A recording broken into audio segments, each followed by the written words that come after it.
This should be where Kokumi said to meet her. Do you still remember this place? Paimon remembers we came by here last time we visited Watatsumi Island. That was back when you did your stint as captain of Swordfish too. Paimon's curious whether the Resistance troops still remember you. Things on the island must have changed a lot since then. Oh, shall we take a look around?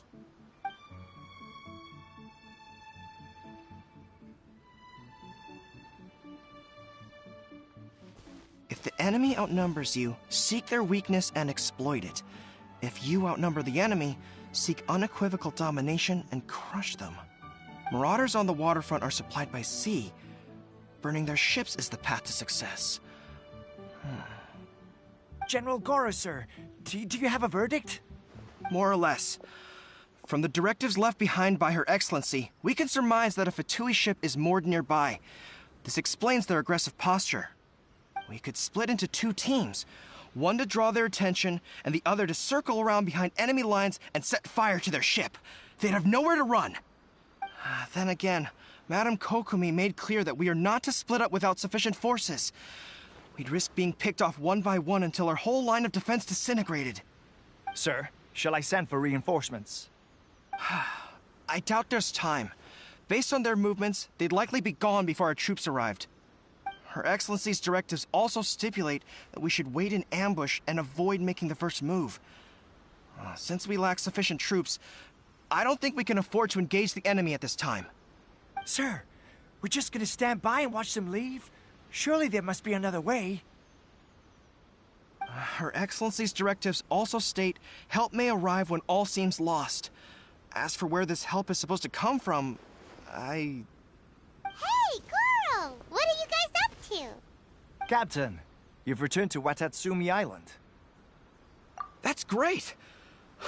Her Excellency's directives are as reliable as ever. You've arrived just in time. Recently, the remnants of the Fatui forces have been unusually active. We've been monitoring their movements, waiting in ambush here. Unfortunately, we don't have the manpower to split into two teams.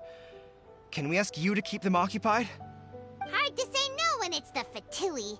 Whatever they're planning, we won't let them get away with it. Good. There's not a moment to lose. We'll go behind enemy lines and sabotage their ship.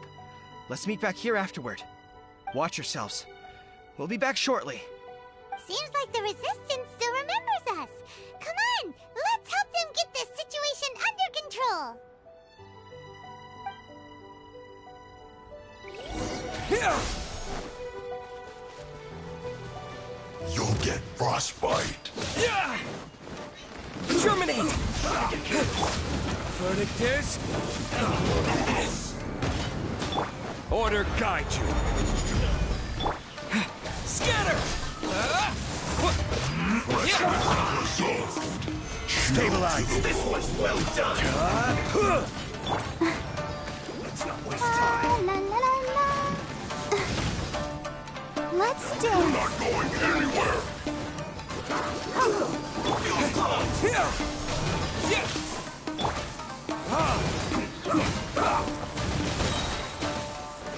Time for retribution! Oh no! Send this quickly. Almost. Burn!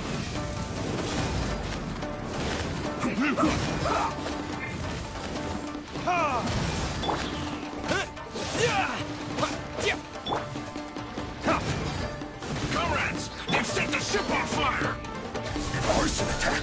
Curse them. They leave us no choice but to attack. Comrades, let's make them regret it.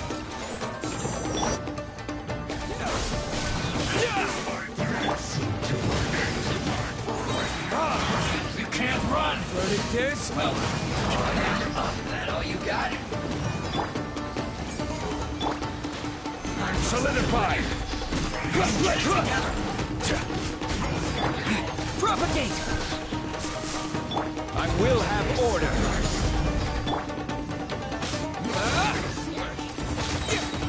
Spring forth!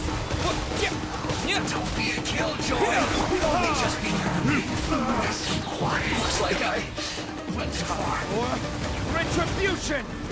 This should be fun. Stabilize! Scatter!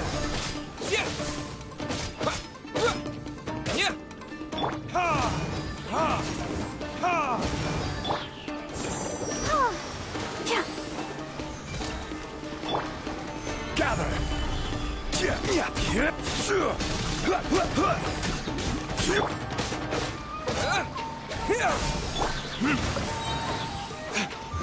Verdict is...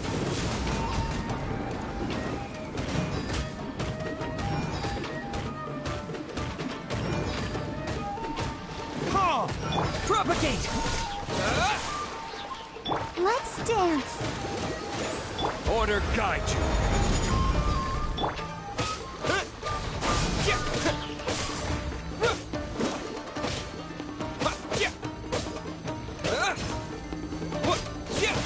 Scatter!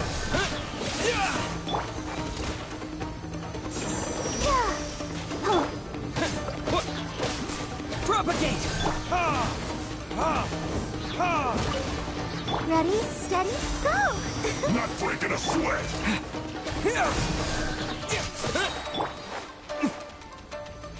Time for retribution! This should be fun! Propagate!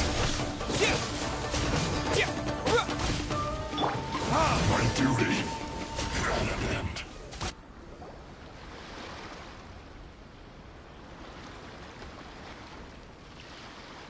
We were lucky to have you here. We'd have no way to prevent their escape without you. What's that you're holding? Is it the directives from Kokomi? Let Paimon see! Oh, wow! This is a whole book! Is it all Kokomi's directives? Yeah. Well, no, not all of them. I have 5 more volumes with me. Are you serious? Her Excellency always plans for every scenario. Plus, these are her general operational directives, which are more comprehensive than most. Still, we're fortunate to have them. They make sure we're prepared for every eventuality, no matter how complex. Understanding every eventuality sounds tiring enough, let alone writing them all down. Must have taken Kokomi a heck of a long time. Captain, are you back on Watatsumi Island to lead Swordfish 2 again? We've all been feeling your absence. Her Excellency says that now is a time of peace, and that we should reduce the size of the military and focus on helping the civilian population return to normal life. About half of us are still organized into task forces, supporting the platoons. The other half have been given various other functions like patrol, construction, and farming. Of course, not everyone's happy about it. The other day, an old buddy of mine was grumbling about being forced to build houses. Said they'd have to drag him away from the front line, kicking and screaming. The spirit of the resistance is alive and well, huh? Anyway, we're here because Kokomi invited us to the victory feast. Do you know where we can find her, Goro? I believe Her Excellency is currently at Boro Village. There were reports of a possible disturbance over there. If I'm not mistaken, Her Excellency has gone to deal with it in person. We should probably get going ourselves. And, also, on your way over, please check in on the soldiers. I'm sensing a growing unease among them, but I don't know what's causing it. They won't say. They used to tell me all their concerns, but whatever this is, they're keeping it hidden. I don't like it one bit. I suspect there's trouble afoot. Sounds good. Paimon was just thinking it'd be good to see everyone again. Ready when you are.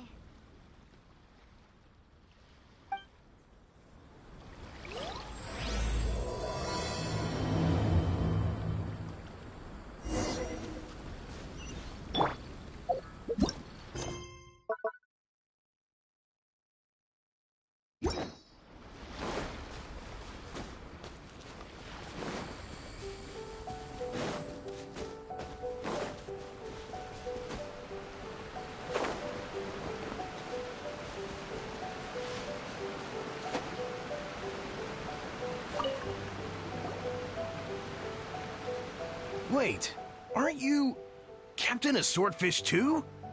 Oh, it is you! Oh, you have our gratitude. Watatsumi Island wouldn't have come to peace without your efforts. I wasn't with Swordfish 2, but I did see you with Tatarasuna. Oh, you really gave it to those shogunate samurai in the fight of honor. Oh, it was quite the show. Is there anything you need from me? I'm at your service. On edge, you say? Oh, yeah. Yeah, I've noticed it too. In fairness, the battle isn't long over, and, well, perhaps it isn't quite over for them. You know what I mean? Every single person looked death in the face that day. It's not an experience you forget in a hurry. Victory's declared, and all of a sudden, the fighting's over. But people can't just snap back into normal life again. I think things will improve, but it's gonna take some time. I don't know what else it could be, but what I do know is that as long as Her Excellency is with us, Watatsumi Island is safe. And all the more so now that you're back. Seriously, if there's ever anything you need, just say the word. What a nice guy. Let's go ask some other people.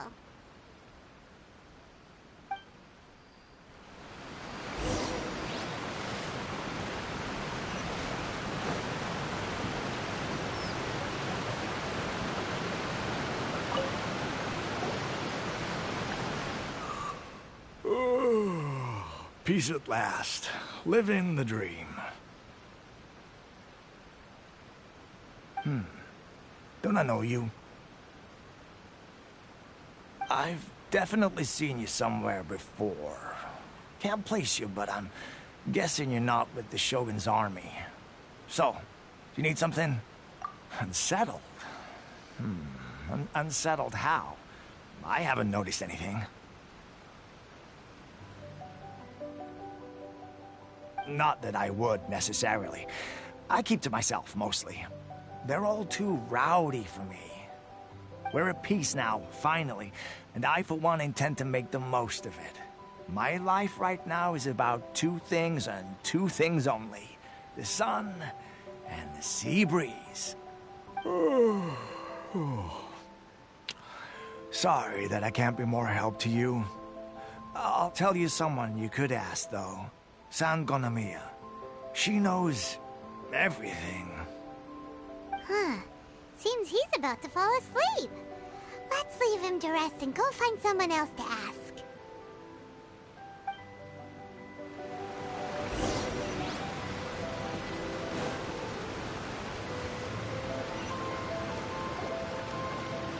Ugh, I don't understand what Her Excellency is thinking. I mean, peace talks? Give me a break. Why would she agree to that? Exactly. Everyone knows you can't trust the Tenryo Commission. I heard they've been secretly coordinating with the Fatui and plan to continue their attacks. Wait, for real? You're sure of this? Positive. Some of our guys had a run-in with a few Fatui. They caught them conspiring together firsthand. I knew it! The Tenryo Commission are a bunch of crooks. They'll never change. Honestly, it's kind of naive for Her Excellency to take them at their word, isn't it? Shh, keep your voice down. Someone's coming. Hey there! What you talking about? Captain, you're back. Do you think we should tell the captain about what we were discussing just now? No, let's not mention it. He's one of her closest advisors. For all we know, the peace talks could have been his idea. I'm sure the captain would see where we're coming from, but you're right. We should probably play it safe.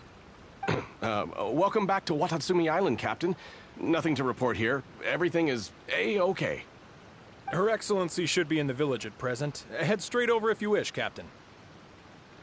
Paimon definitely detected some hush-hush going on there. But if they aren't gonna talk, we might as well head over to the village.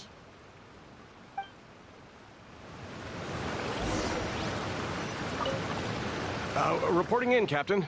If you're looking for Her Excellency, you should find her in the village.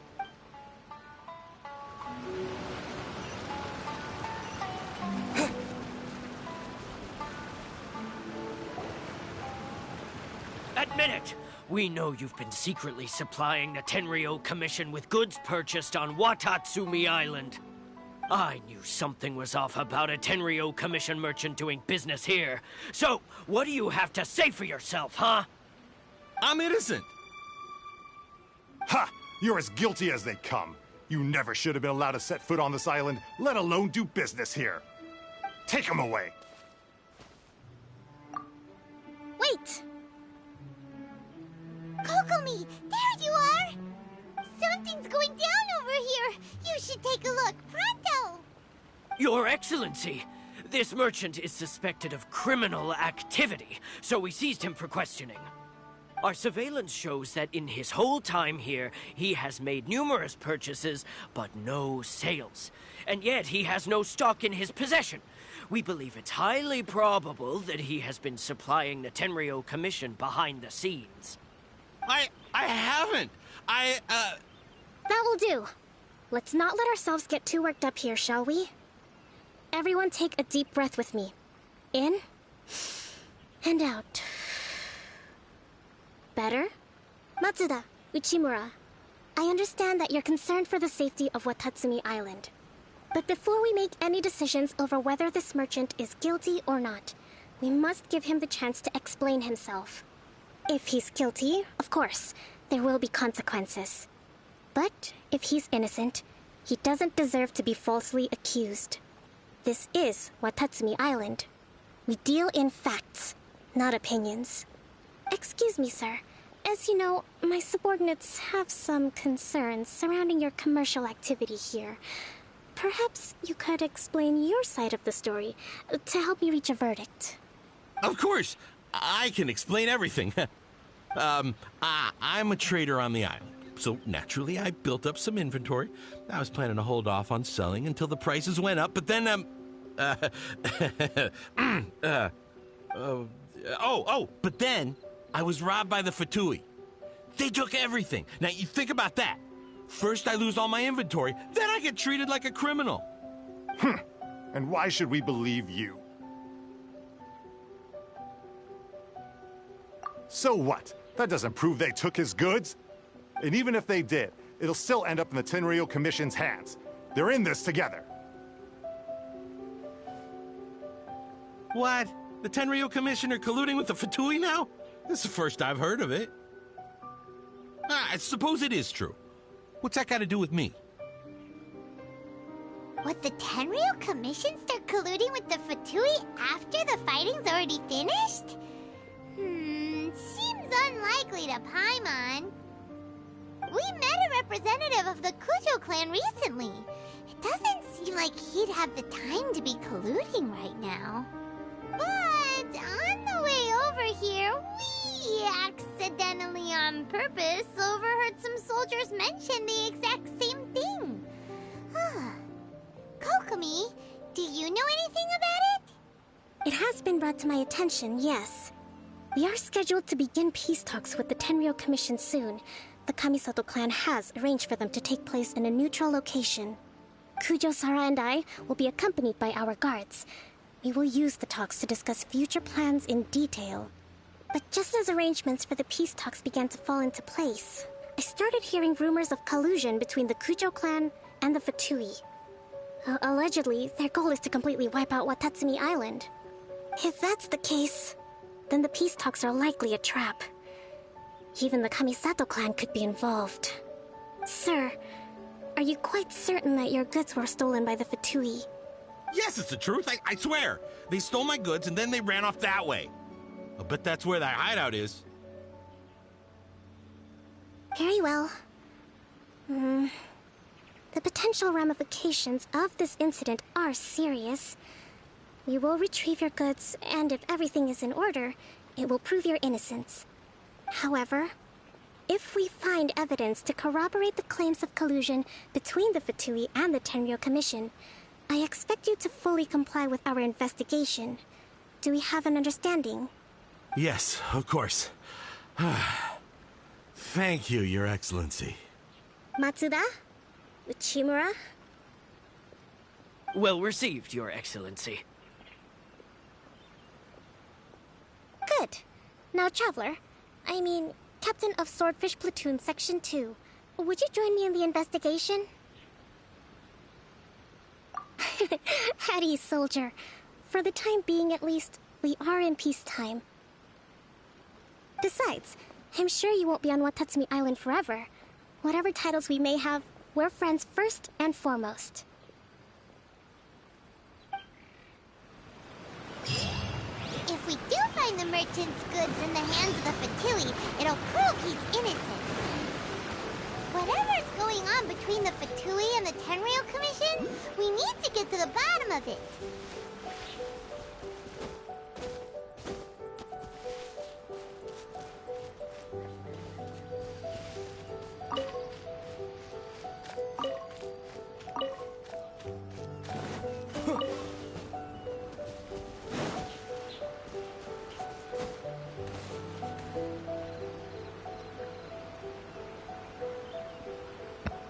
Very funny, Art.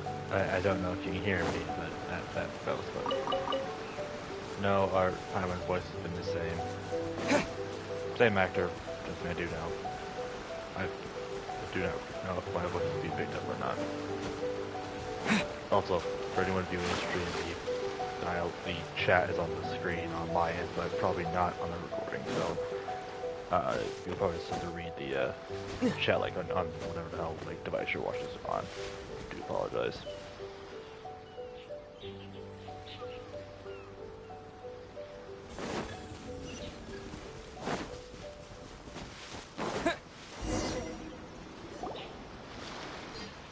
This must be the Fatui camp that the merchant was talking about. From the looks of it, it used to be a hilichurl camp. Who knows why the Fatui occupied it? Looks pretty heavily guarded. How are we supposed to get in? Not by brute force, that's for sure. But that's not a problem. The terrain here gives us an advantage, and we haven't given away our position so far. Art, I swear I can read your text in your voice. Our enemies in the light while we are in the shadows. Strategically, we have the upper hand. I think we have 3 options available. Option 1. Take the king and it's checkmate. The Fatui's presence in Inazuma is weak at present. Nothing more than a few scattered remnants. If we strike from above and take down their leader first, the rest of them will be hard-pressed to put up a serious fight. Option 2. Hit them where it hurts. Over there, for example, a store of gunpowder cakes. If we manage to discreetly set the gunpowder alight without alerting them, it would deal them a devastating blow. They'd be caught completely off guard. Both their morale and fighting capacity would be severely impaired. Yes, Art, you're a unique presence. You're a unique creature sometimes. Option 3. Use the environment against them. We're close to the sea here, so the air is very humid. I can gather the water vapor, you add a touch of lightning, and together we can shock them into submission. Wow, that's our grand strategist. It's a lot to think about, though. Which option should we choose? That will depend on our assessment of our own abilities. A surprise attack from the air is the quickest solution, but requires superior combat skills. With an explosion, we could rapidly reduce their numbers without a protracted battle, but absolute stealth would be required during the operation, or we'd risk exposing ourselves. If we decide to take advantage of the environment, we should be prepared for a lengthy siege. Which is your preferred option? Or the reason why I'm not doing the shock death is I don't have Electro equipped right now, or a person in my party. There's the swordfish captain I know. Every confidence in your abilities. It's decided then. Let's fight this one together. I'm no warrior myself, but I can still provide some support. I certainly won't be dropping you into battle all by yourself. We should take them down as quickly as possible and retrieve the merchant's goods.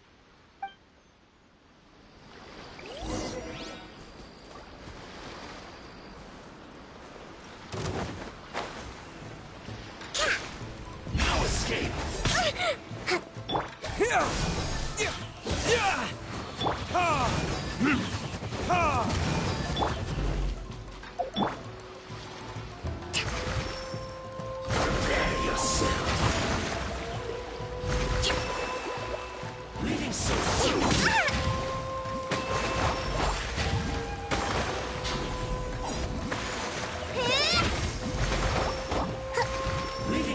Verdict is... Prepare yourself. La la la la. A brash polka line.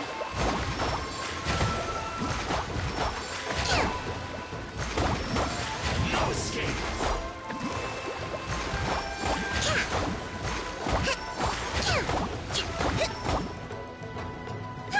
The king is overthrown. Only the pawns remain.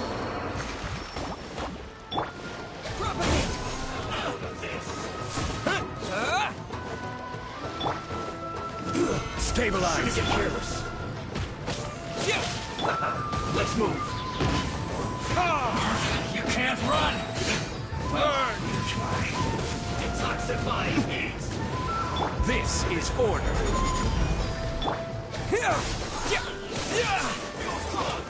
Get it together. Let the show begin.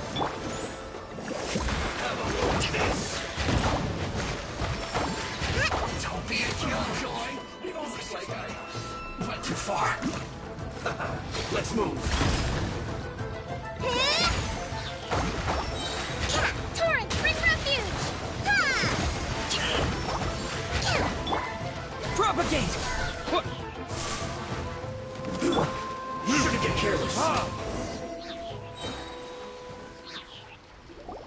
Excellent work.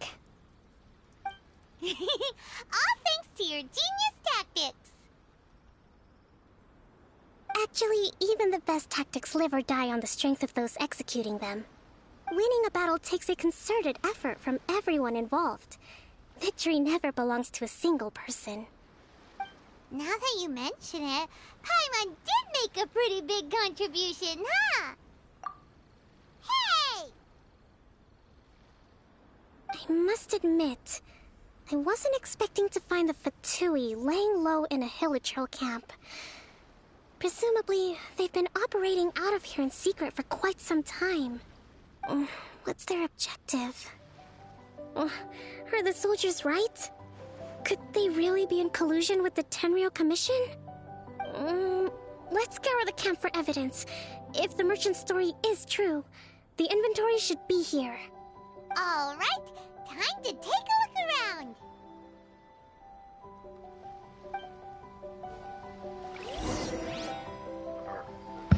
Or it's Paimon. What the hell do you expect?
Funnily enough, that's actually a theory that Paimon is the mysterious goddess that from the beginning of the game that sends you.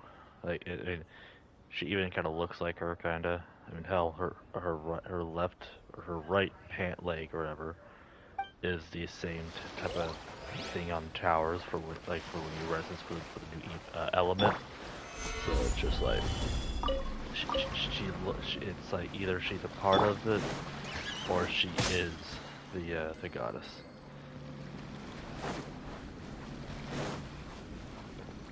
Whoa! This place is chock full of bomb-making materials. This is way too dangerous. We should tell Kokomi right away and figure out the best way to deal with it.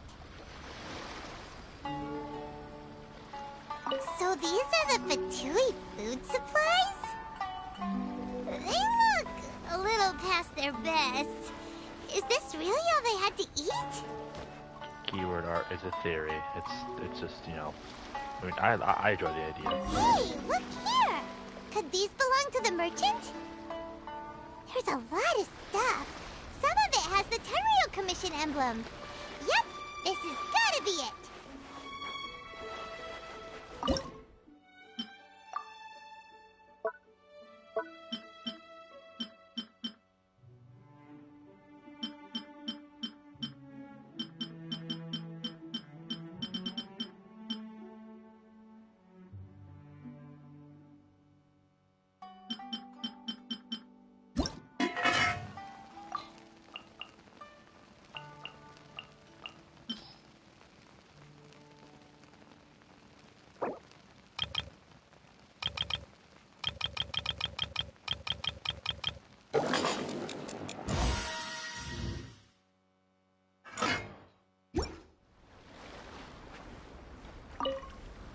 Kokomi!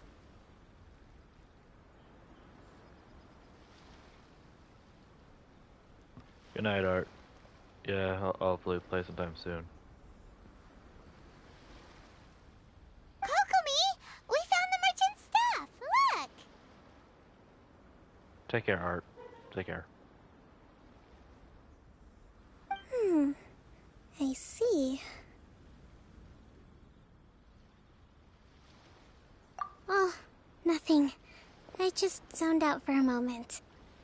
Let's see here. Yes, these are the stolen goods, all right. Food, medicine, farming tools. All essential for post-war recovery.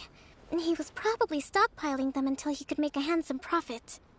By contrast, it's doubtful that the Tenryou Commission has any need of these items, so the idea that he was supplying them doesn't make a lot of sense. In all likelihood, he's just an opportunistic merchant. Nothing quite as scandalous as Matsuda and Uchimura had imagined. He's hardly a saint, though, right? How could he stockpile things that people are desperate for? We're not just gonna give them back to him and let him go, are we? It doesn't feel right. Don't worry. I had already foreseen this. In my recently issued post-war temporary decree, I included restrictions on the prices of essential everyday goods. These items will ultimately reach the people at a reasonable price. If he had taken the time to read the decree, it's unlikely he ever would have ended up in this predicament. Kokomi, you think of everything! I wish that were true. Take this alleged collusion between the Tenryou Commission and the Fatui, for example. I'm still completely stumped. The low energy doesn't exactly help. Huh? What do you mean by that? Nothing. Come on, let's take the goods back. It's not long now until the victory feast. It'll be a race against the clock to get all of this resolved before it starts. Got it! First we mend the peace, then we attend the feast!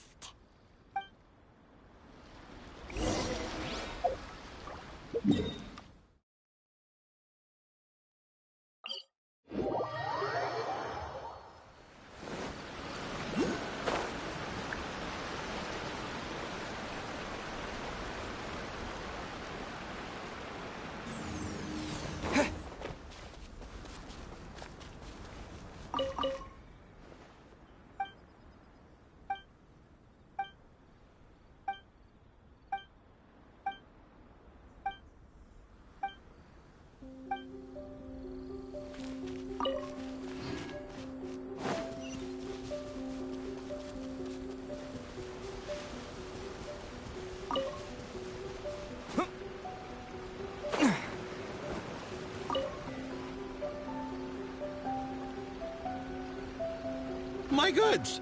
You got them back, huh? Thank you, Your Excellency. And thank you, Captain. You see? I told you I was innocent. I'm not so sure. You could have easily planned the whole thing with the Fatui in advance. Based on the information we gathered from the Fatui camp, there's nothing to suggest he had any correspondence with them. Had it been the case, then knowing how the Fatui operates, they would have left some evidence of it. But what if...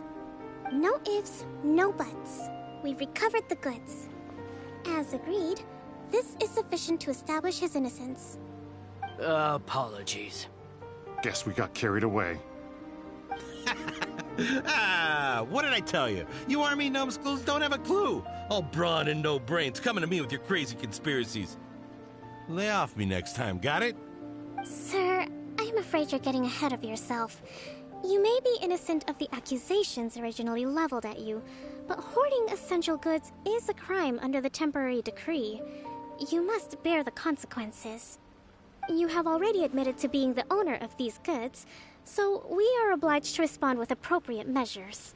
In addition to enforcing the sale of these goods at the accepted rates, there will also be a fine, the amount of which... Wait, Your Excellency, whose side are you on here? I have no business taking sides. As the Divine Priestess of Watatsumi Island, I abide by the principle of clear and consistent rewards and punishments. Just as merit must be recognized, mistakes must be penalized. You may have been proven innocent of the more serious allegations leveled at you, but this does not exempt you from bearing the consequences of your mistakes. Wait a minute, Well, don't just stand there. Take him away. Time to pay up. Your Excellency, he says all the goods belong to him, but it doesn't add up. Those of a Tenryo Commission emblem are probably his, but not the rest. Especially these ones. They're clearly for shrine use. It seems the Fatui simply dumped all their stolen goods in one place. Leave the shrine paraphernalia to me. As for the rest, I'll leave you to sift through and try to track down the owners. I know, that's a lot to ask. Not at all, Your Excellency. We're on it. But if I may, Your Excellency, maybe there were no signs of collusion in this case, but our people know what they saw. Something is going on between the Tenryo Commission and the Fatui. I know the peace talks are coming up, so please keep an open mind. I understand your concern. I'll be sure to give it further consideration. I'm going to take these items back to the Sangonomiya Shrine. Why don't you come along for the walk?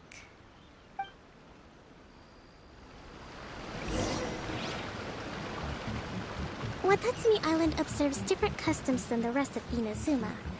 I imagine it must all seem a little alien to you.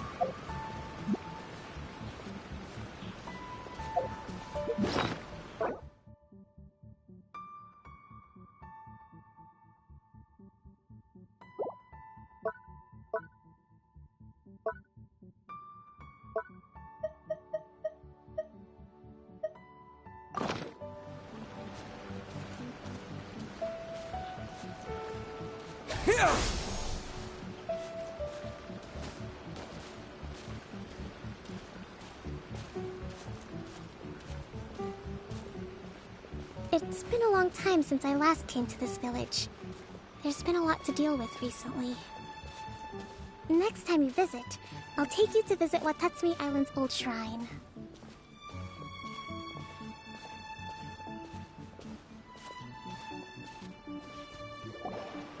You know, the earliest shrine on Watatsumi Island was not located in Sangonomiya. It was close to the Statue of the Seven. Back then, the people of this island recognized the shogun's existence, despite not venerating her as the shogunate do. But after she struck down our protector deity, the shrine was abandoned. Relations between Watatsumi Island and the shogunate have soured ever since. Mistrust has become deep-rooted over time. I've been hoping to raise all this at the peace talks and discuss it properly. Grievances have to be let go eventually. Your Excellency, what brings you out this way on your busy schedule? Oh my, you're looking a little worse for wear. You need to take better care of yourself, okay? All of our fates depend on you. Thanks for your concern, but I'm fine. Your Excellency, I beg you, Heed a word of advice. After all this time fighting the Shogun's army, peace is not something that can simply be declared. If we reconcile with them, the god who once protected us will have died in vain. Come on, that's ancient history. Besides, the fighting is barely over. We should be grateful to be at peace once more. I know, it's just... we should remain strong in these negotiations. We mustn't be too ready to compromise. I appreciate your concerns. I will consider the options carefully, and be sure to proceed appropriately. Wonderful.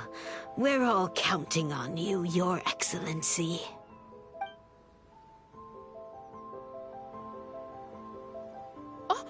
Your Excellency? Well, I'll be... fancy meeting you at a place like this. Do you know, my daughter's enrolled herself in the Shrine Maiden selection process this year. If she makes it into Sangonomiya, I'll be one very happy mother. You're a kind and gracious leader. She'd be in very good hands. I'm always telling my daughter that if she gets the chance to learn from Her Excellency directly, she must make the most of it. I mean, just look at Her Excellency, still so young, but so mature and intelligent. My daughter has always looked to you as a role model. Well, if she comes to Sangonomiya, I'll look out for her.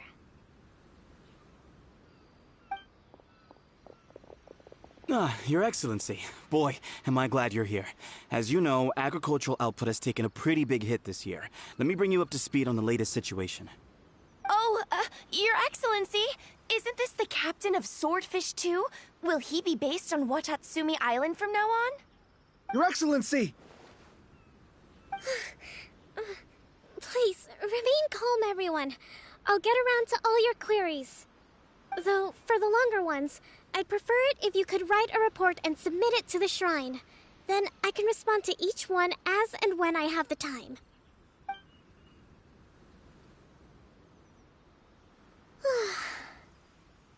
Are you all right?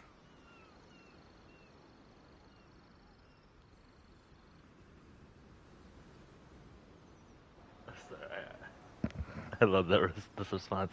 This is testing my patience. Bitch, this is getting my go me. This is getting on my goddamn nerves.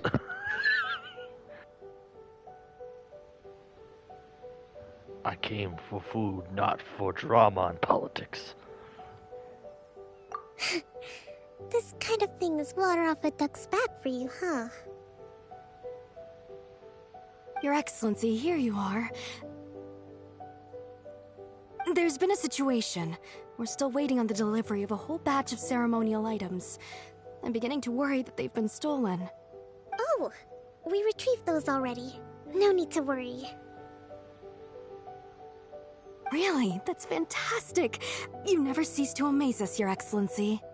I sorted through all the petitions received recently and placed them on your desk. Also, according to the schedule, you're just in time for your meeting today on the development of the textiles industry. That's today? Right now? Yes, the two young ladies have arrived safely. We're just waiting for you. I see.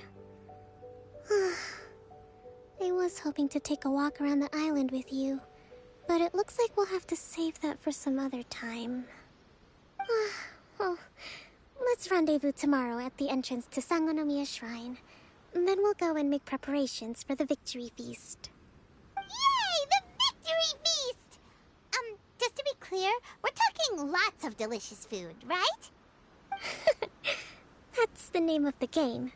There'll be some Watatsumi Island specialties, which I'm sure you'll enjoy. Great! See you tomorrow, then!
Huh.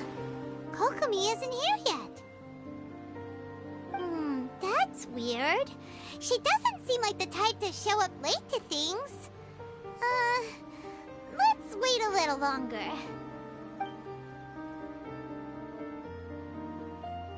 How is she still not here? Do you think she could be in trouble? Let's go ask that soldier over there.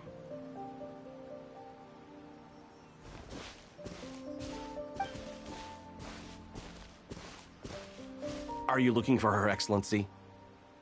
I'm afraid she isn't here at the moment. I don't know where she's gone. So strange. Guess we should just call it a rain check then? Not necessarily. If I recall correctly, Her Excellency has made special provisions for such a scenario in her general operational directives. Let me see. Yes, number 98. Should a visitor from afar come to see me, and should my whereabouts be unknown, direct them to proceed southward until they arrive at a tree with purple foliage. The footnote stipulates that this only applies when Her Excellency has made no communication regarding her whereabouts before disappearing. And even then, only when the visitor in question is of VIP status. As far as I'm concerned, you two tick all of the boxes. I keep this directive on me at all times. I'm sure this is the right course of action. Kokomi really does think of everything. All right, let's find the place she wrote about and have a look.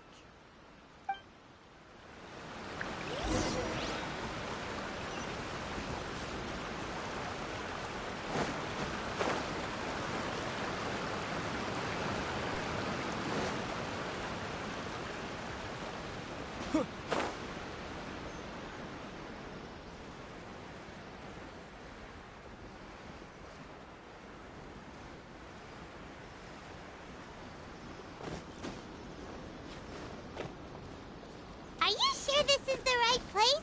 It feels like we keep heading deeper into the middle of nowhere. Hey, doesn't that tree look like the one she described in the directive? It looks like there's a way in over there. Let's take a look.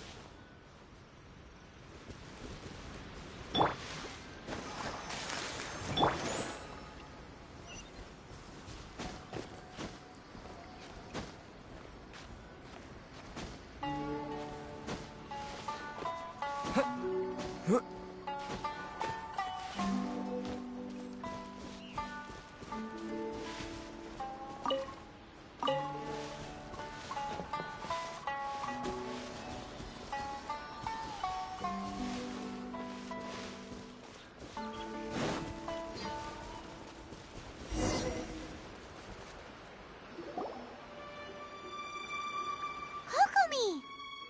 So this is where you ran off to. We were gonna meet up and get things ready for the victory feast today. What happened? It's you. I apologize. I'm not feeling my usual self today. You got sick? We'll go find a doctor right away! No. It's nothing like that. It's just... my energy is completely spent. You run on energy? You mean you're like a ruin guard? No, it's just a figure of speech.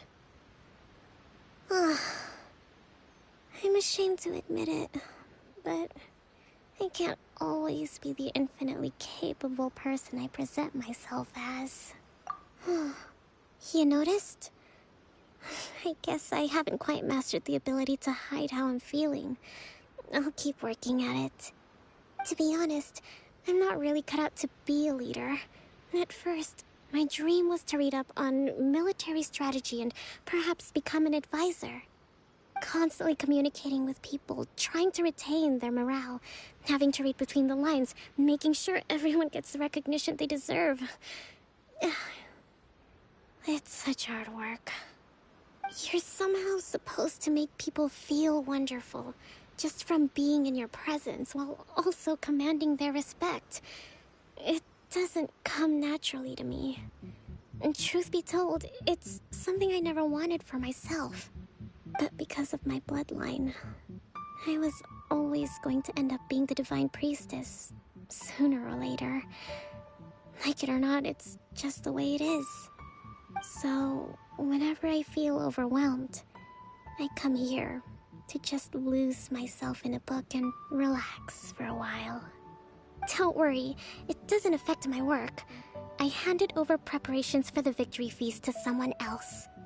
I have to make a speech tonight, and I mustn't give the troops any reason to suspect that something could be wrong. This peace was hard won, and I want them to feel at ease. Is there anything we can do to help? I should be feeling energized again soon if I hold off on work for a little longer. If only there was some way I could listen to a good read on military strategy. I'm sure that'd speed up the process. I was reading a book last time I was here, but I only got about halfway through. Where did I put it? We'll find it for you. And then we'll read it out to you to help you recover. You do that for me? Thank you. I'm really lucky you came back to Watatsumi Island.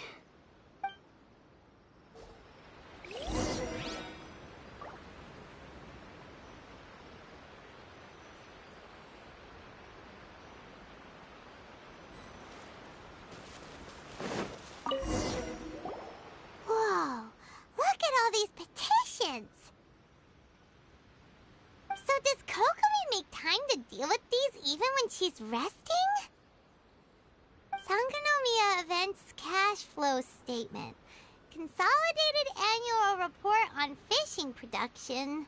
Watatsumi Island Monthly Maintenance Expenses Breakdown? This is a lot of work for one person, and it's on top of all the directives she has to write and the people she has to meet day to day.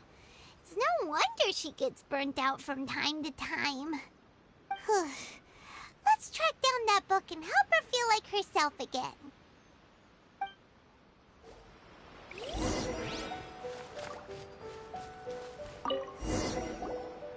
Hey, look!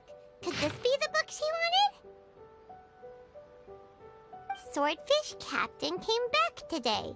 Energy +4. That's just,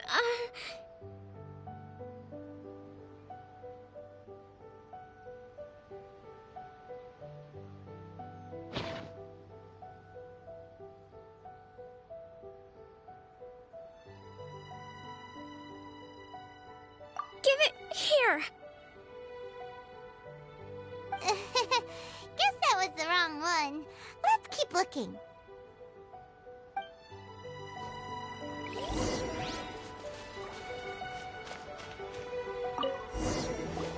It's gotta be this one, right? Look, there's even a bookmark. None of the other books have one, so she must have finished reading those already.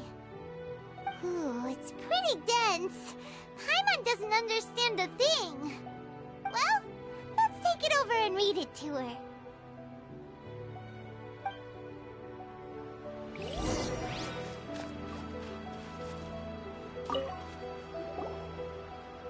Kokomi, is this the book you wanted? I'm not sure, actually. Could you read a bit out loud?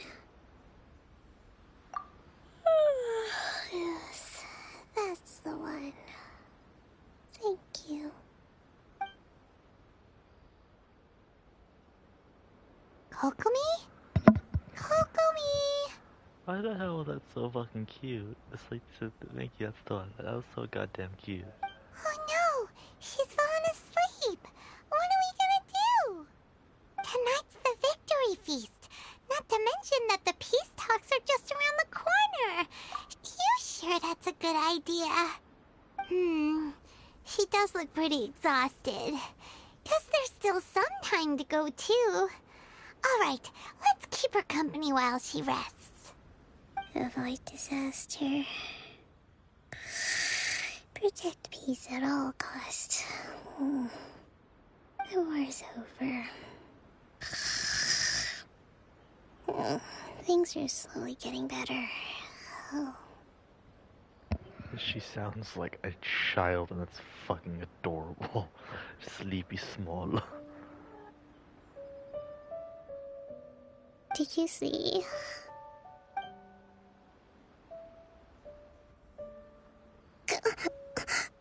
What time is it? Did I fall asleep? Yep, you've been out for ages. It's nearly time for the feast. I can't believe it got so late. I haven't slept that peacefully in so long. That's gotta be 3 whole energy points right there. Should be enough to see me through the peace talks. Thank you. Well, we better get ourselves over there. It's nearly time to light the bonfire. Woohoo! Kokomi's back to full energy! Good to have you back.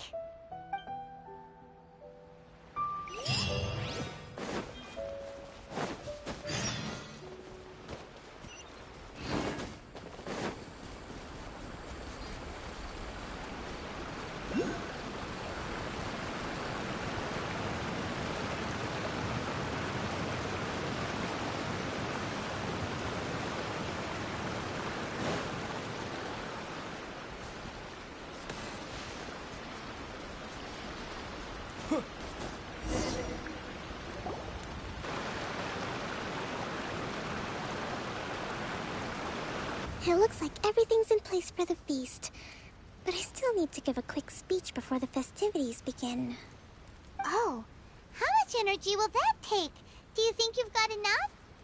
Don't worry, I've got plenty. Thanks to you two, I recovered more quickly than usual. That's great! We'll be rooting for you. Welcome, everyone. Today is the day that we celebrate our victory. Recently, our war with the Shogun's army came to an end, and we finally saw the abolition of the Vision Hunt Decree. None of us can know what the Inazuma of the future will look like. But tomorrow, I meet with the Tenryou Commission for peace talks. I give you my word that I will strive for peace for Watatsumi Island once and for all. Thank you all for your valiant efforts throughout. Truly, it is only through those efforts that we have been able to prevail in this trying war. This feast is held in honor of each and every one of you gathered here today. I hope all of you get to relax and enjoy our hard-won victory.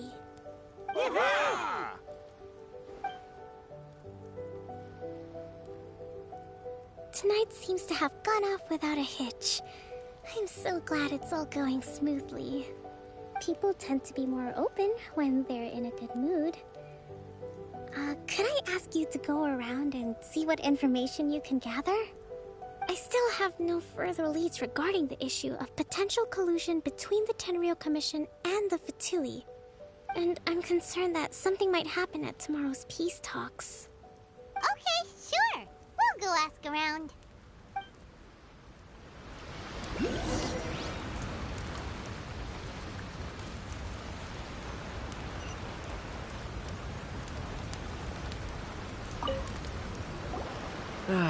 Watatsumi Island is finally at peace, and it's all thanks to Her Excellency, Sangha. Recently, let me think. Well, the biggest thing for us is that we can finally get back out on the ocean to fish. During the hostilities, the open sea was full of warships. We just had to make do with what little fish and shrimp we could get our hands on closer to shore. When the catch wasn't good, we'd all go hungry. The poor kids were crying all day and night, but there was just nothing I could do. We'd go to bed ravenous and be tossing and turning all night long, trying to keep it together until the morning. At least things are finally improving now. I hear you're captain of Swordfish too, is that right? Well, thank you for your service. Here, have a fish. It's freshly caught, so it's a bit, fishy. But it's fine. Oh, no. We couldn't possibly. Come on, take it. Without you, we'd probably still be going to bed hungry tonight. Her Excellency always teaches us to repay kindness with gratitude. Okay, well, thanks. Come on, let's go talk to some others.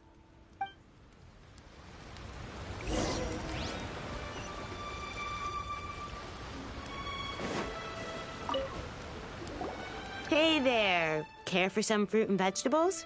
Nature's remedy when you overdo the barbecue. Are you referring to the thing about the Tenryo Commission and the Fatui? I've heard rumors, but nothing too detailed. It's funny you should say that the soldiers seem excitable, though. I've had the same feeling. See that guy over there? He's been acting strange these days. Always shouting and waving his spear around when he's got nothing to do. He scared the heck out of me a few times. It's a miracle the fighting has finally come to an end. Yeah, I really hope we don't go making any more trouble for ourselves. Sorry, I'm afraid I don't have much information. If you still have questions, you may as well go and talk to him. Sounds promising. Let's go see what that guy's deal is.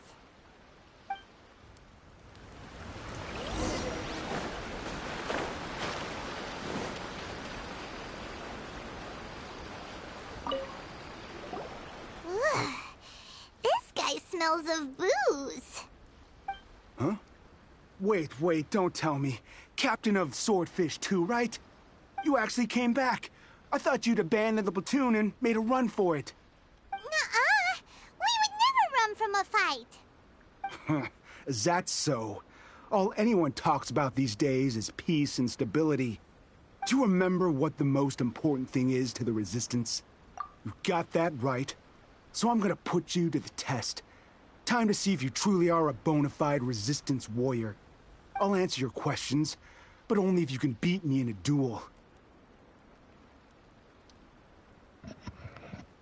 Young man, I'll flatten you like a fucking pancake. Don't even try me.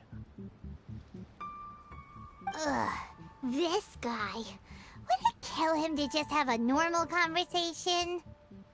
What do you think? Are we gonna do this? We'll see about that. Propagate! Yeah! Germinate! Yeah! Yeah!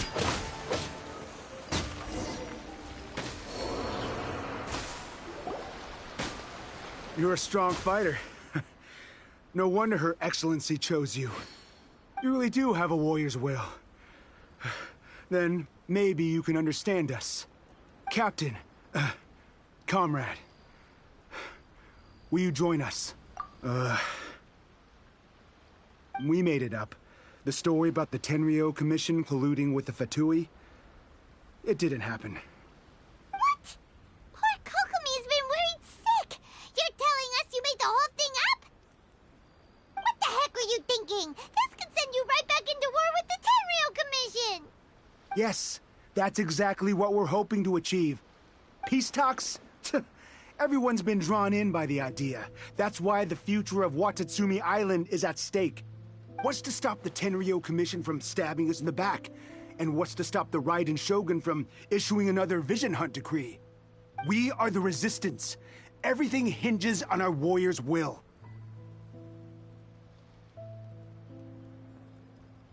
I am half tempted to stab you in the face.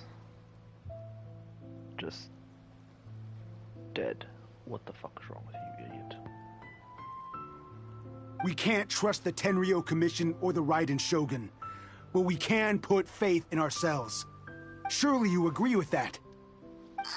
His point does kinda make sense, but something about it doesn't feel... Yeah! Everything you said just now was pure speculation, wasn't it? Are you seriously willing to make up a wild rumor and ruin the peace everyone's worked so hard for, all because of some imaginary situation that may not even happen? Don't take that tone with me, acting like you're above all of this. What would you understand? For the sake of victory, we embodied the warrior's will to the fullest. You understand? We were all in. Now they're suddenly trying to tell us that none of it matters anymore? You'd have me just put down my weapon and start living like an ordinary person, but how can I?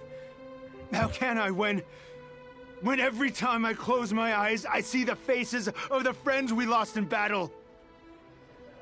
Motherfucker, I fought God. I fought 2 different gods. Ugh. This guy's like Sasuke, but like worse. Every time I see them there in my mind's eye, it reminds me that I can never forgive the Tenryo Commission and never forgive the Vision Hunt Decree. I guess you're not one of us. Well, whatever. Go ahead and tell Sango Nomiya if you want, but you're too late to stop us now. Too late? What do you mean? Darn. Doesn't seem like he's gonna answer that one. What are we gonna do? This is really serious. We need to give Kokomi the full story right away.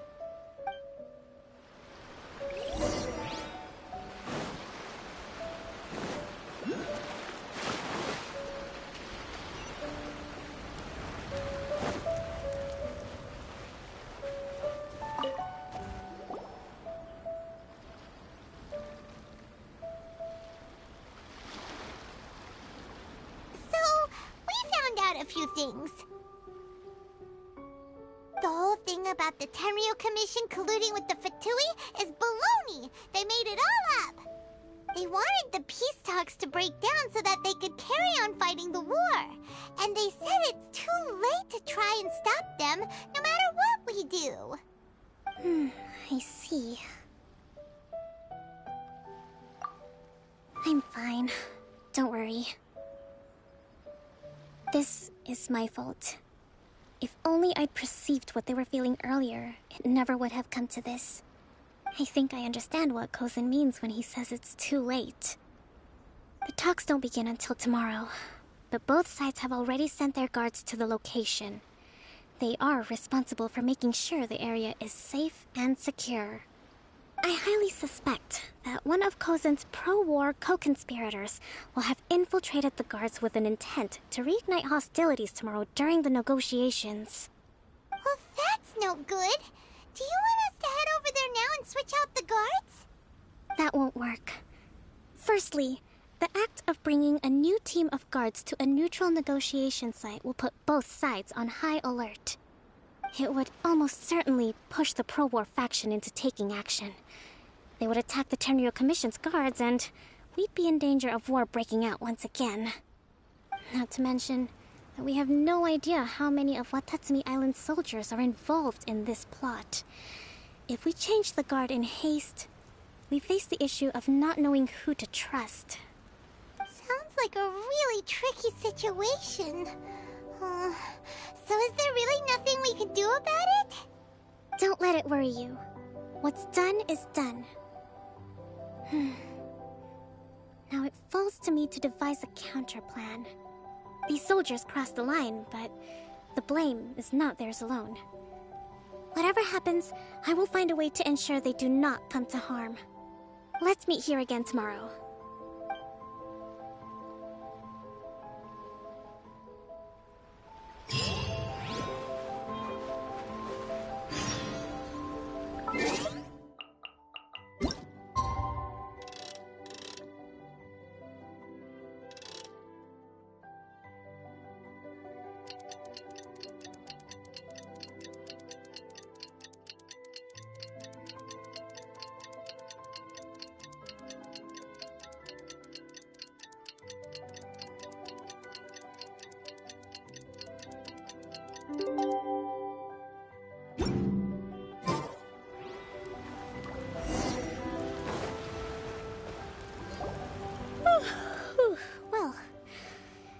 Peace talks are upon us.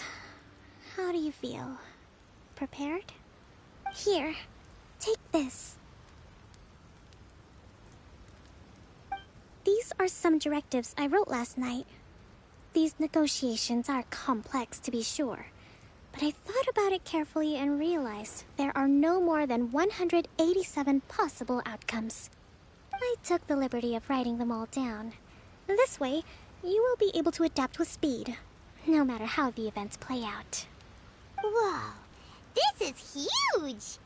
Let's see. Fierce dispute, violent escalation, armed revolt, coordinated attack, seize hostages.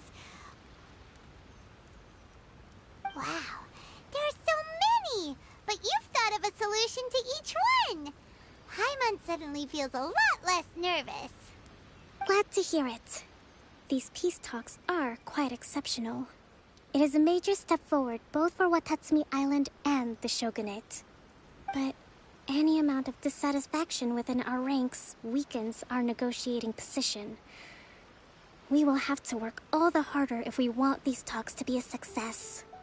As the Divine Priestess of Watatsumi Island, this responsibility is, of course, mine to shoulder.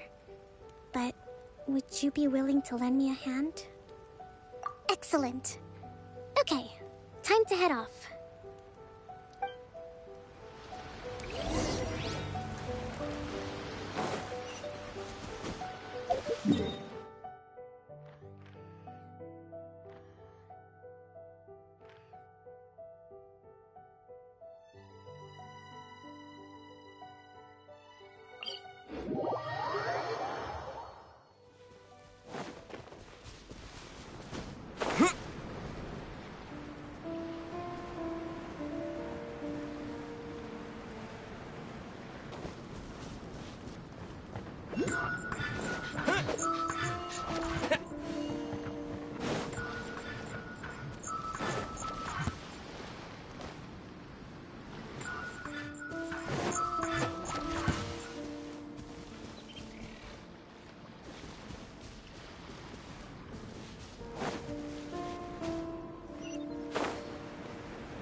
It's been a while, Kujo-Sara.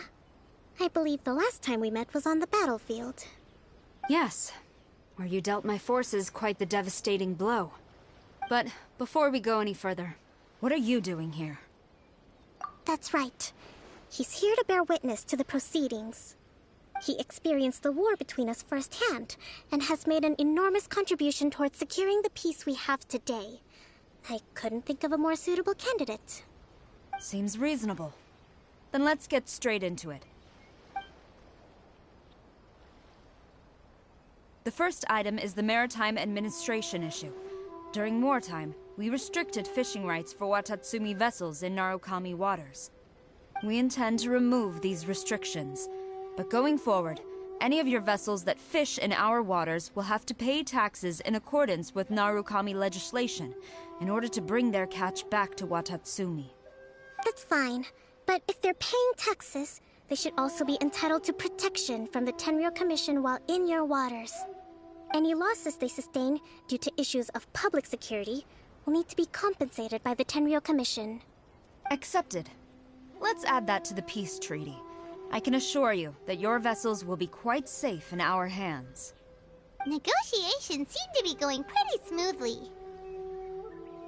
The next item has to do with the movement of people and military authority. In the past, Our people have been subjected to lengthy interrogations on arrival in Watatsumi, and the same has been true for your people on arrival to Narukami. Economic cooperation between our islands has suffered greatly as a consequence. Few merchants are now willing to engage in inter-island commerce. Since the war is now over, I propose that we have the Yashiro Commission appoint a business council to oversee trade between our two islands. The problem there is that trade is a reciprocal affair. We'll need to involve merchants from both sides in this process if it is to succeed. We cannot give the Yashiro Commission full authority. Correct me if I'm wrong, but isn't Watatsumi Island facing severe shortages of many essential goods at the moment? Having the Yashiro Commission organize everything centrally would work in your favor. True, we're experiencing some shortages, but we will recover in due course. Between the diverse range of goods we can produce ourselves and our strong trade links with other areas, we are capable of sourcing everything we need. Not to mention that your proposal would require separate talks with the Kamisato clan. If they've yet to sanction it, I believe you are going beyond the remit of the Tenryo Commission's authority. Let's leave that aside for now, then. On to the military question. Watatsumi Island's forces will need to come back under the jurisdiction of the Tenryo Commission. That just isn't feasible. Not in the short term, at least. With all due respect, feasibility doesn't come into it.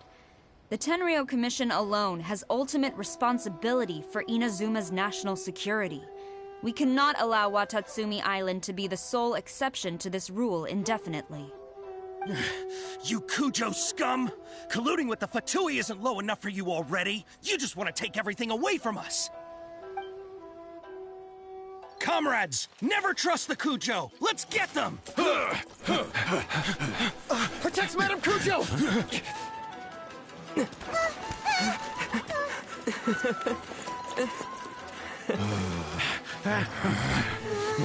Number 16. No, wait. 67? Or is it 73? Which one is it?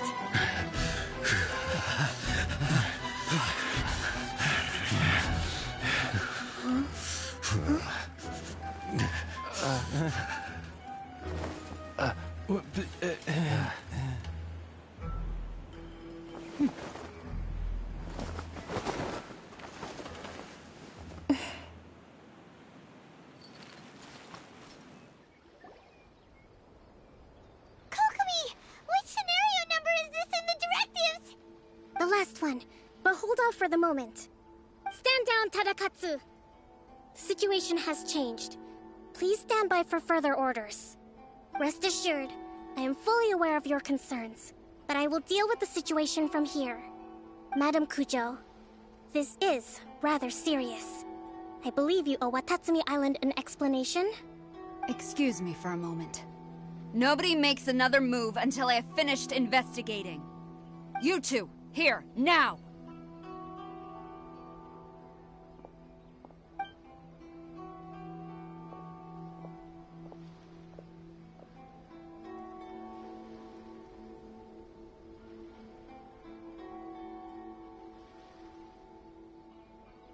Speak! Collusion with the Fatui? Is this true? I wouldn't exactly call it collusion as such. We were approached by a few Fatui. They mentioned a potential cooperation to keep the war against Watatsumi Island going. At the time, I felt like we could give it a try. After all, there'd be nothing to lose. But we were extremely careful. We didn't agree to anything. We just said they could maybe start by heading to Watatsumi Island and stirring things up a little. Then we'd see how it went. With respect, ma'am, there was no collusion. It was just a one-off conversation. How anyone from Watatsumi Island even found out about it, I have no idea. That's enough. When we return, there will be consequences. Might I remind you that this is the Fatui? Have you completely forgotten what they did to us? You should be having no interaction with them whatsoever, let alone entertaining offers of cooperation. So, what did they want out of it? The Fatui's main forces have already left Inazuma. The few who approached us seemed like they wanted to settle a score for their boss. Oh, her subordinates. So they're out for revenge. They want to keep Inazuma in a state of turmoil. One day, I will hunt them down. Every last one. We bear responsibility for this issue. My sincere apologies. I have my own negligence to blame for this state of affairs. Please, grant us another chance to continue the peace talks. But of course, Madame Kujo. I have every confidence in your ability to resolve this situation. For the time being, however, there is evidently some discord within the Tenryou Commission's ranks. I would therefore not feel comfortable releasing Watatsumi Island's forces into your command at this time. It seems that I must acquiesce. I will lay this issue aside for now. But we shall revisit it as soon as the Tenryou Commission has resolved our internal issues. As for the trade issues we raised, I will discuss options with the Yashiro Commission and make sure both sides have ample participation in the final arrangement. Seems like Kujo-Sara's on the defensive now. These negotiations should be smooth sailing from here on out. I never knew the grand strategist of Watatsumi Island was a skilled negotiator, as well as a formidable commander. I hope that when we meet again, we can continue these sit-down discussions. Settling our differences on the battlefield is rather taxing. I think we can leave things there for today. Once I get back, I will conduct a thorough investigation into the Tenryou Commission's internal issues. I should inform you that we took out a Fatui camp recently. I suspect that before long, they will attempt to re-establish contact with your people in the hope of procuring some assistance. I recommend you say and do nothing on the matter for the time being, lest you tip them off and they disappear. Wait for them to come to you. That way, you can capture them all in one fell swoop. I will bear this in mind. Thank you. I shall take my leave now. Until we meet again. Your Excellency, Let's discuss it after we get back. Oh, she is pissed off. Let's go.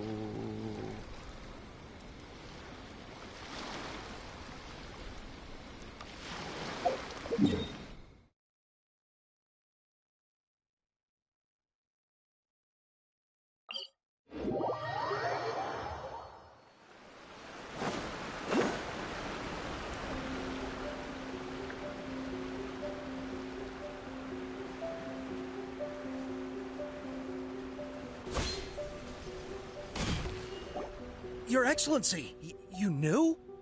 I have already been informed on the reasons for your actions. You believe the Tenryou Commission to be untrustworthy and sought to sabotage the peace talks and reignite the war. Fortunately, the end result exposed and thwarted a secret Tenryou Commission plot. Yet, this was purely incidental, and the end certainly did not justify your means. But Your Excellency, so many comrades have sacrificed themselves in the line of duty. If we stop now, aren't all of our efforts going to waste? I want to keep fighting. I want ultimate victory, even if it means I have to pay the ultimate price. I understand your sentiments, but you cannot simply impose your will and expect others to bear the consequences.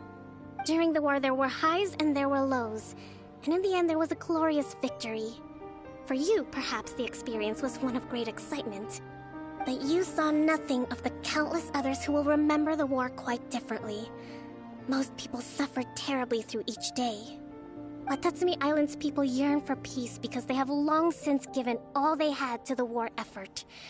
They are tired of treading water and don't need you dragging them back underneath once again. But... I understand, I do. And the fault is not yours alone. It was largely an oversight on my part. I taught you to nurture a warrior's will, but never how to let it go. It's not your fault, Your Excellency. It was ours. Our selfishness. Either way, we are ready to accept sentencing under martial law. Very well. Then I hereby declare...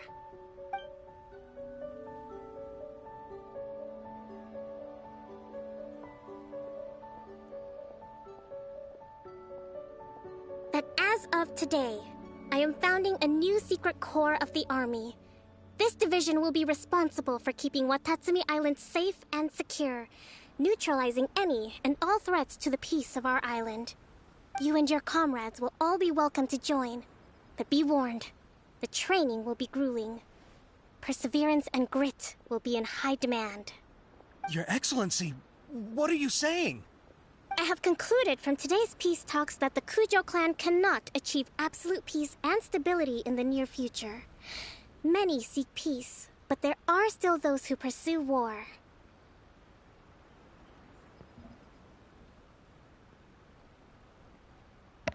This bitch just gave this motherfucker a promotion for trying to be a terrorist.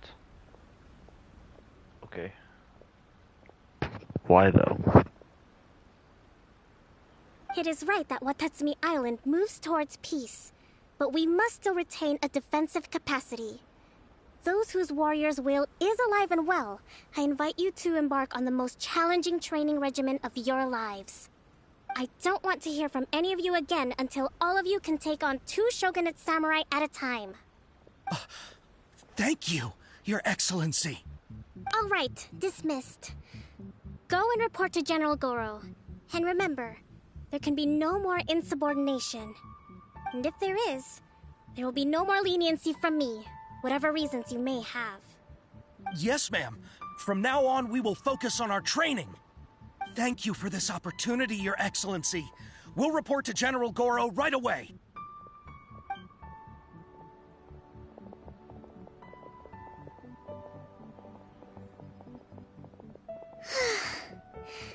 I think that's finally everything in hand.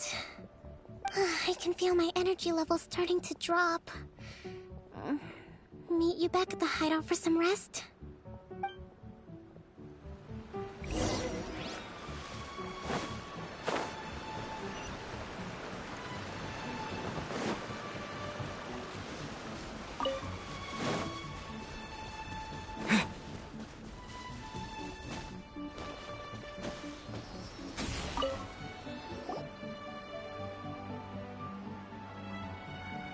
Thank you for everything. With your help, peace has been restored on Watatsumi Island once more. Recovering. Slowly, but surely. I should be raring to go before too long. Today was a reminder that I don't cope well in situations with lots of people. I've improved, but I still get nervous when more than a handful of people are involved. I think I might get Goro to handle the negotiations next time. Do you think so? To be honest, I'm still a long way off what's expected of a divine priestess. In the past, I was concerned only with winning the war, restoring peace, and making sure everyone could live a happy life. But I realize now that wasn't going far enough. People have all kinds of aspirations, and just I have a long way to go. But that's okay. If I can't make the journey in one giant leap, I'll just have to settle for taking it one small step at a time. In short, I've still got some maturing to do. Could you stay here on Watatsumi Island? To keep me company for a while longer?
Those two look familiar. Ah, it's Ippei and Shinojo! What? You forgot already? That one is Shinojo. Back when we first arrived in Inazuma, we escorted Hiragi Chisato out of Rito with him. Remember? That's how we got out. Next to him is Ippei, Kujo Kamaji's servant. That day when we hung out with A, he came and told us that Kujo Kamaji had gone missing. He was really worried. All part of Paimon's job as your guide. Anyway, let's go say hi.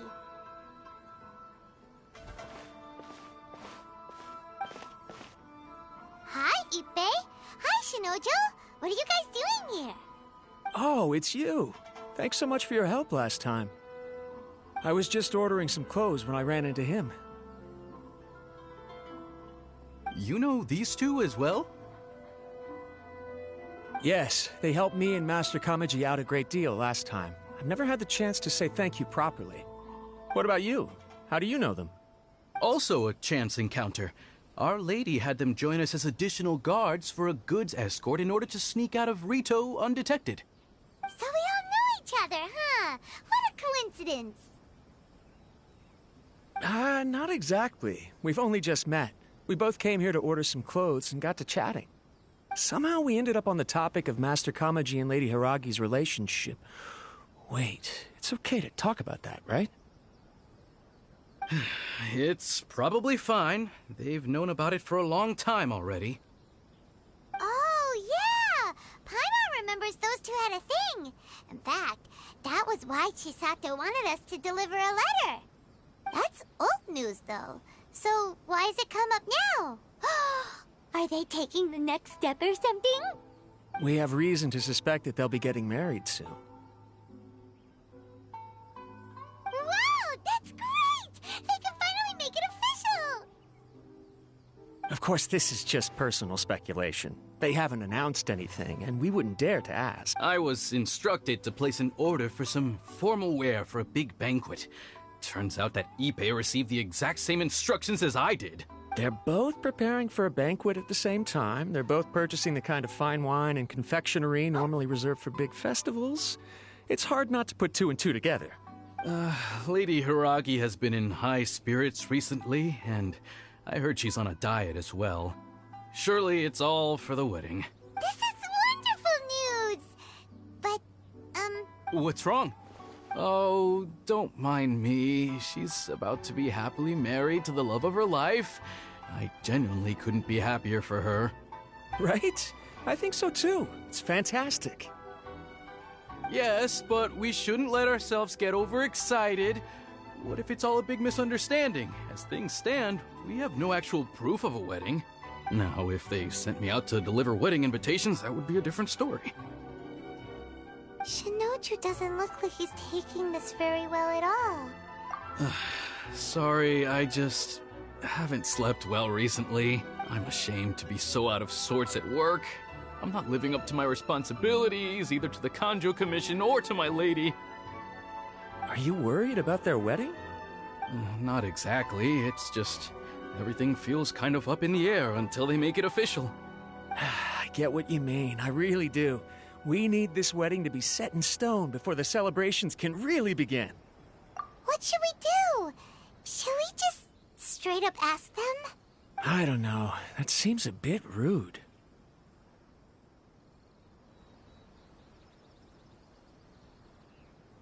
Right! If Ayaka knows about it, that means it's a sure thing. I don't think it's a good idea to bother the Yashiro Commission about this. It's fine. He and Ayaka are practically best buds. There's nothing to worry about. I see. Then thank you. Thank you very much. Having a definite answer will stop my thoughts from running wild. Let's go to the Kamisato estate.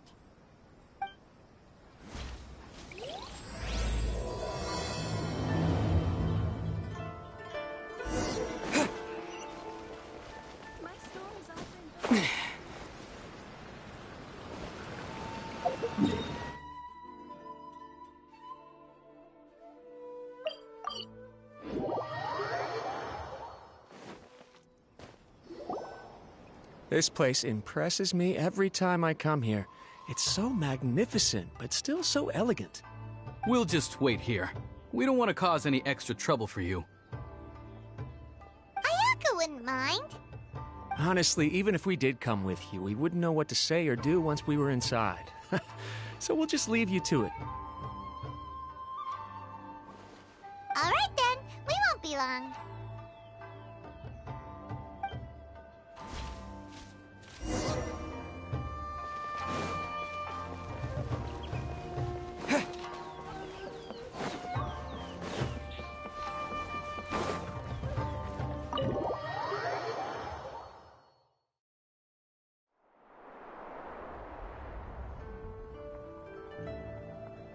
Without looking at the board, you've ruined my strategy in one move. Amazing. Now what should I do next? Ayaka, Toma, it's us! Huh? Hey guys, it's been a while. If you're looking for my lady, I'm afraid she's not here right now. Oh? That voice. Toma, would that happen to be the Traveler? Yes. Greetings, Traveler. Ayaka speaks of you constantly. Finally, today is the day. I am head of the Kamisato clan and Yashiro Commissioner, Kamisato Ayato.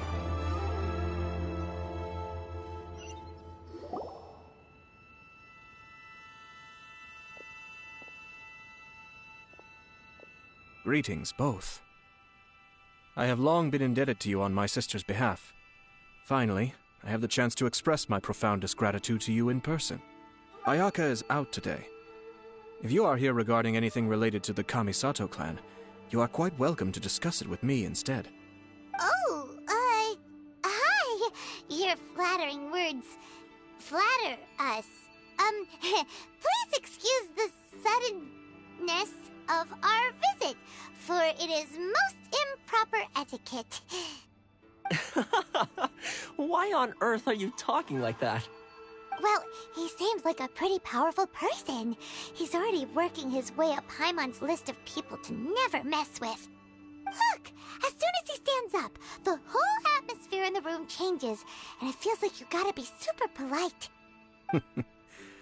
You shower me with praise undeserved, my little guest. There is no need to be quite so formal. This is a private residence, so please, relax. Oh, good. Because that whole spiel was really tiring just now. Alright, now that that's over, Paimon's just gonna ask the question.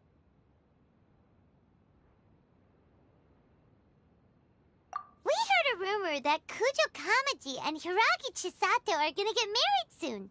Do you know anything about that? Oh? I wouldn't have thought you'd heard about that yet. I see. Well, it's true.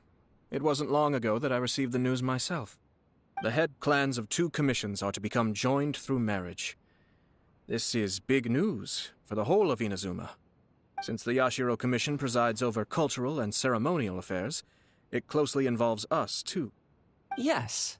And since the commissions are kind of the face of the Almighty Shogun to the masses, this wedding is one that we have to treat as a serious affair.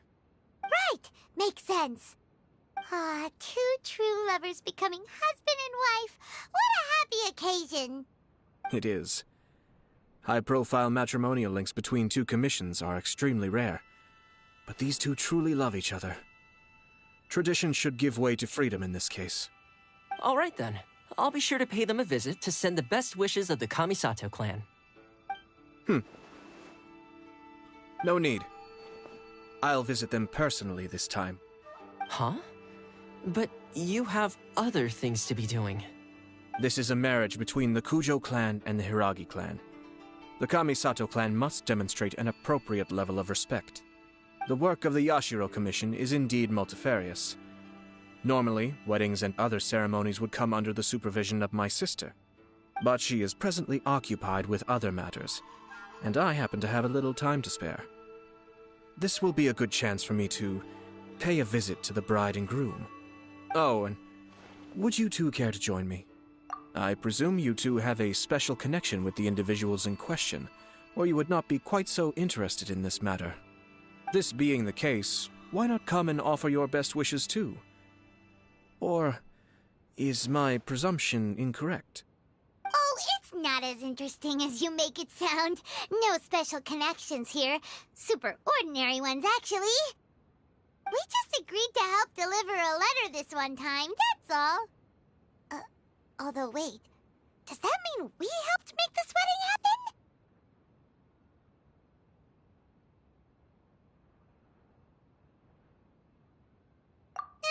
All right then. I cannot thank you enough.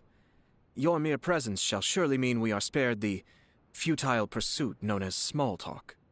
Wait, you're the Yashiro commissioner, but you can't do small talk? Small talk is a chore. Of course, there are some people in the world who quite enjoy doing chores, but I am not one of them. Toma, I'm heading out with my 2 guests now.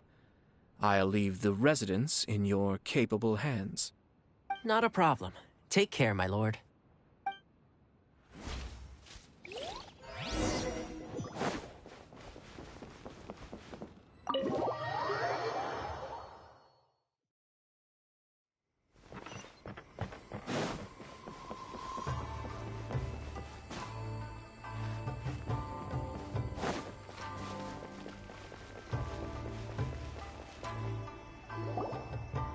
Ah, you're finally... Ah, Yashiro Commissioner! Who are these two? They're friends of ours. Paimon will do the introductions.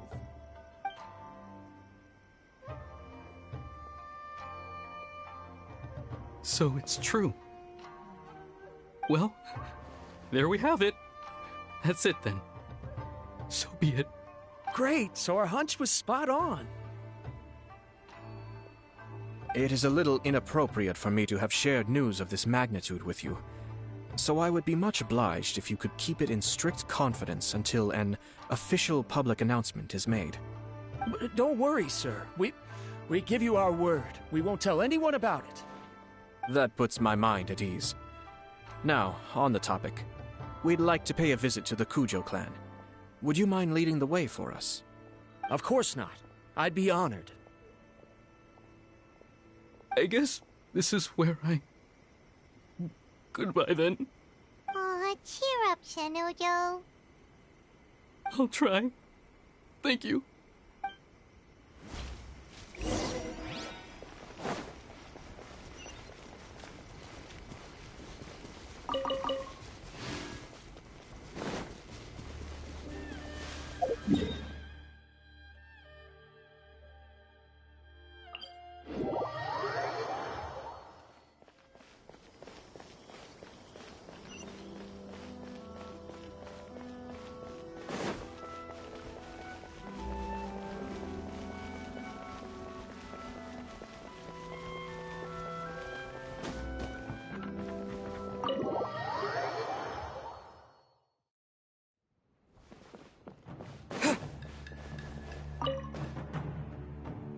All right, then.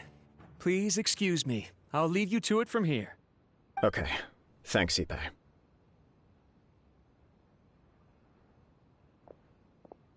I apologize that your impromptu visit comes at a busy time for us, Commissioner. Otherwise, you can be sure that we would have prepared a more extravagant reception. I don't mean to impose, Sir Kujo. In fact, I'm not here on official business at all. I heard the good news about yourself and Lady Hiragi. What a glorious marital alliance this shall be. Given the close ties between our clans, it seemed only right that I should come and offer the Kamisato clan's congratulations in person. I'm truly honored. I hope the news didn't come as too much of a surprise. Hey there! We came to congratulate you as well! Since the incident with the Takatsukasa clan, things in the Tenryou Commission have slowly started to stabilize. I'm still acclimating to the position of acting head of the clan. I just hope I'm up to the task, so I can live up to everyone's expectations. You're far too modest. The public thinks very highly of you. They say you're hardworking, upright, and responsible. I'm flattered, but I wouldn't have achieved anything without the support of my people. Thanks to them, everything is gradually stabilizing, and I finally had the chance to focus a little on my personal life. Well, you're certainly making big progress in that department. Come on now, you're embarrassing me. Pardon me, It's perfectly all right. Please, continue. I'm quite content to listen. It's a joyous occasion. Light-hearted is exactly how things should be. Really, who stays stony-faced when talking about a wedding? You're right. But I am curious to know, what's your honest opinion on the whole thing? Do you think it's too sudden? Of course not. Where there is true love, nothing should be allowed to stand in its way. No doubt people will offer you a colorful variety of opinions. But of course, you will have factored this into your decision, and I'm sure you are prepared for whatever challenges may lie ahead. Indeed I am. So, please be confident. When your mind is made up, you ought not be worried about things for which you are already well prepared. Nevertheless, there is just one small aspect of this that puzzles me a little. Please, go ahead. You've been working hard to bring the Tenryou Commission in line. This is positive, and no doubt the beginning of important change. But on the other side of this equation, Lady Hiragi's father, Hiragi Shinsuke, is still in prison. If you choose now, of all moments, to announce a marriage between the Hiragi and Kujo clans, the kinds of rumors that may begin to spread both among the general public and in the Kanjo Commission are not likely to be in either of your best interests. Yeah. Couldn't have put it better myself, Sir Kamisato. This has been my biggest concern for quite a while now. Hiragi Shinsuke is firmly against me having any contact at all with Chisato. In the past, we've always had to communicate in secret by sending letters. So although now may not look like the best timing for this marriage, it may well be the only opportunity we have. Oh, that guy? Yeah, he acts like this sweet old man, but he was determined to make as much trouble for us as possible. Oh, he is the worst! I can see where you're coming from, but you're only postponing the problem, not solving it. You will still have to face it sooner or later. Yes, I'm well aware of that. But since Chisato had the courage to ask me to marry her in spite of everything, how can I disappoint her? Well, sort of. She raised the idea in a letter, and after some initial hesitation, I went to meet her and have a serious conversation about our future. It's funny, actually, because when I formally proposed to her in person, she denied having ever written that letter. So coy. Huh? Really?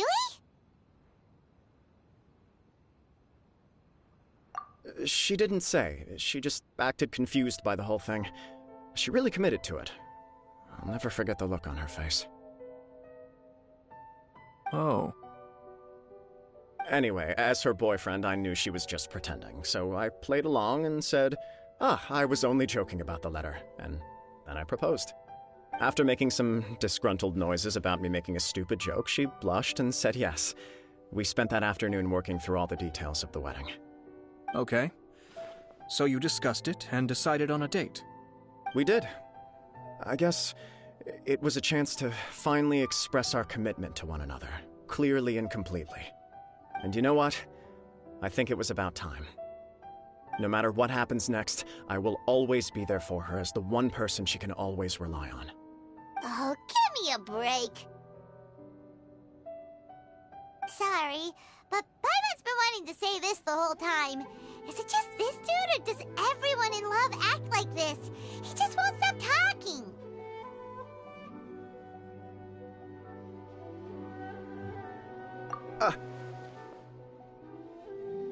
Apologies, my friends. And also to Sir Kamisato. I must sound like a fool. Far from it. On the contrary, seeing you so positively smitten puts my mind at rest. No surer evidence could there be of your true feelings and your commitment. If I had any reservations before, I certainly don't now. I wish you a joyous wedding when the day comes. Yeah, even if it's kinda irritating to see you all smug like this, it's still a happy occasion. Good luck on the day, and have a happy wedding! Thank you all. It means a lot. We have some other business to attend to now. Until next time. Very well. I'll see you out.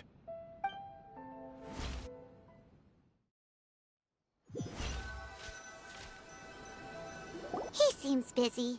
That must be true for anyone about to get married, right? It's a happy kind of busy, though. You're right. Kujo Kamaji is on Cloud 9. What do you think, Traveler?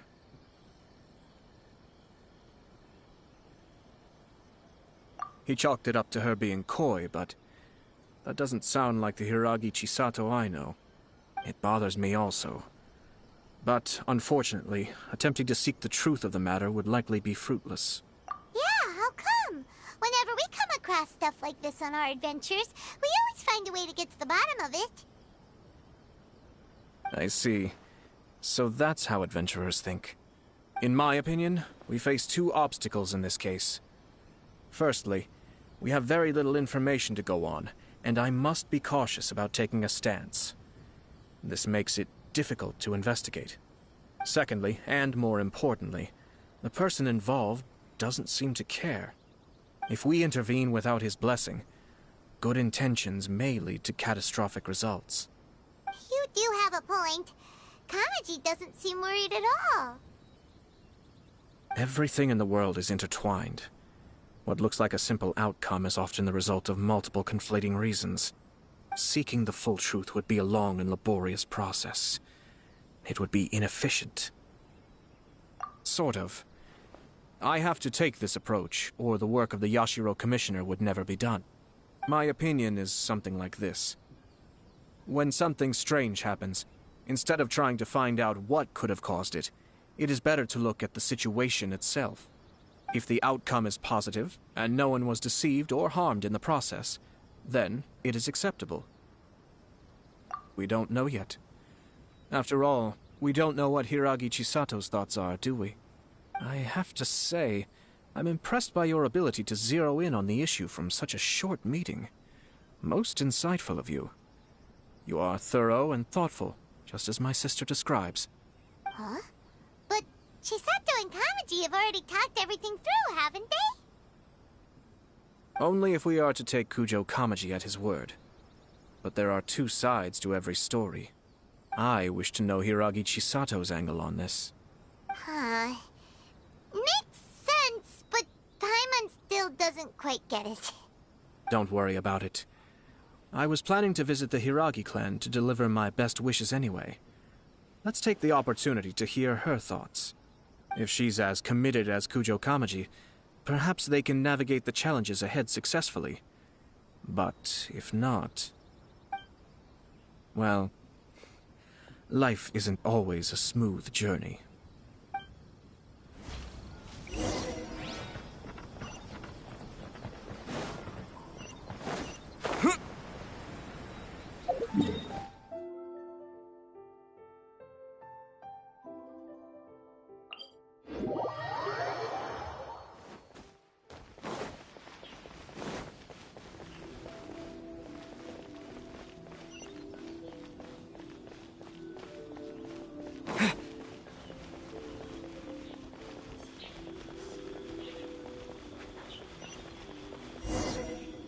There is still much to prepare for the wedding.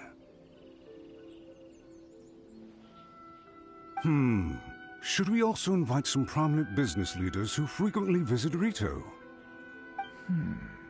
At the very least, we should send them invitations. I agree. Ah, hello there, Yashiro Commissioner. To what do we owe the honor on this fine day? As it happens, I'm here regarding the same wedding I believe I heard you discussing just now. I come bearing the felicitations of the Kamisato clan. Would Lady Hiragi happen to be available at this moment? Our lady is entertaining guests right now, and we're not entirely sure how long she will be. But please, do come in. We will arrange some tea and snacks for you and your attendants. Hey! Paimon is not an attendant! You misunderstand. These two are dear friends. You're too kind. We don't wish to impose. We'll just wander around in the general area. Apologies for the interruption while you're busy with preparations. Please, let us know once Lady Hiragi is available. Nonsense, Commissioner. No imposition at all. This wedding is a joyful occasion, and all the other clans who serve the Hiragi clan are most delighted for them indeed. We're merely doing the best we can to make this wedding as grand an affair as possible. When the time comes, we'll invite everyone in the clan and even the general public to attend. That sounds splendid. We'll leave you to it. Take care, Commissioner. Seems like you guys talked a lot without actually saying anything. Hence why I dislike small talk. Our timing was not ideal, but never mind. I spotted a stall on our way over where we can pass the time. The owner always managed... Oh, it's Tomoki! Ah, it's you. Good to see you again. Seems like you're always showing up with a VIP in tow. Oh? So you know the owner as well? Yup, we tried his dango milk a while back with the almighty Shogun in Inazuma City. Ah, I see. So you were involved in that. I'd caught wind of this dango milk, but I didn't know that it had anything to do with you two.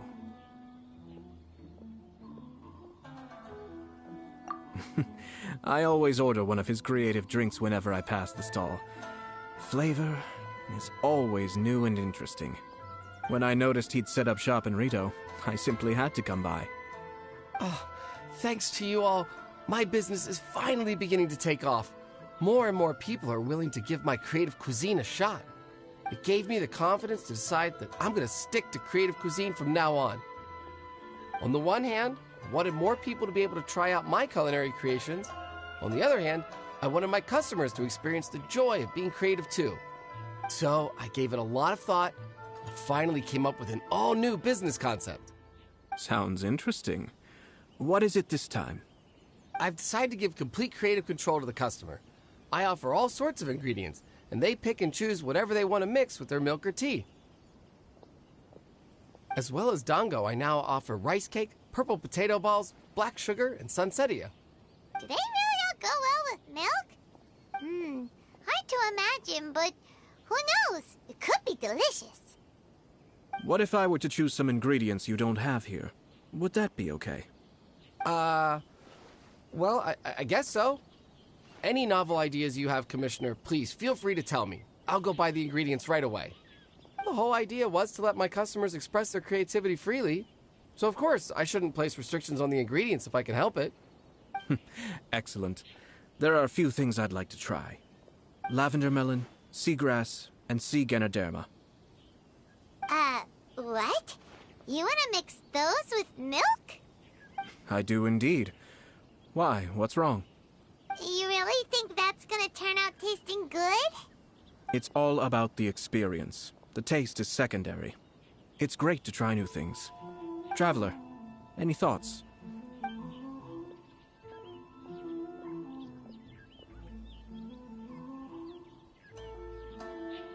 Sounds like a risky choice.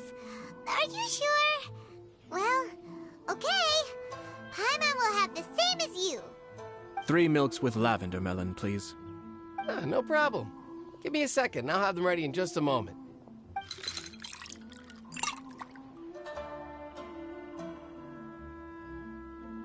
Here, your milk is ready.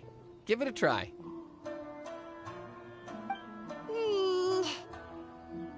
Yep, just as Paimon suspected.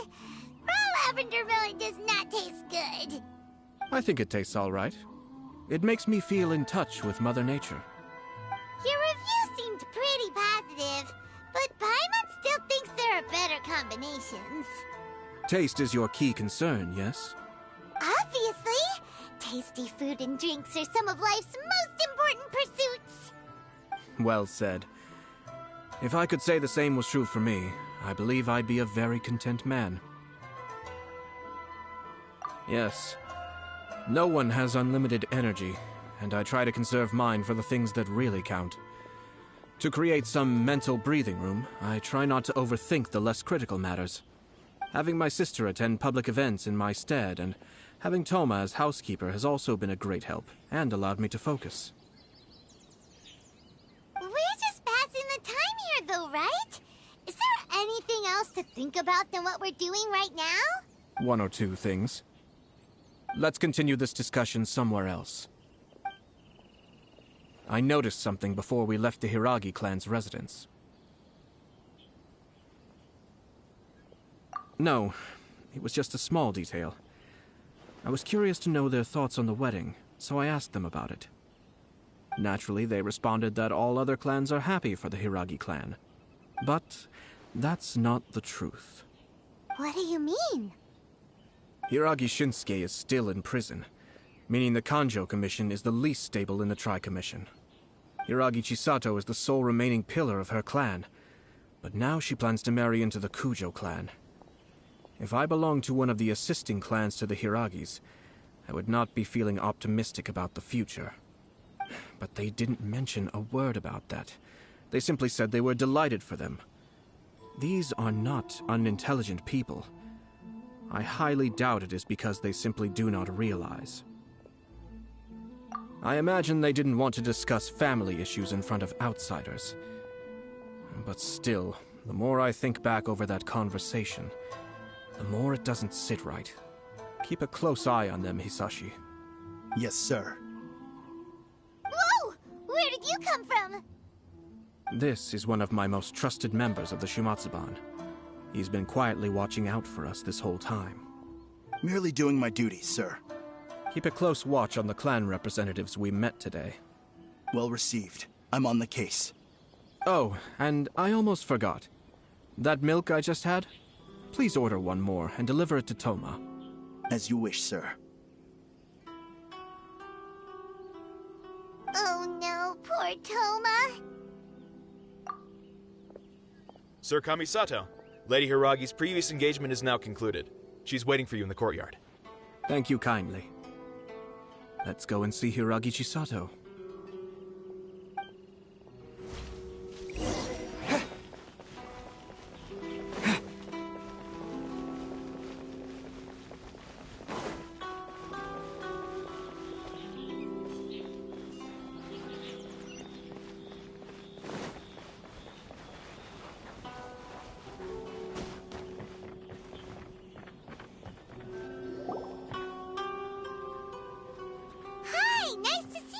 Chisato? I heard that Sir Kamisato had brought some guests, but I didn't know it was you two. It's been a while, Lady Hiragi. How have you been faring? This is a rare privilege, Sir Kamisato. It is not often that I have the chance to meet you, let alone here in the comfort of my own home. I'm doing very well indeed, thank you. You must be so busy. Thank you so much for taking the time to come and congratulate Kamaji and I. It really means a lot. But of course. The Tri-Commission are the servants of the Shogun, and we should look out for one another. In fact, we visited Sir Kujo just now. It's clear that he's very much looking forward to the wedding. Perhaps his joy is infectious, for I am now feeling rather elated myself. I sincerely wish you a joyful wedding and a blissful marriage. Thank you for your kind words. This was not an easy decision to make. We will both have to work harder from now on. I'm sure the news will cause something of a stir. But come what may, we will stand as one and face whatever the future throws at us, together. Sounds like things are pretty tough for you, Chisato. Yes. To be honest, I'm still a little nervous about it all. But Kamaji has been so supportive. His promises have comforted me a lot. It sounds like you have some considerable reservations, Lady Hiragi. Yes. Well, there are so many things I need to consider. In case you were wondering, I was not actually entertaining VIPs just now. I was in fact meeting with one of the Kanjo Commission's officers, Shinojo. Oh, really? Him? He charged in all of a sudden and said that he had something very important to tell me. He didn't mince his words. Basically, He doesn't want me to marry Kamaji. He has always been a calm and contained person who never acts out of line. I was quite shocked to see him so agitated. But despite all that, what he was saying made a lot of sense. He thinks that now is a bad time for this wedding to happen. He pointed out that I am like the final pillar propping up my clan. If I marry into the Kujo clan, that pillar is taken away. There will no longer be a voice of authority in the Hiragi clan. And it could be a disastrous move for my personal image, too. It's just two families becoming one big family, though, right? What's the big deal? Traditionally, in Inazuma, clan affiliation influences every facet of life. After the wedding, Lady Hiragi will belong to the Kujo clan.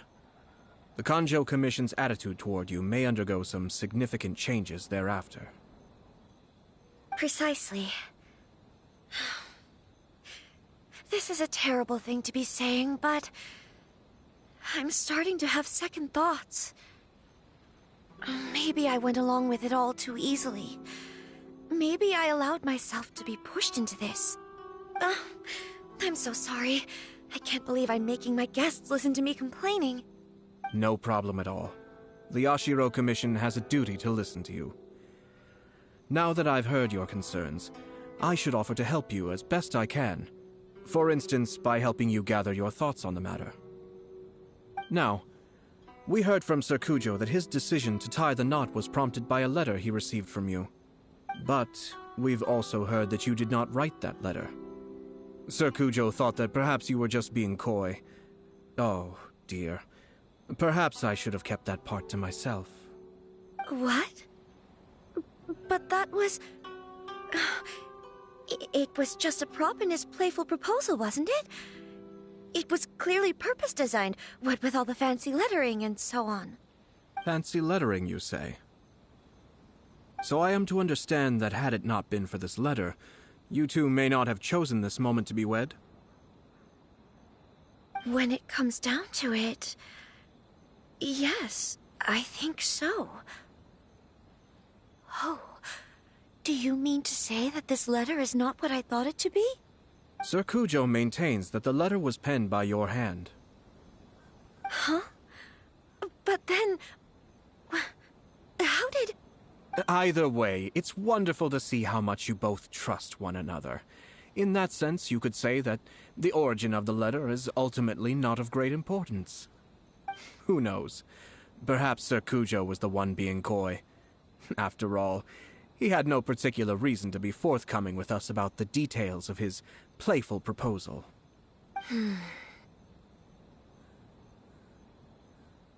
I understand. As you say, ultimately, the origin of the letter doesn't matter. But my position does matter. Kamaji and I thought that we needn't worry about anything that lies ahead, because we can face it all together. But now, I think I should give it some more thought. Marriage is the most important decision of your life. Don't let yourself regret it. It is also part of the Yashiro Commission's job to help people through difficult times. I say this as an advocate for you personally, and for the Hiragi clan. Please, do not be compelled by circumstances to make any decision that goes against your will. To be together with the one you love is a sacred thing. It is my earnest wish that both of you may enjoy a bright and beautiful future, not a bittersweet one. I'll take to heart every word you have said to me. I can't thank you enough, Sir Kamisato. I'll think very carefully about your advice. All that matters is that you follow your heart.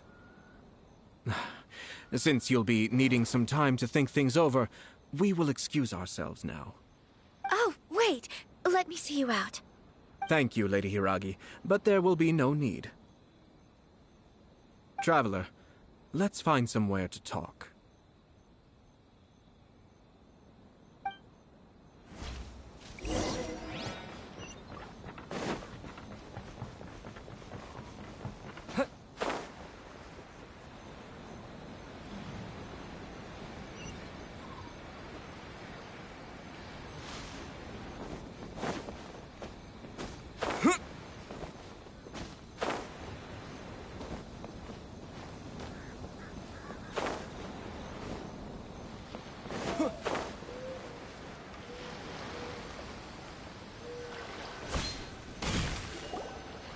Hiragi Chisato is on a totally different page than Kujo Kamaji.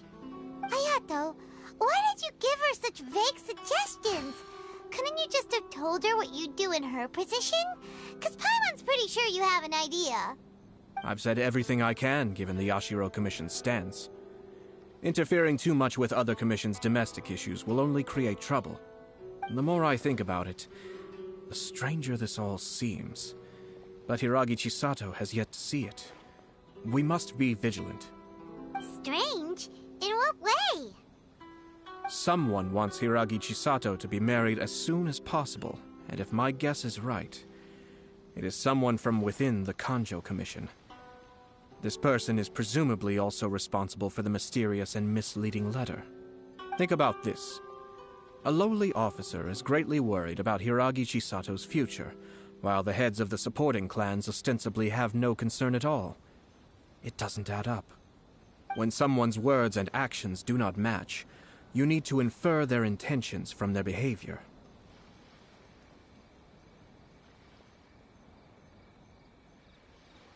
Yes. It's a smart strategy, far superior to the one adopted by the Tenryou Commission's Takatsukasa clan. Even had the forged letter failed and been seen for what it was, there would have been no repercussions.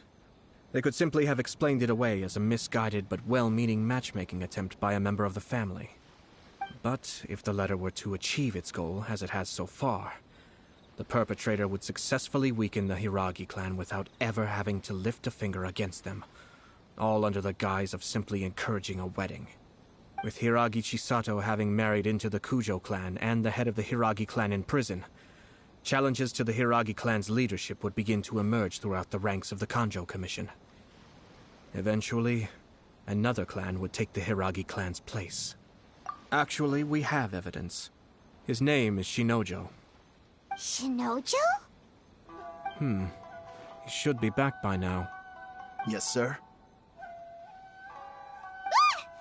That's the second time you've done that! Paimon cannot deal with this. Did they take one of the Kanjo Commission officers away? Yes. His name is Shinojo. As I expected.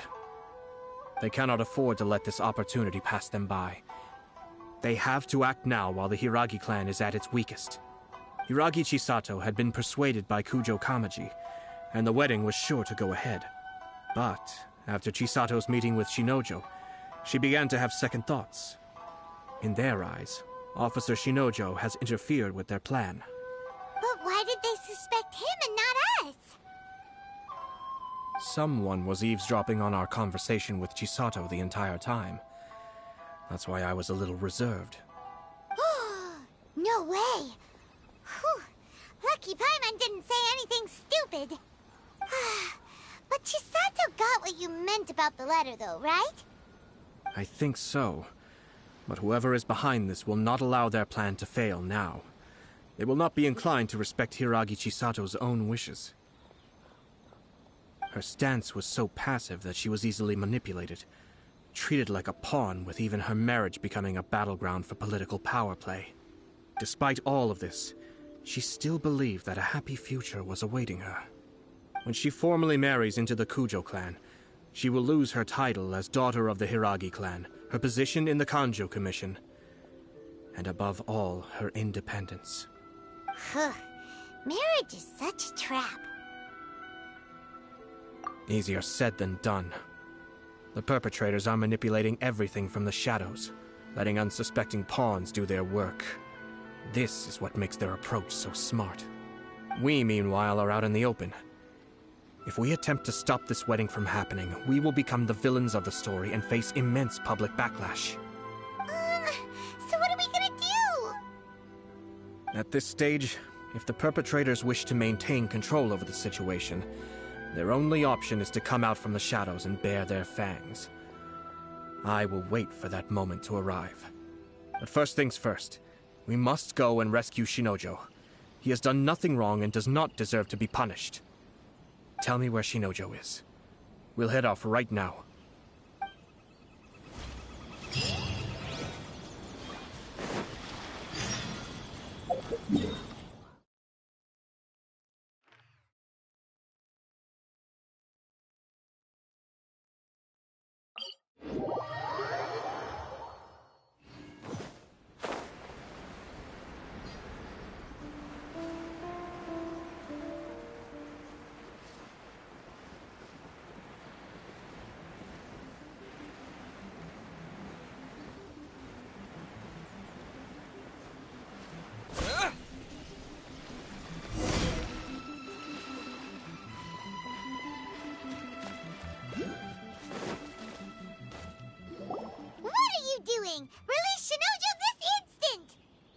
stop this at once.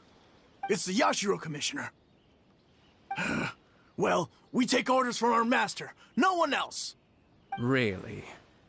Then please, excuse me.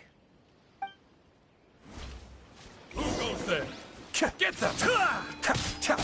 Be still. I must.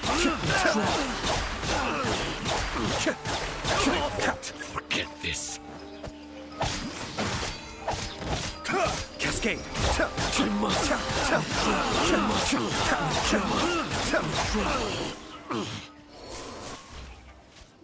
Blast. Let's go.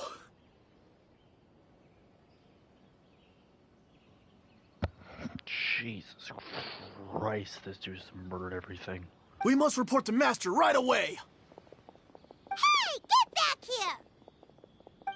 No need to follow them. We need bait to catch the fish anyway. Leave them be. I think I saw a key fall to the ground during the fight. Let's free Shinojo first. But in all the chaos, it must have been kicked to one side. Where did it end up? What the? It's a tanuki? Oh, don't tell Paimon that the tanuki took it! Let's follow it and see.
Thank you. Thank you. It was terrifying. They said they were gonna throw the cage into the sea with me still inside. Oh, wait! You have to listen to me. Lady Chisato's wedding. It's all part of a scheme. Someone's trying to use the wedding for their own ends. Calm down, Shinojo. It's okay. We know about all that. Huh? Our suspicions were roused to this possibility, and so far, everything is unfolding rather as we expected. Those behind this plan are not going to give up easily. Their next move is imminent. We must devise sufficient countermeasures. Yashiro Commissioner, you're personally going to take action? This situation has consequences for the whole Tri-Commission, and the stability of all Inazuma is at stake. My hitherto neutral stance ends now. The almighty Shogun has always despised these pathetic power games. As a commissioner, I am a servant of the Shogun, and it is therefore my duty to handle these tiresome matters on her behalf. That's true. Shinojo, don't return to your post yet. Find somewhere safe and stay hidden.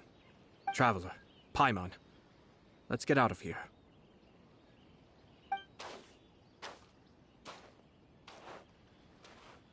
Well, if it isn't the Yashiro Commissioner. I hear you showed up here with no explanation and attacked my men. You wouldn't happen to be carrying out some sort of secret mission, now would you? I heard that someone was taking the law into their own hands. As a responsible official of Inazuma, I could not in good conscience stand idly by. Shinojo may be your retainer, but the law does not grant you the right to abuse him. Abuse? Nonsense.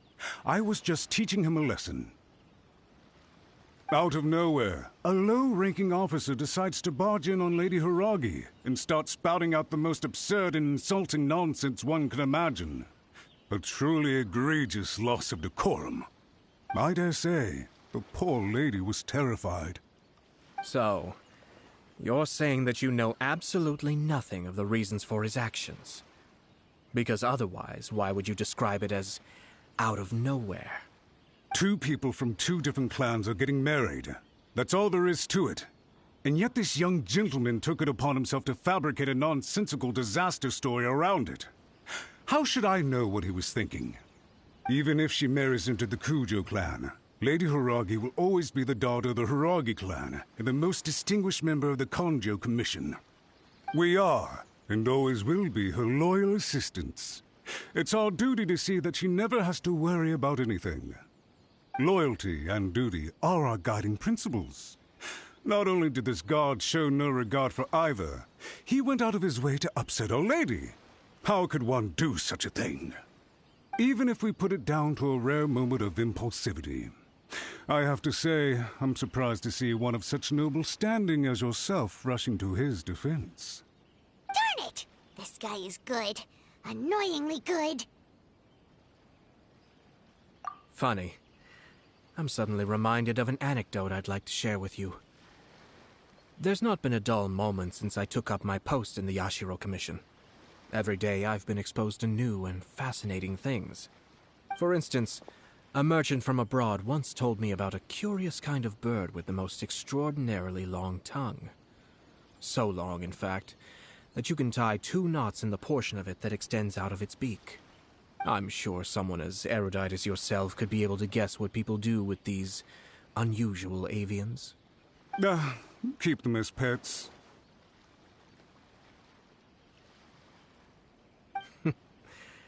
You'd think, wouldn't you? But there's a catch. You see, this bird is of no use to humans whatsoever, and certainly doesn't make a suitable pet. If you catch one, the best thing you can do is actually cut its tongue off and throw it out of the window. The reason they give is this. The longest tongue has the most to say, but don't be deceived as it chirps away, lest the song it sings lead you astray. I say, Yashiro Commissioner, are you here simply to mock the Konjo Commission? Far from it. In my mind, the Konjo Commission is made up of honorable individuals, upright and forthright, conscientious and loyal. It is unbecoming of such people to resort to lies, deception, and filibustering, all as part of a plan to remove Lady Hiragi from her position in the Konjo Commission. Yashiro Commissioner, please don't make accusations without any evidence. The evidence is standing right in front of me, is it not? I have a credible witness who can confirm you were quick to try and make him disappear as soon as he said something that you did not like. Ugh, dear me. I can't believe the Grand Matsura clan is now represented by someone with less of a sense of loyalty than even an ordinary servant. You studied hard and took a government position, only to make it to where you are now just to play these petty power games behind the scenes. I'm not sure whether it's because you're smart enough to play the system, or too foolish to know any better. In your years of service to the Shogun, not only have you managed to glean nothing good from the people around you, you have also let yourself be blinded by self-interest. And now you have ruined your once bright future. I'm not angry, Mr. Matsura. I just feel sorry for you. Is that right? Then tell me, if you're so bright, what exactly do you think you can do to me?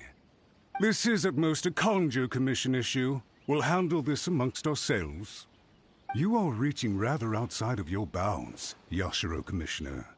If you seek to involve yourself in other clans' affairs, might I be so bold, then, as to question your motives in doing so? I think you are simply opposed to an alliance between the Kanjo Commission and Tenryo Commission, because the new balance of power in the Tri-Commission would be a threat to you personally. So you come here with an elaborate excuse to try and break up this marriage. So, that's how you view it. Well, I have to admit, you clearly are far more talented than I at monitoring the power balance within the Tri-Commission. Let me be crystal clear. This wedding is going to happen, and nothing is going to change that. The notices have already been sent out. All of Inazuma City knows about it now. Most of the public weren't aware that Kujo Kamaji and Hiragi Chisato were courting. But you can bet it's all anybody's talking about now. Once the notices go out, that's it. The wedding is a sure thing, even if it hasn't happened just yet. I see. It seems like I was wrong. So suddenly we see eye to eye? I had expected you to at least be smarter than most. But it seems that I was gravely mistaken. Kamisato Ayato! You... How dare you! You've made your move. Now, I suppose it's time I made mine. What do you mean? Do you seriously think this marriage will bring the Kanjo Commission and the Tenryo Commission together? Isn't it at all possible that the Kanjo Commission becomes marginalized as a consequence of this union? Goodness me. Well, I've learned a great deal from talking to you. That will be all for now. If you would excuse me, I shall take my leave.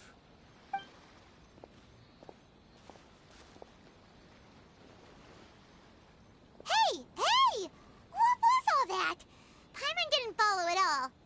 They had their scheme, but fortunately I was prepared. As I said, they ended up coming out from the shadows and revealing themselves. Let's see how things are in Inazuma City. Then, I'll take you through the details of my plan.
Let's get down to business. Time for retribution! Scatter!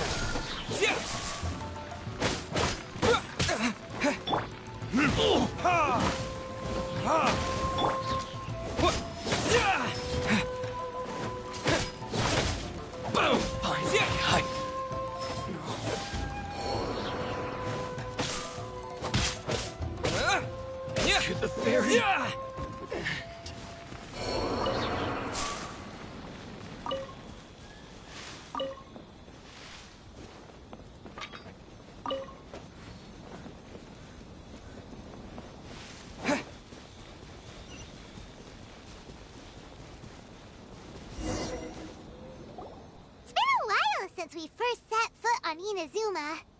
So many things have happened since then. Yeah, we've definitely made some progress on our journey. So, where should we go today? Huh? What's up?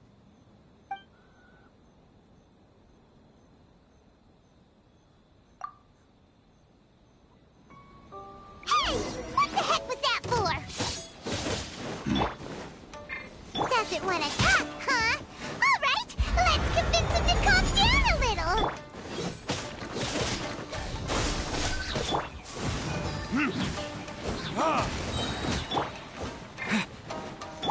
Burn! Ha! Ha!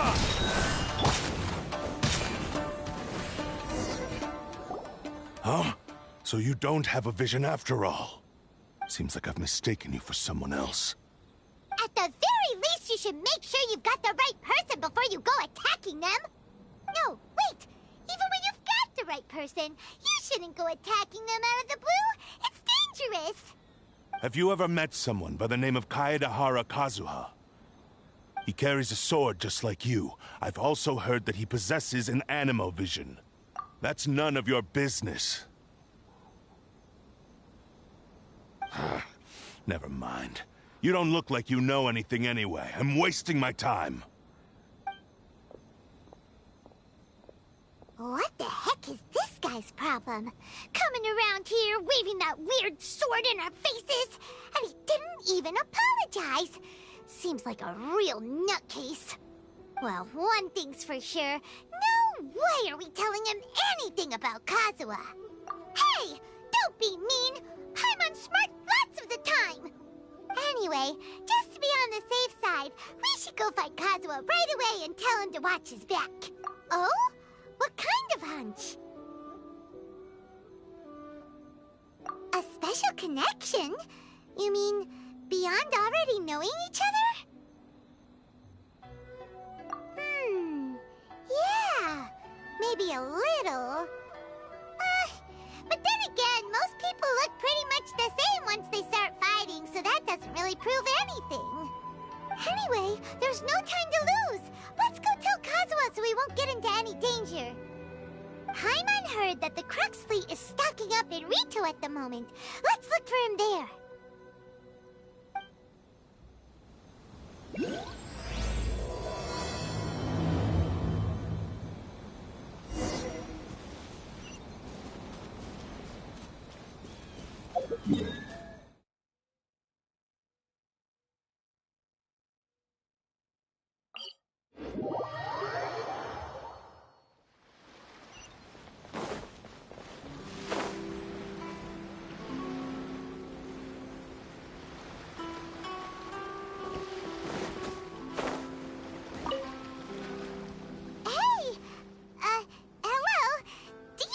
Kazuha is.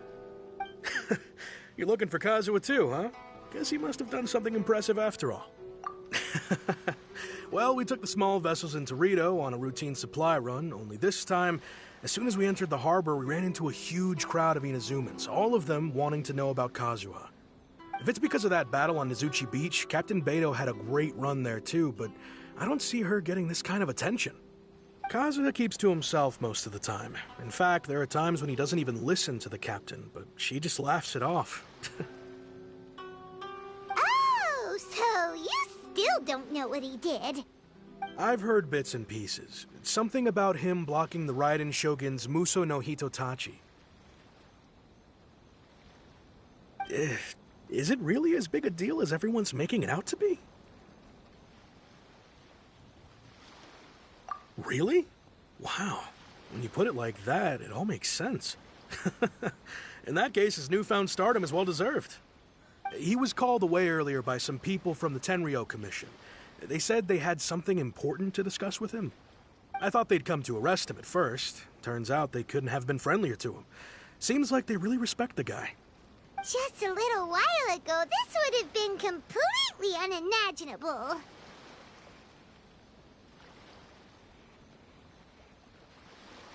Thank you! Guess we'll go pay a visit to the Tenryou Commission. All right then. I'll just stay here and carry on trying to fend off the crowd.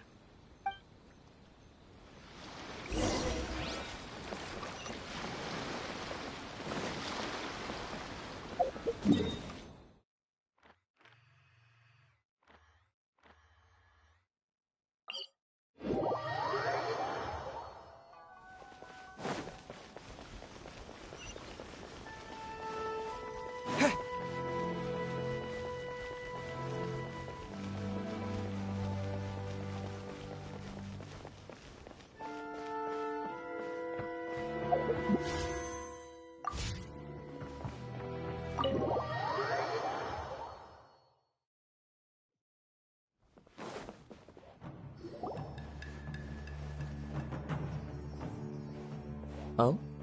It's you. Greetings. We were just discussing the repealing of the Vision Hunt Decree.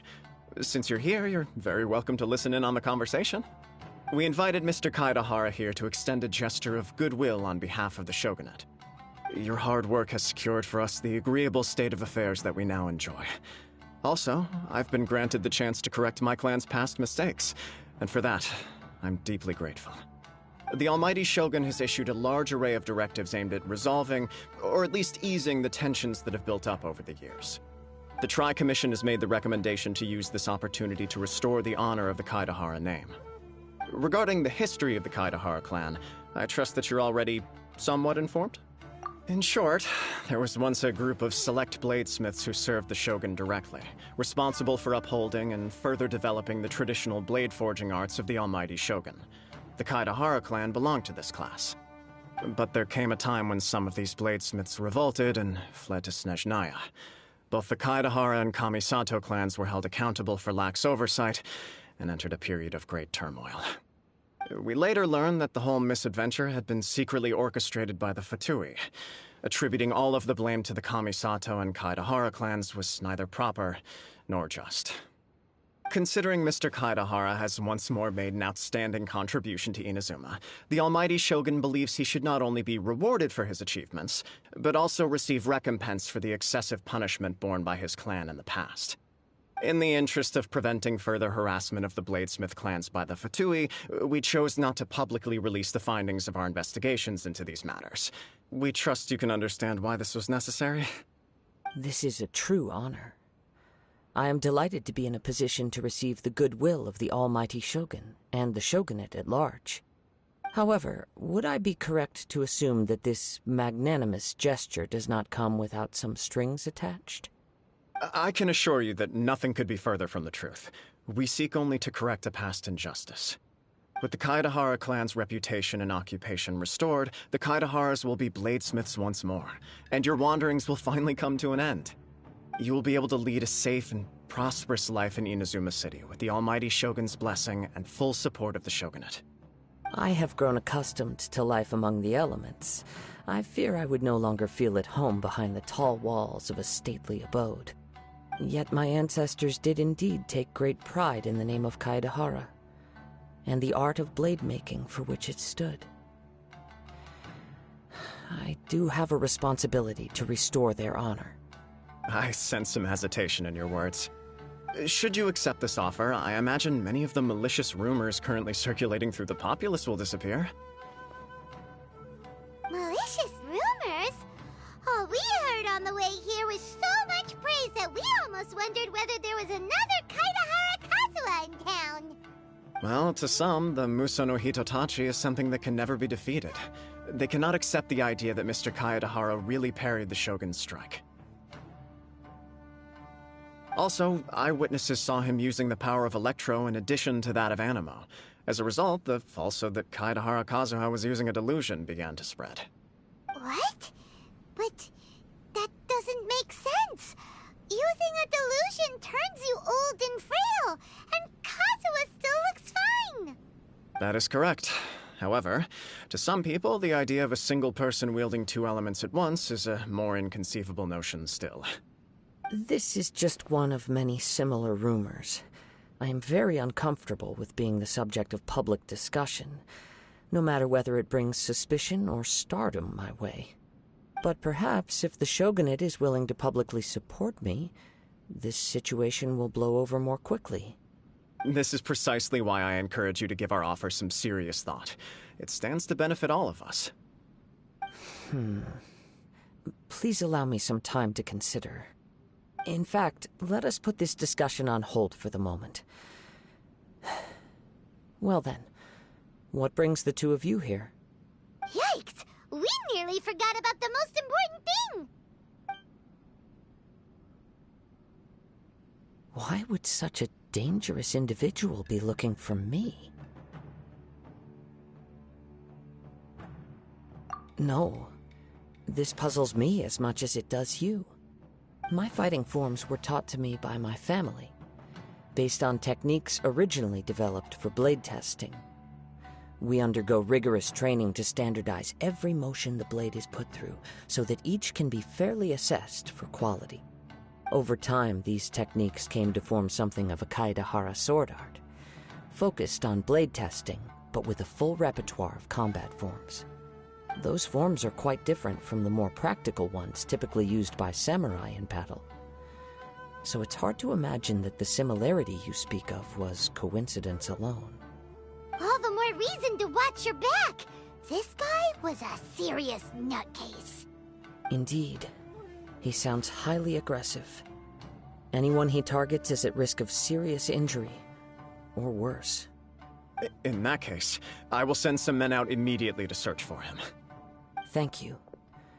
I must say I am now very curious about this matter, and I will also need some time to consider your offer. I will first join the Traveler in investigating the one who attacked him, then give you a conclusive answer upon my return. Very well. Please stay safe. Come on. Let's go and track down your aggressor. The detective agency knows the most about what goes on in town. Let's see what Ryuji has to say.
A quick question. Do you know if anyone around here has been looking for him? For Kaedehara Kazuha, we mean. Aha! So this is the renowned Mr. Kaedehara. I've heard a lot about you. It is an honor to finally meet you today. You are too kind. We are currently investigating an assault and would appreciate any help you can offer. Oh? You were targeted in an assault? Let me think. I can't seem to recall anything of immediate interest. Mr. Kaedehara is currently the talk of the town, so there are always a lot of people looking for him.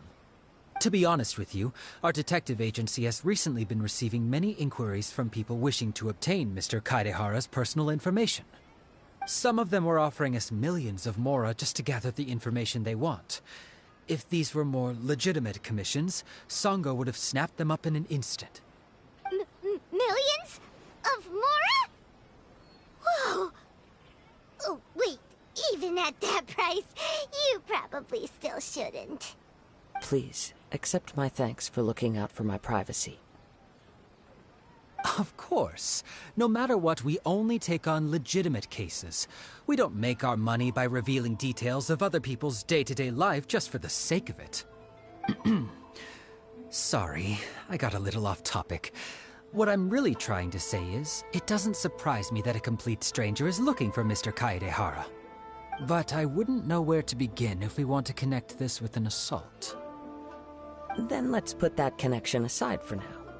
Have there been any other attacks or similar incidents recently that stand out as particularly unusual? The Tenryou Commission had very few leads. I thought you might have some information from different sources.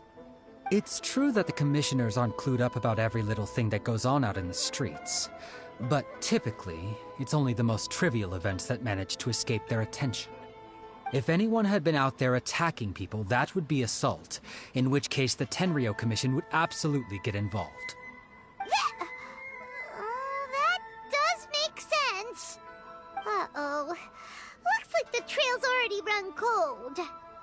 I still find it difficult to believe that whoever attacked you hasn't been causing any trouble elsewhere. Few people possess your prowess in battle.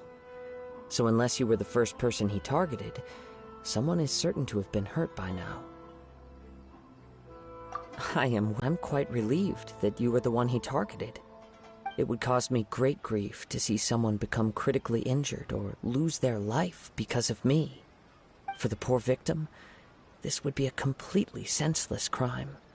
Don't worry, we'll find him.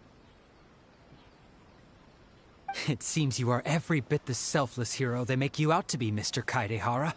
Surely this same concern for your fellow man is what drove you to fearlessly raise your blade against the almighty Shogun. You flatter me. Truth be told, I don't know quite what came over me in that moment. You are much too humble. Don't worry, I completely understand your concerns. I will try my best to gather whatever leads I can for you.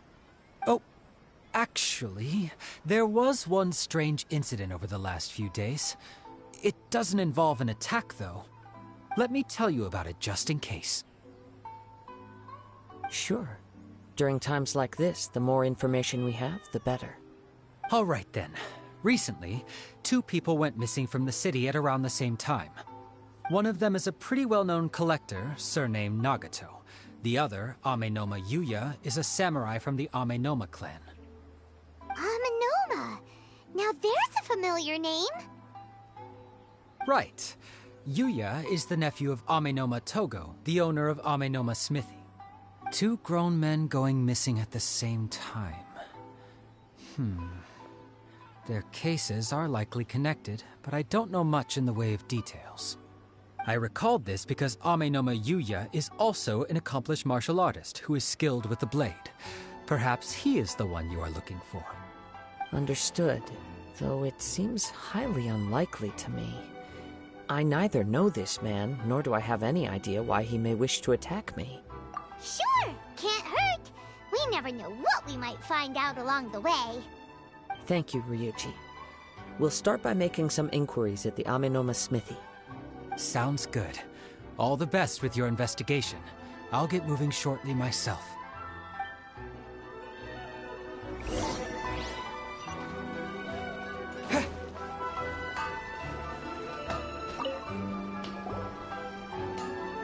Ah, if it isn't Kaedehara Kazuha. What brings you here today? Huh? You 2 know each other? Yes.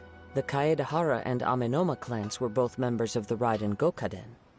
Historically, there have always been deep links between the 2 clans. After I returned to Inazuma, I visited Mr. Amenoma to pay my respects. Let me quickly explain. The Raiden Gokaden was the collective term for the 5 most acclaimed bladesmithing arts in Inazuma. The techniques of blade making were personally bequeathed to the Raiden Gokaden by the almighty Shogun, and over time, further honed and enhanced by the most talented craftsmen. Unfortunately, a series of events led to the gradual decline of many clans in the bladesmithing trade. Today, only the Amenoma clan has kept its art alive. So sad.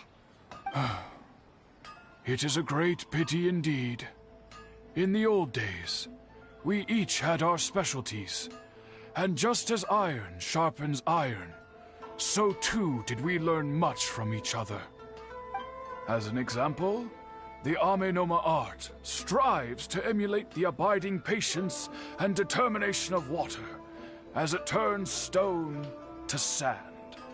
There is nothing mystical to our work.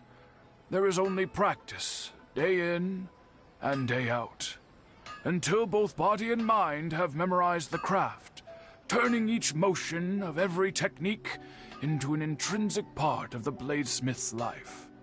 As for the art of the Kaedehara clan, I believe it's called the Ishin art. That's right. Ishin art strives for complete harmony between blade and mind from the moment that forging begins. For only a blade thus forged can capture and convey its maker's thoughts and feelings, and eventually become an extension of its wielder's will. Indeed. Most samurai choose their blades, but an Ishin blade chooses its owner. You are, without a doubt, the most worthy wielder of an Ishin blade. It gladdens my heart to see that although the Kaedehara clan has fallen on hard times, its ideals and virtues are alive and well. You overestimate me. My actions are guided by my own personal sentiments, not by any noble aspirations on behalf of my clan. But let's get back on topic. The purpose of our visit today is to gather some information on your missing nephew. We hope to assist with the investigation. It may turn out that this case is connected to another we are pursuing. Ah, yes. My nephew. I reported the case to the Tenryou Commission, but I haven't heard anything back so far. He didn't say a word before he left, which is very unlike him. I'm still completely at a loss on what to make of it, but I've done what I can so far. Worrying is futile. All I can do now is wait for the news from the Tenryou Commission. We heard that there was a collector involved in the disappearance too. Know anything about that? Yes. On the morning that Yuya went missing, he gave me a very cryptic look and said that he was going to give me a great gift. I believe he went to collect the item from Mr. Nagato after that.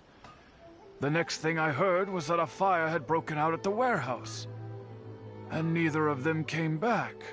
Yes, strange, isn't it? I wonder what could have caused it. Unfortunately, there was very little evidence left behind, so nobody knows what really happened. Do you have any thoughts on what Yuya may have wanted to give you? If I had to guess, it must have been some kind of rare weapon. Otherwise, there would have been no reason for him to get my hopes up. He's never been particularly interested in blade forging, but has always had a fondness for blade testing, and can sense even the most minute differences in blade quality. He is extraordinarily talented in martial arts, particularly when it comes to the art of the sword. Truth be told, we have some information that you may find to be objectionable. The person we are looking for, he attacked this friend of mine. Based on the evidence we have gathered so far, only Yuya seems to match the suspect's profile. What? No. Absolutely impossible. Yuya is not that kind of person. He is humble and kind. Even his training is done with the goal of calming his mind. He has never gotten into a fight before. Is that so? Yes. If there's one thing I can say for certain, it's that Yuya would never draw his blade without a very good reason. But, with that said, it's equally out of character for him to just disappear, with neither farewell nor fair warning. I also cannot know what course of action he might be capable of if coerced, or otherwise compelled by circumstances unbeknownst to me. Anyway, should you find him, please let me know as soon as possible. Don't worry. You have our word. From the sound of that, Paimon doesn't think Yuya was the one who attacked us as well. Yes. It sounds as if something happened when the two men met each other. Let's pay a visit to the Nagato household. Okay, okay.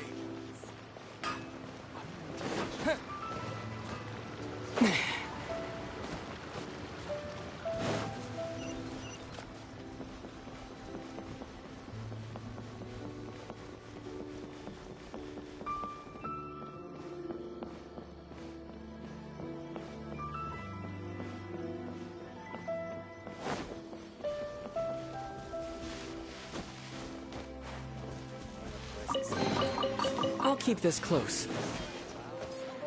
I'll protect us. Please don't enter without permission.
I'm very sorry, but we cannot afford to pay what we owe right now. My husband has gone missing, and I'm still trying to find him. No, you misunderstand us. We are here to help with the investigation. We'd like to ask you some questions about Mr. Nagato's disappearance, if we may. Ah, I see. I thought the debt collectors had come to visit again. I'm sorry you have to see me in this dreadful state. Has some new information come out? Do you know where he's gone? I'm afraid we don't have any new information at the moment. We're still trying to find out as much as we can to inform our search. With this in mind, can we perhaps ask some questions about your family's current situation? For example, Paimon's struggling to understand why a collector would be strapped for Mora. That's a long story. Ever since I've known him, he's been an avid collector of all sorts of things. He'd always get so animated when he was showing them to me. I knew nothing about the items myself, but seeing how enthusiastic and excited they made him, I was happy to believe that they were just extremely important to him. Everything was fine when we first got married, but as time went by, things changed for the worse. Uh-oh! What happened? He lost his sense of restraint. He started buying more and more things, and even resorted to borrowing money just so he could pay for them. Our expenses really spiraled out of control when he started getting interested in weapons. It was awful. There were days when he'd spend hours down at the warehouse, admiring his weapons even as debt collectors were descending upon our house. He wouldn't sell them, wouldn't even touch them. Just sat there staring at them like he was in a trance. I'm happy he has a hobby, and I'm willing to support him, but making ends meet has to come first. I've tried talking to him about it so many times, but he never listens. On the last day that I saw him, I gave him an ultimatum. If he refused to sell his collectibles and pay off his debts, I would divorce him and take the children with me.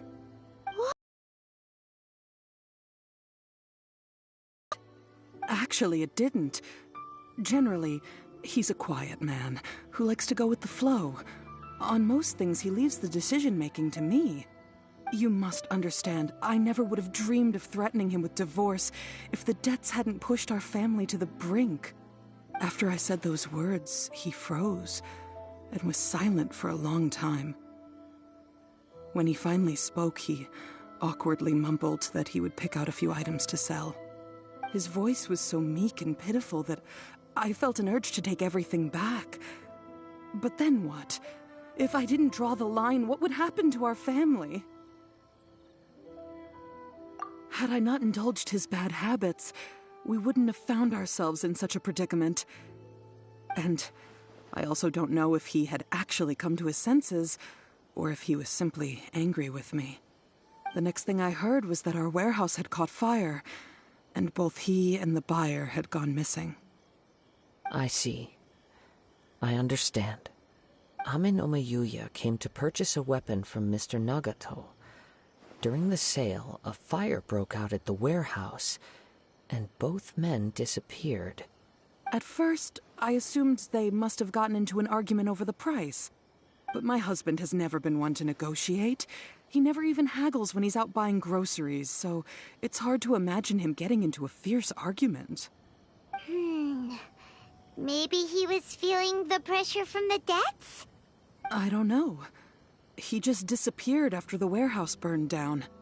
Perhaps he's too afraid to come home, now that all his collectibles have been lost in the fire, and he's got no way to pay off our debts. Even though I'm still a little mad at him, we're a family, and I want us to face our family's crisis together. As long as he's willing to turn over a new leaf, I know we can work things out. Please don't get upset. There could be more to this situation than meets the eye. If collecting things is a habit that Mr. Nagato had his whole life, it is quite unusual for this habit to change so drastically over a short period. But the information we gathered from the other side suggests Ame no Yuya is also a mild-mannered man who would not be likely to start an argument.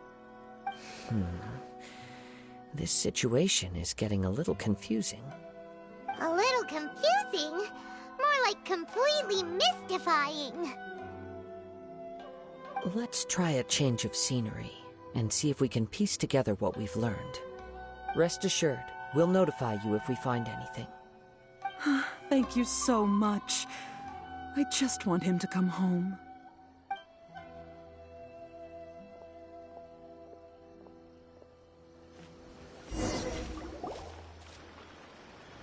Based on the information we've gathered so far, I can only surmise that the sales meeting between the two men was somehow the catalyst for their disappearance. The fire at the warehouse likely played a part in how the situation unfolded, though its exact role is a mystery. Do you have any thoughts? Well, Paimon was thinking that maybe someone accidentally knocked over an oil lamp and... Nope, never mind. Paimon's brain needs to rest for a while. Over to you.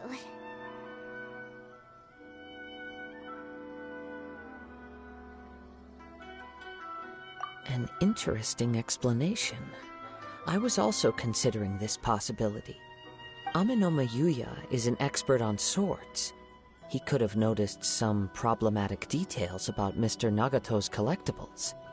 Maybe he recognized a blade as a fake, or a well-known stolen item. Either way, after arguing about it, the two men agreed to hide the truth of this matter. They thought a fire would destroy everything. But then the Tenryou Commission began investigating and uncovered some incriminating details, so they fled to protect their secrets. But it's a far-fetched theory. I can't imagine how they would have been able to reach an agreement. One fact that I keep coming back to is that Ame no Yuya is polite and well-mannered, while Mr. Nagato is introverted and passive. Neither seems like the type of person who is inclined towards initiating conflict. Mr. Nagato, being heavily in debt, is also the only one of them with the potential motive to disappear after the fire. The more I ponder it, the more puzzling it becomes. Just what could have happened there? Right. Although the time frame seems to broadly match, no other details that we've learned seem to link the two events together. Ame no Yuya lacks a key distinguishing feature of the attacker, namely that he is principally a practitioner of the blade testing techniques of Amenoma art, not those of the combat-oriented Ishin art. Darn!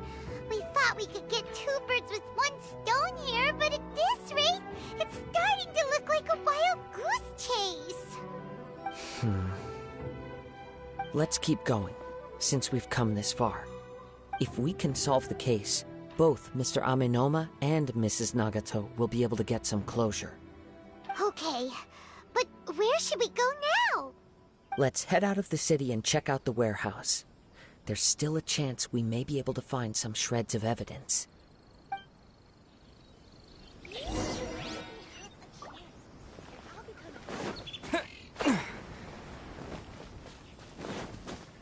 My apologies. Kamore Tea House only accepts guests from first supervisors.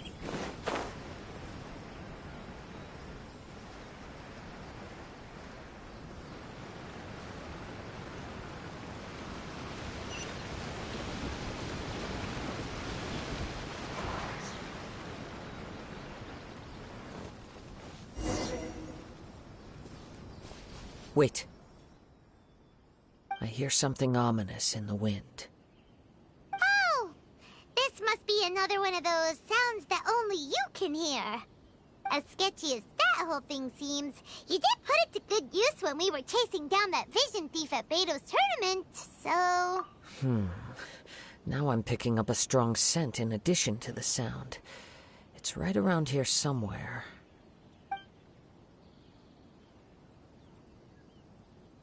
But there's nothing here.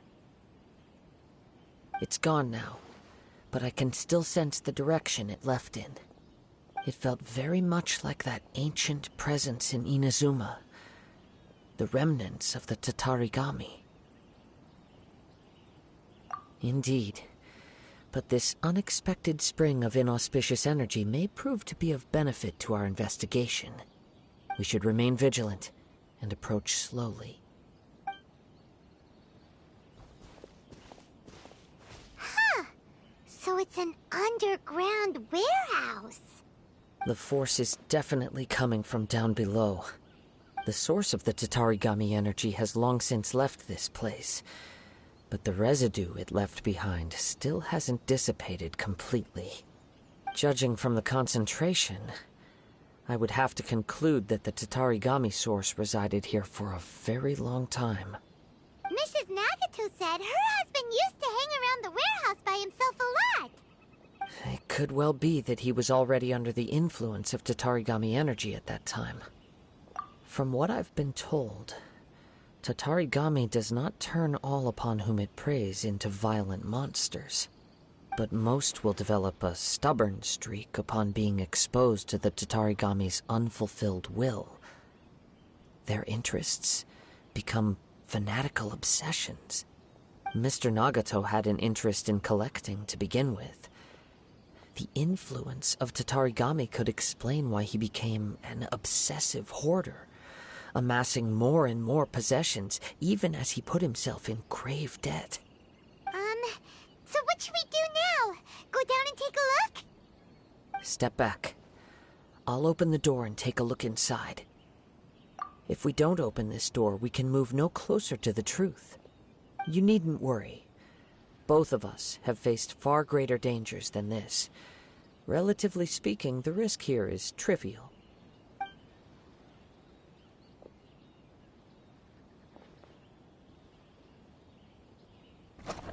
Huh.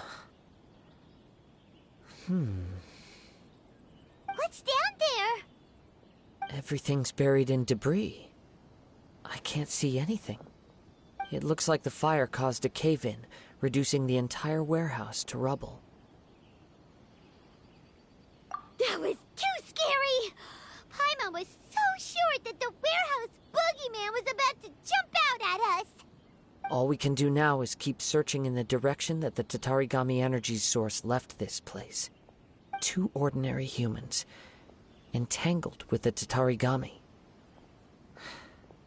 I fear much misfortune. Yes, let's go. If nothing else, it's vital that we find out where this Tatarigami energy is coming from. Quiet your mind and focus on what you sense around you. Perhaps you too will perceive its ominous presence in the wind.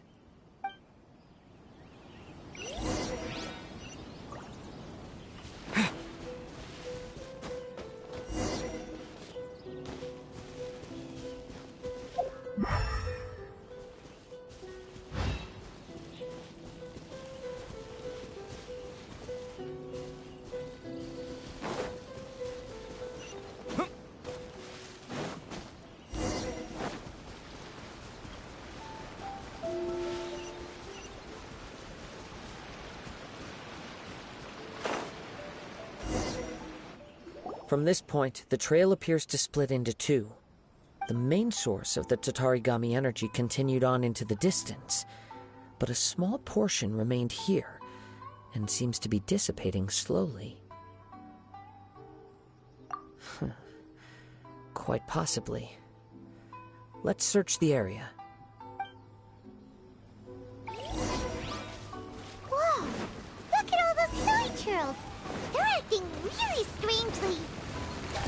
Something seems to be drawing their attention. Let's take a closer look.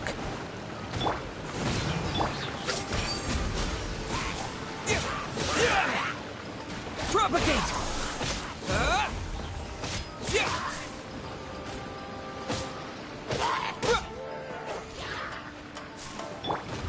Verdict is...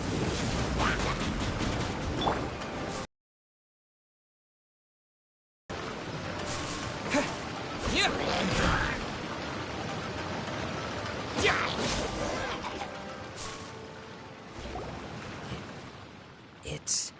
Ugh! Look at this red stuff! What is it? By the looks of it, a letter written on a piece of torn clothing. The ink is bone dry. It must have been written quite some time ago. Well, let's take a look.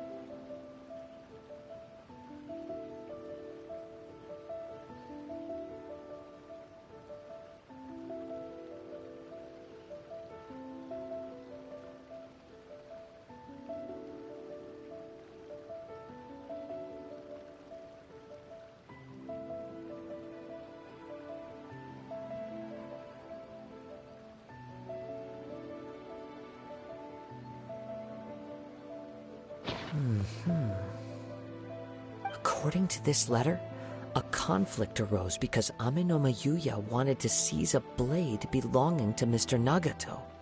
Yuya started the fire that destroyed the warehouse and wounded Mr. Nagato in the fight. Mr. Nagato kept chase as long as he could, eventually stopping here to write this letter when his strength gave out. So, where is he? He was not only mortally wounded, but also under the heavy influence of Tatarigami. Add to that the fact that its aura seems to have attracted a horde of monsters, and I'm afraid he may no longer be with us. Whatever traces there may have been of his fate beyond after this point, they've since been disturbed by the hilly churls. There's nothing more for us to find here. Yes, right now we need to uncover some more important truths.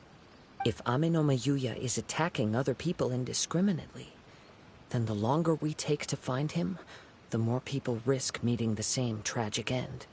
Right! So let's get moving! I wouldn't be surprised if he, too, fell prey to the influence of the Tatarigami. For a practitioner of the martial arts, the easiest desire to inflame would be their pursuit of further power and skill. All the clues that at first seemed disparate and disconnected, it seems that now we know the thread that runs between them. I have a hypothesis that, if it's correct, not only explains the series of events leading to the two men's disappearance, but also zeroes in on the attacker's identity. Wait! You figured it out? So these two cases are connected after all? I believe so. But it's something of an outlandish idea. I will only be able to confirm my suspicions once we've met him in person. On with the search. We must stay vigilant. At any point now, we may find ourselves in danger.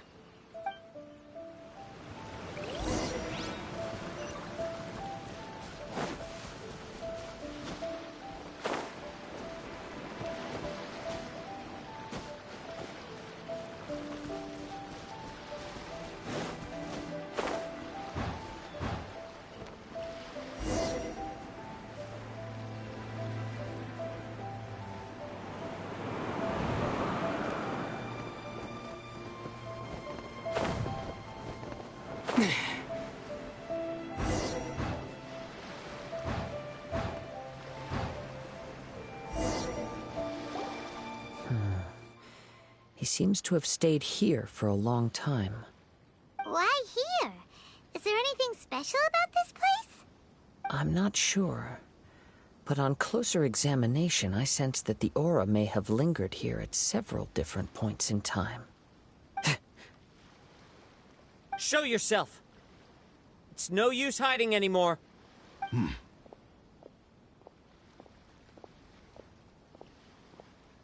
Kaedehara Kazuha. It's you, at last. Aha! So it is the same guy from before! What's your problem, huh? What could you possibly have against Kazuha? Indeed, there should be no enmity between us. If it is Ame-no-me Yuya that stands before us. But what if instead of facing Ame-no-me Yuya, we are in fact facing the blade in his hand? Now that you mention it, it is giving off a strange light. Whoa, whoa! Surely you don't mean... Are you serious? Tatarigami energy often lodges itself within physical objects, then works to subtly affect any living organisms in its vicinity. The blade has resided in Mr. Nagato's warehouse for many years, affecting his state of mind, and more recently using the sale as a means to affect, or rather as a means to occupy, Ame-no-me Yuya's body. You're sharper than I thought. You've already deduced the truth of the matter. Many, many years ago, I was forged by a famed bladesmith of the Ishin tradition. I was his pride and joy. In me, he placed all his hopes and dreams. As a descendant of the Kaedehara clan, you should be able to guess our greatest regret. I presume it has something to do with the Raiden Gokaden. Indeed. At that point in time, he failed to live up to the Raiden Shogun's expectations. In the end, all he could do was to flee the nation by sea on a ship bound for Snezhnaya. He was a bladesmith of great renown, a master of his craft. There was nothing that he could not accomplish. All he needed was more time and a little faith. And sure enough, in the end, he achieved what he had set out to do. All of his life's work, his wisdom, his skill, it culminated in his creation of me. He not only bestowed upon me the greatest of strength, but also endowed me with a consciousness of my own. In her conceit, the Raiden Shogun lost not only the single most perfect blade in the entire world, but also an irreplaceable achievement in the art of blade forging. So... swords can become conscious and control people? The people of the time in which I was born never believed I had that kind of power. They saw me as a mere blade, a sharp and well-crafted one, but in all other respects an ordinary weapon.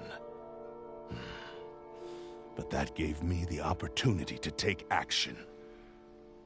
After the death of my creator, I decided to leave Snezhnaya and began my long quest to return to the distant land of Inazuma. Moving from one person to the next, I controlled the minds of countless hosts along the way, each bringing me one step closer to my ancestral home.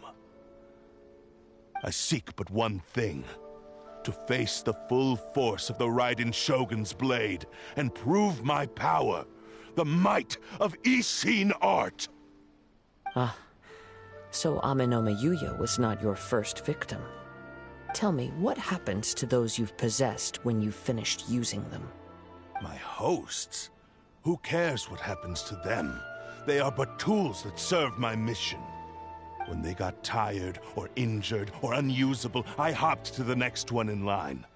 All I needed them for was to take me back to Inazuma. You're awful!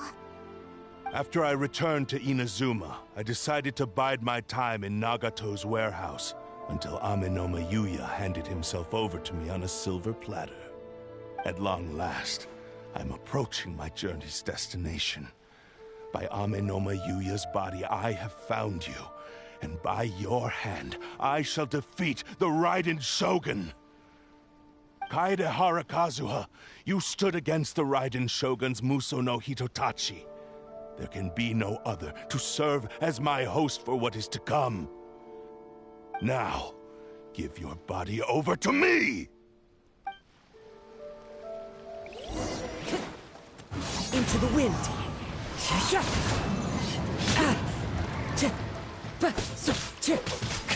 It's fine. One with nature. Submit to me! This is order.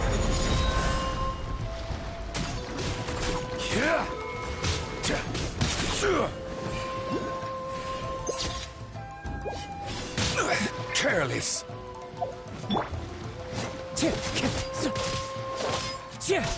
The wind knows me.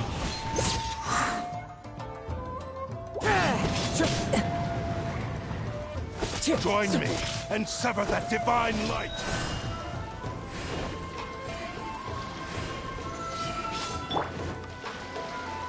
Solidify! We shall rewrite history!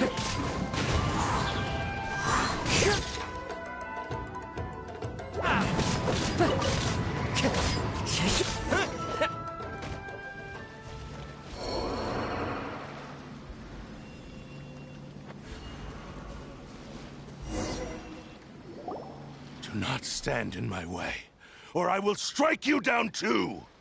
Your bluff's fooling no one. You've lost. Lost? I can never lose. It is this body that has reached its limit, nothing more. Even if you defeat me here, the one who falls will not be me, but this man. He is but a puppet that can be replaced. I can take a new vessel at will. The end result is the same. I will end this wretch's life before you can lift a finger. And even if I were to lose my physical form, it is but a small setback. My consciousness shall endure. By any means necessary, and any medium available, I shall return and fulfill my destiny! Your fighting style. It is indeed the forms of Ishin art.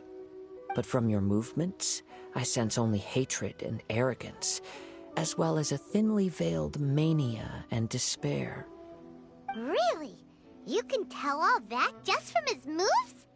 As I've mentioned before, the forms of Ishin art convey the user's thoughts and feelings. Since the blade is currently possessing Amenoma Yuya's body, its movements express the innermost thoughts of the blade. If you ask me, the mania is probably due to your desperate, single-minded ambition. You believe I am your only hope. Are you trying to claim that I am helpless without you? On his deathbed, he passed to me all of Ishin art's secrets. The little that you know barely scratches the surface. In that regard, why would I ever need your help? Because all of that is in the past. I've been wondering why you've not caused more trouble in all the years that you've been in Inazuma. If you are indeed a cursed blade that can possess its owner. Now that I've seen inside your mind, everything finally makes sense. You weren't biding your time. You were trapped. After all the time that's passed, you have grown weak. To the point that you are now unable to acquire a new host without making physical contact. Oh, that's right. Paimon remembers now. Mr. Nagato had a habit of never touching his collectibles. Only when Mr. Nagato witnessed his wife's distress and decided to sell his collectibles did you finally have an opportunity to reach out to Amenoma Yuya and make your escape. And what of it? Well, that brings me to my second point. There's a despair in you that is so strong it threatens to overwhelm you. You were determined to fulfill your maker's ambition, whatever the cost. But this ambition is too grand and too heavy for you to bear. Each step you have taken has come at a great cost. I think you realized your limitations long ago. The more you clenched your teeth and pressed forward, the greater your fear of losing everything you had achieved grew, and the more you wished to run from the truth. But the way I see it, what began as an ambition has long since become a delusional fantasy. What would you know about any of this? I'm just one step away from achieving my goal! You returned to Inazuma to prove the unparalleled brilliance of Ishin art. But to make this arduous journey, you committed countless atrocities and showed a blatant disregard for human life. Even if you were to sever that divine light, is this truly the outcome that your maker would have desired? You... Sure, you inherited the secrets of Ishin art. But even as you made your journey to honor this legacy, you treated the ones who wielded you as mere tools to do your bidding. How could you possibly unleash the full potential of Ishin art when you act in perfect discordance with the principle of harmony between a blade and its bearer? Silence, you blabbering fool! I must achieve my goal. This was his life's dream, and the very purpose for which I was brought into being. I will concede that you are most perceptive. You see my predicament clearly. But you also underestimate my resolve. And you should face reality. Easy for you to say. Facing reality offers me nothing. I have no need of anything that would stand in my way. Not hesitation, not self-reflection, and certainly not your so-called reality.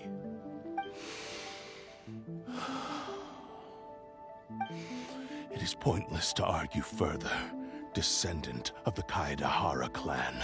If you wish to save this man, then offer me your body in exchange. How stubbornly you stick to your wayward path. I do not believe for a second that you can challenge the almighty Shogun in your current state. So let us make a bet, and I will put your strength to the test. What? Surely you're not planning to agree to his demands. Very well. Then find yourself some enemies with whom you wish to cross blades. A taste of my power will more than convince you. Once we have dealt with them, we shall proceed to Tenshukaku. And as for your end of the bargain, if you lose, you must release Amenoma Yuya from your control. I accept. Don't do this, Kazuha! This is the only way to save Amenoma Yuya. If we don't do this, he'll forever be the Blade's puppet. The Cursed Blade's strength is currently very weak, and I sense he's hesitating. This suggests his heart is still not completely devoid of honor. The power of the Tatarigami lies in intensifying existing obsessions. This is the reason Mr. Nagato and Amenoma Yuya fell prey to it. Since I don't have any similar kinds of obsessions, I should be able to put up some resistance for a while. But even so... Even if things take a turn for the worse, I still have you both here with me. We have a chance here to save an innocent victim. I am willing to accept the risks entailed. Your disdain for me betrays your woeful ignorance. I agreed to this bet because there are things I wish to learn too. Now, take me in your hand.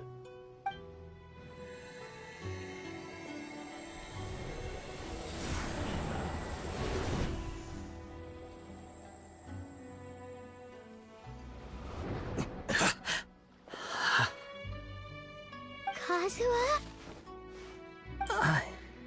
I'm okay. I felt a little dizzy at first, but only for a moment. It's all right. So far, this was as I expected.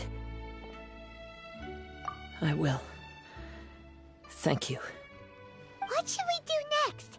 Have you got a plan, Kazuha? We find some enemies.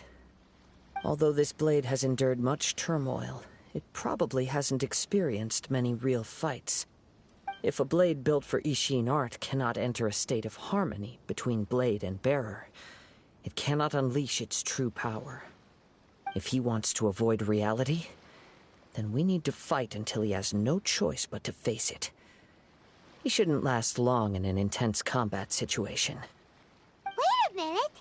Paimon remembers hearing about something from the Adventurers Guild. Since the Takatsukasa clan abandoned that secret base, it's been held by Ronin ever since. Ah, all right. Please lead the way. What about Amanoma Yuya? What should we do with him? The blade says he'll let Amanoma Yuya trail us silently. Although he hasn't regained his own consciousness yet, he is not in any immediate danger. Are we sure this is a good idea? It's a pretty treacherous journey. Okay, fine. Just be careful.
Leave everything on this journey to me.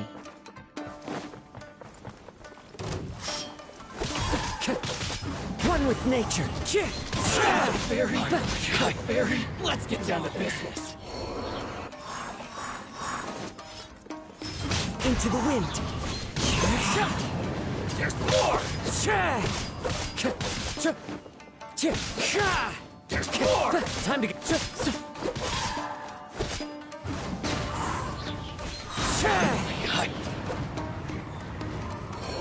How are you feeling? You okay? I'm all right. The blade is performing largely as I expected. Having gone so long without proper use and maintenance, it's become very difficult to use. Though he's making every effort to persevere, I do not think he can last much longer. Something else on your mind? How strange. Rather than trying to control me, he is instead trying to match my fighting rhythm. Let's keep going.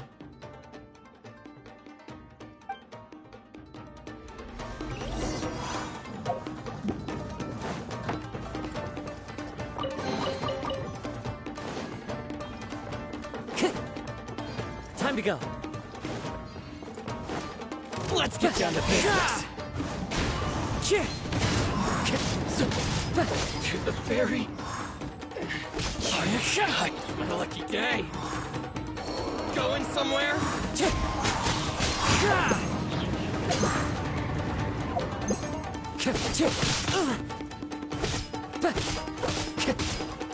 One with nature.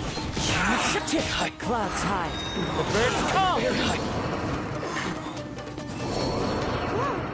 Something's up with the blade. I can sense that his strength is slowly fading away. The blade is becoming more and more difficult for me to wield. He cannot hold out much longer. If he keeps persisting, he will likely break apart at any moment. But what would that do to Amanoma Yuya? I will be careful with it. He also says he does not have any plans to give up easily. He's still trying to achieve his goal.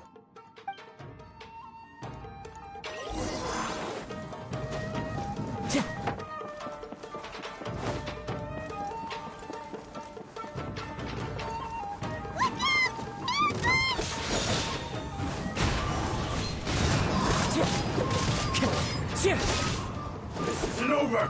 Cheap Time to go. Into the wind.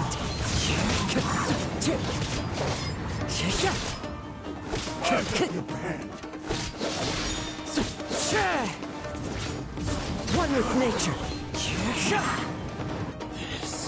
Are you okay? It looked like you were really struggling the entire fight. Yes. And it looks like he's reached his limit.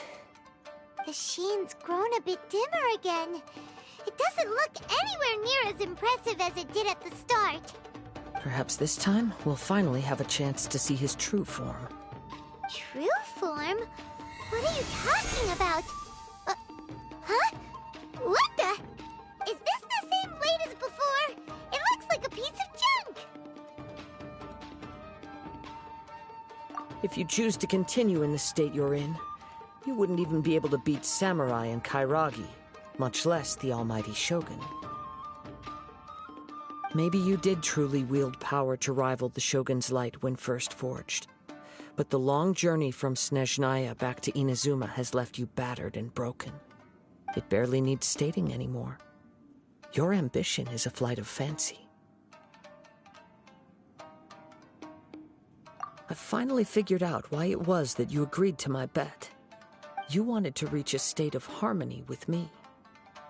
For perhaps then you would still be able to wield commendable power. But regrettably, we are nothing alike.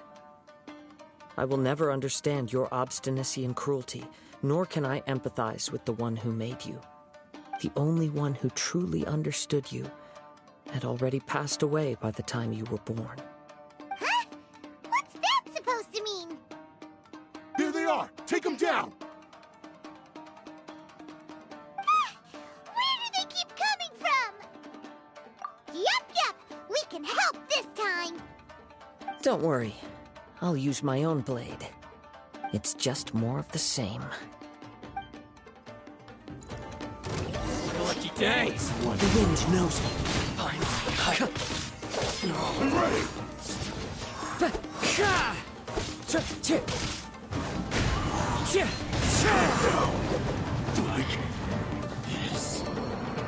You fought way better with your own sword. You are a true Kaedehara in flesh and in spirit. Though we fought briefly together, you have seen me for who I really am. No one knew anything of my story throughout my travels, nor did I tell it to anyone. You are the first person to know the truth. I thought that if I could achieve Ishin harmony with you, perhaps there would still be a ray of hope for me. But in this too, you have failed. Indeed.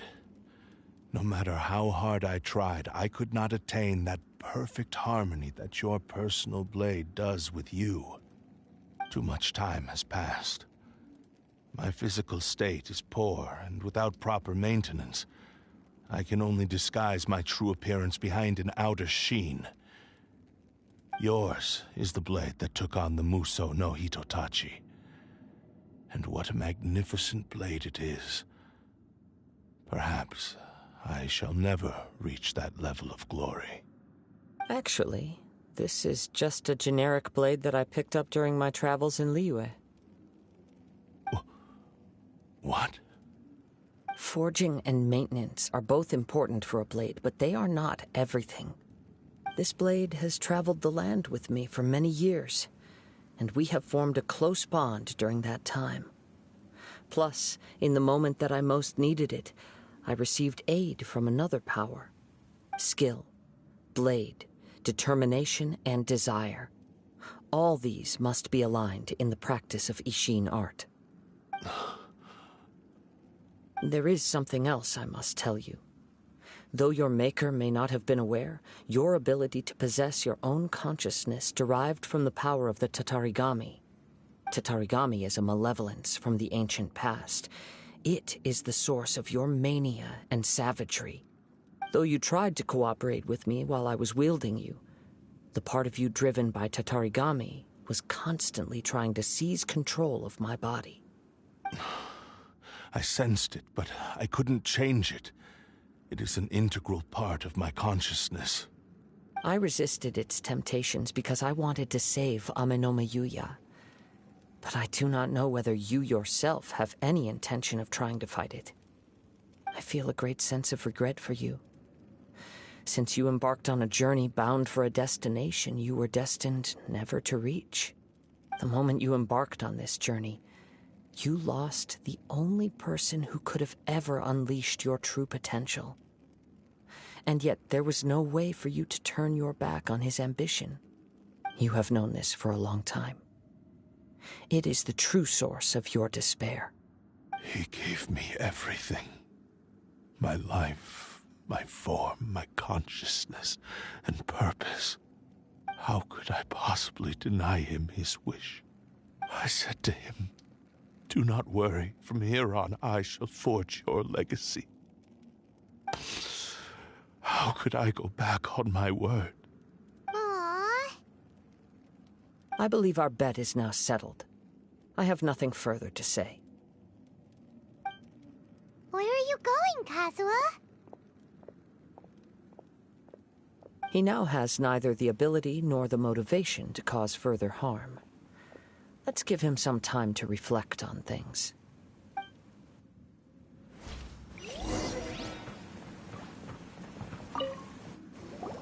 When I touched the hilt for the first time, it's as if I was transported to a strange dimension. It was somewhere I've never been. A bladesmith lay quietly on the bed, his frail face barely visible under the moonlight. His breaths were weak, and his life near its end. A newly forged blade lay by his side, listening attentively to his final words. Wow. That was the Blade's memory, wasn't it? Indeed. While in exile in Snezhnaya, the bladesmith eventually learned the truth behind everything that had happened. The Ishin art had been dealt a devastating blow by the desertion of its best smiths. He spent the rest of his life in the forge, not to vent his frustration and hatred, but to atone for his actions. He felt intense regret at being tricked by the Fatui, but he could never again return to his homeland. His sole wish was to one day return his single, proudest creation back to the land of his birth. So he instructed this sentient blade to find a way back to Inazuma, no matter how long or how hard the journey. But he never wished to rival the gods. All he wanted to show was that they once shone brilliantly as blade and smith, that they were still worthy of being trusted. So that's the true story. But after that, the blacksmith's intentions were worked by the Tatarigami, slowly turning his proud creation into the cursed blade of today. Right. I believe the bladesmith might never have known that the power he worked with was that of the Tatarigami. The hatred within that power is what sent the blade down its ill-fated path. This blade has committed unforgivable atrocities, but only because it lost its original master. No one was there to correct its errors when it was losing its way. Shame it's too late now. Yes, it is too late. Time would not wait or stop because of his determination. While the world moved on, his ambition remained stubbornly stuck at that fleeting moment at the dawn of his journey. He seems to have calmed down, though. Let's go and check in.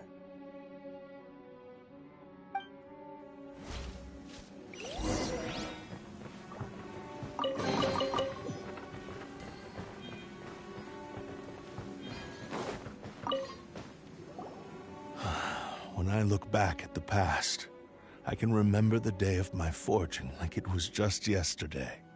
I once told him that I would pay any price to fulfill his wishes. Such was the debt I owed to him for giving me the gift of consciousness. But darkness and slaughter numbed the mind. Over time, I lost sight of the difference between gratitude and grudge. Not only did I fail to fulfill his ambition, I also defiled it. You are finally seeing reality clearly. Since we agreed to the terms of the bet, I will honor the agreement and release Amenoma Yuya. But I still cannot bring myself to forsake his ambition. It is the entire purpose for my existence. So, may I ask you to help me fulfill the ambitions of myself and my creator? Hey! Now you're adding yours into the mix, too? Jeez, don't push your luck, mister. It has to be done in this order. At least hear what I have to say. And if you don't agree, I will still release Amenoma Yuya as promised. My physical form, as well as the knowledge I possess, should still be of some value to you. His attitude has grown a lot milder. What do you think, Kazuha? Should we give him a chance? Let's hear it. Thank you all. When I was first forged, my maker was already terminally ill. He told me that he had wanted me to have the grandest opening battle. Alas, after that, he never rose from his sickbed again. Nor have I ever had the chance to prove myself in battle since. My fights were devoid of any noble meaning. They were merely the next step in my never-ending journey. The next in a long line of transgressions. You are a fine warrior. I would like to request your hand in battle and experience a true duel between samurai. Oh? And who would be the opponent? I will release Amenoma Yuya and restore his consciousness. Perhaps after that, you can convince him to commit to a fight with you. He must have plenty of reasons to both hate me and desire a good fight. Understood. Then let's start by waking him up and seeing if he has the stamina and will to fight. I see. He used my body to inflict harm on others. I utterly despise him and his actions. But since he stayed true to your agreement by releasing me, he must still have some remaining semblance of honor. If a duel can help to set this state of affairs in order, I am willing to put myself forward. I do not wish to be a mere victim in this story. There's no need to worry. We'll vouch for your innocence to the Tenryo Commission. Thanks for your help. Who knows how this would have ended without your intervention. All right, then let's move on. More Ronin could appear at any moment. We can't stay here. In any case, for a final duel, I think we should aim for a greater sense of ceremony.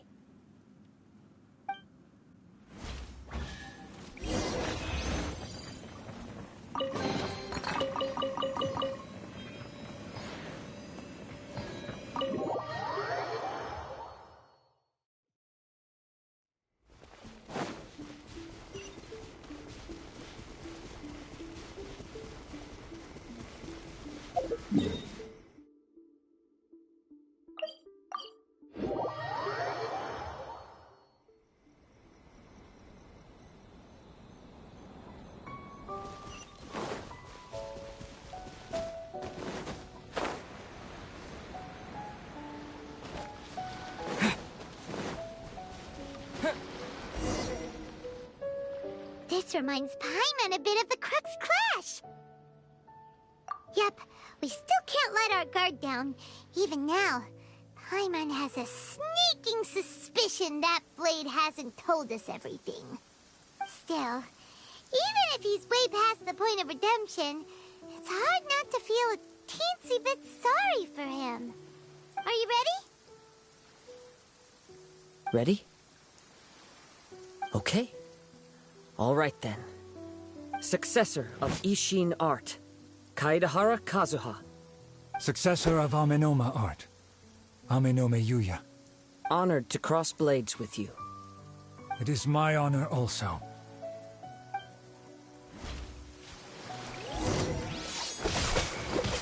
Into the wind!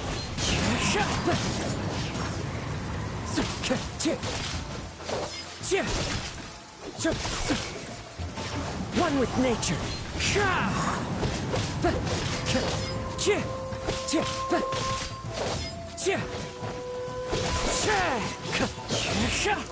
The wind knows me.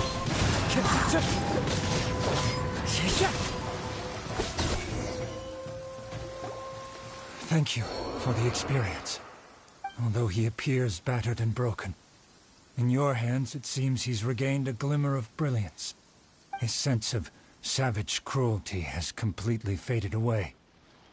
But that same sense of determination remains strong. You also fought well. I'm sure he relished the experience. There are a few things that I shall leave him to tell you himself. I must apologize to you for all that has transpired. You need not seek my forgiveness. Nor do I have the right to forgive you on your victim's behalf. It is too late for all of that. I do not wish for forgiveness. I only hope that you will see my transgressions as mine alone, and not let them stain the legacy of Ishin art. I strayed far from the straight and narrow path, but the Ishin art still has a worthy successor in Kaedehara Kazuha. I beseech you, please understand this. Yes, I too trust Mr. Kaedehara to do the right thing. Thank you, successor of Amenoma art. This blade has also told me that he has another wish. He would like to visit the Amenoma smithy. Maybe we can go back there together. What does he want to go there for? I'm not sure, but I think that all this is about to come to an end.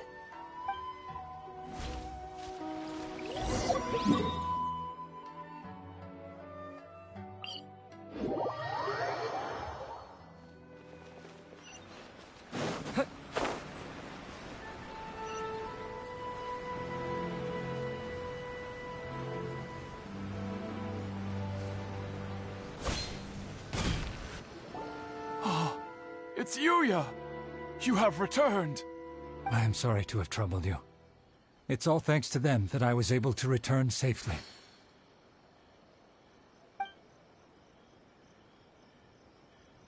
A prized Ishin blade.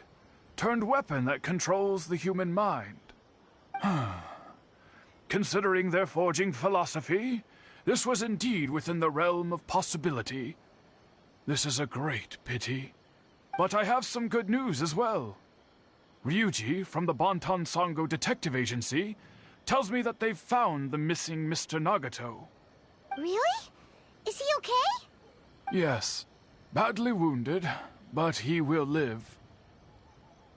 And now that Yuya is back, it seems like the final ending to this story is a happy one after all. I think I know what you want to do. What's wrong, Kazuha? Is the blade whispering in your ear again? Yes. He said he wants to take control of me for a brief moment.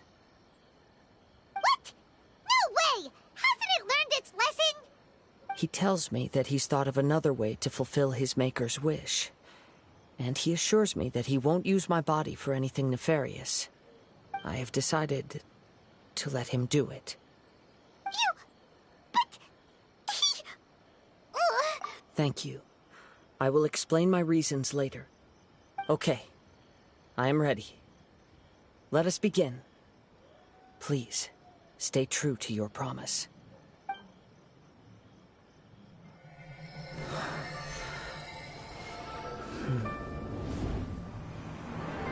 My power is almost spent. Without him, my eventual demise is inevitable. But if I abandon the future to give everything I have in this moment, my physical form can be forged anew. Everything? You mean... Yes. The cost is my entire consciousness.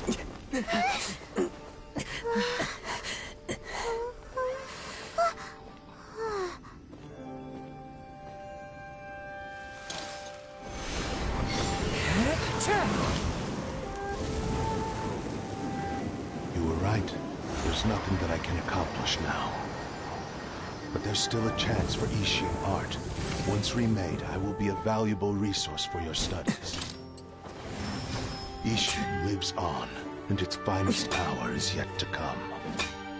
Even if I am not the one to prove its might to the Shogun, as long as it is an Ishin blade, crafted by Kaedehara hands, it will still fulfill his final wish. Thank you, son of the Kaedehara clan. Over the years, my real name has been forgotten by all.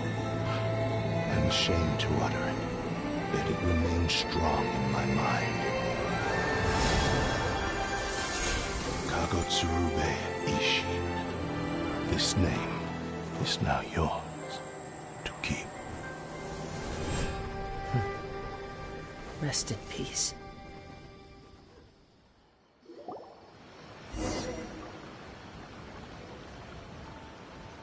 So, that's why he said it had to be done in that order. His consciousness will disappear forever after fulfilling the bladesmith's wish. Kagotsurube Ishin.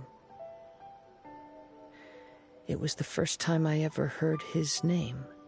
It seems like deep down he disapproved of his own actions, and thus chose to bury this name deep within his heart. Only in the final moments, before his consciousness faded, was he willing to entrust it to another. Seems like he really, really wanted to fulfill his maker's wish.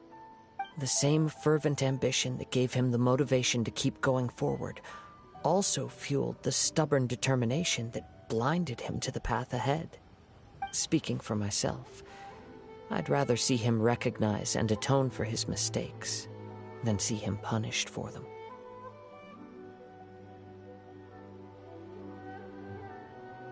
I understand.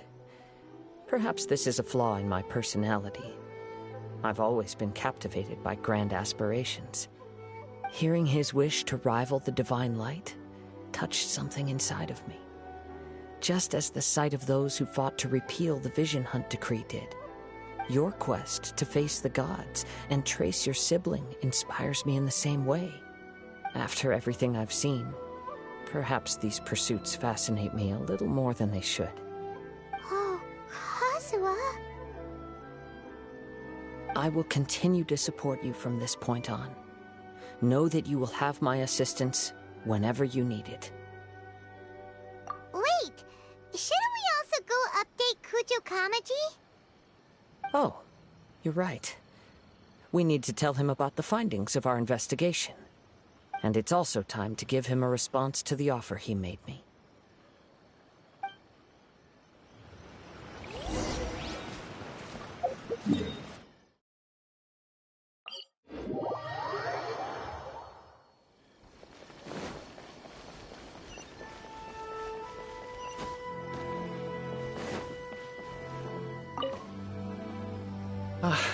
You've returned.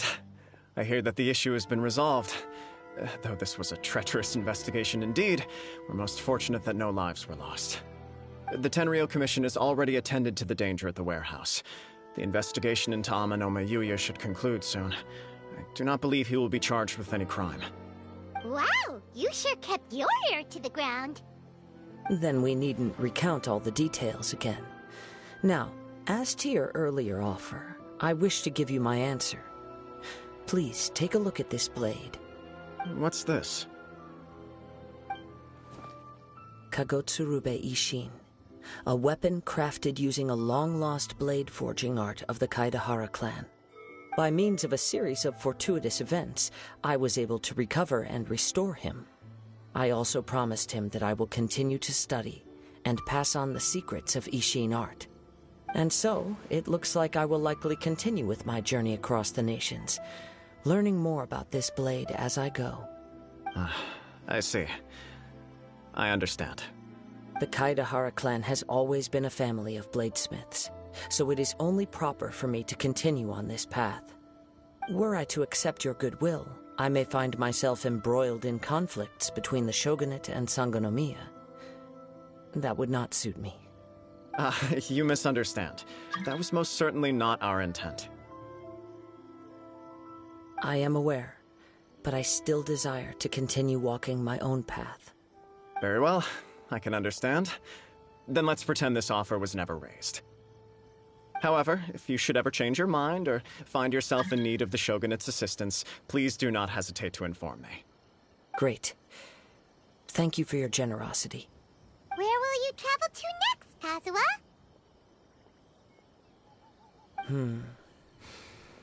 I'll probably take to the seas with Captain Beto again for now. As for my next destination, let's see where the wind takes me.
Ad Astra Abyssosque. Recently, the Adventurers Guild has received an unusual commission, and after careful consideration, we believe that... The Traveler would be the most suitable candidate, right? Indeed, as ever. I will spare the pleasantries then. May I ask if you two are available to help? Well, let me go over it briefly. Our client for this job is the Yashiro Commission. Apparently, Rift Towns are attacking the roots of the sacred Sakura nearby Mount Yogo in great numbers. Rift Towns? On Narukami Island? Yes. We are not sure where exactly these creatures come from. But this time, they are attacking in alarming numbers with great aggression and a clear target. The sacred Sakura is of tremendous importance to Inazuma. I trust you are aware of this already? For a long time, the sacred Sakura has been absorbing filth from Inazuma's ley lines to maintain stability in the land. If it were ever damaged, the filth would once again invade Inazuma, causing great catastrophe. That's why this is a rather urgent case. Is the Tenryu Commission aware? Yes, and they are already taking action of their own. However, given that the sacred Sakura's root system is vast and complex, and faced with the unpredictability and scale of the Rift Town's attacks, they are finding it difficult to defend against them. Their main priority is to protect the civilian population, so they are actively looking to cooperate with all other available forces to eliminate the monsters. The Adventurers Guild is one of the key parties assisting the Tenryou Commission with their work. But so far, the combined efforts to combat the Rift Towns has failed to substantially ameliorate the situation. You have our deepest gratitude. Your confident response puts me far more at ease. I will mark on your map the areas where Rift Town appearances have been recently reported. I hope you won't encounter too much trouble overcoming them. Relax. We'll be back before you can say Ad Astra Abasosk.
They're attacking the Sacred Sakura! Stop them!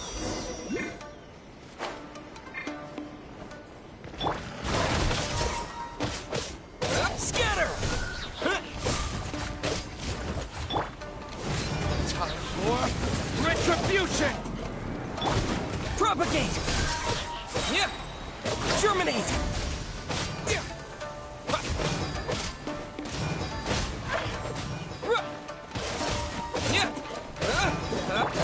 Let the show be...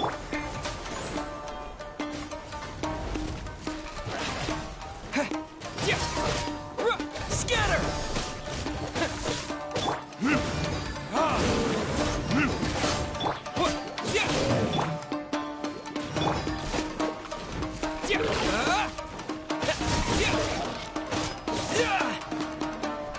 Propagate!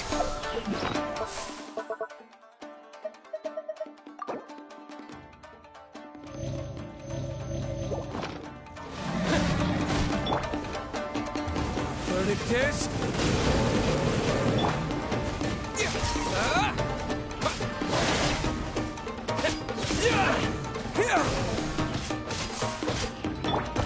Gather!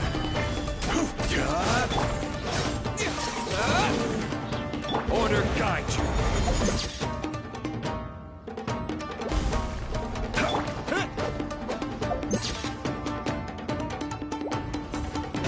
Propagate!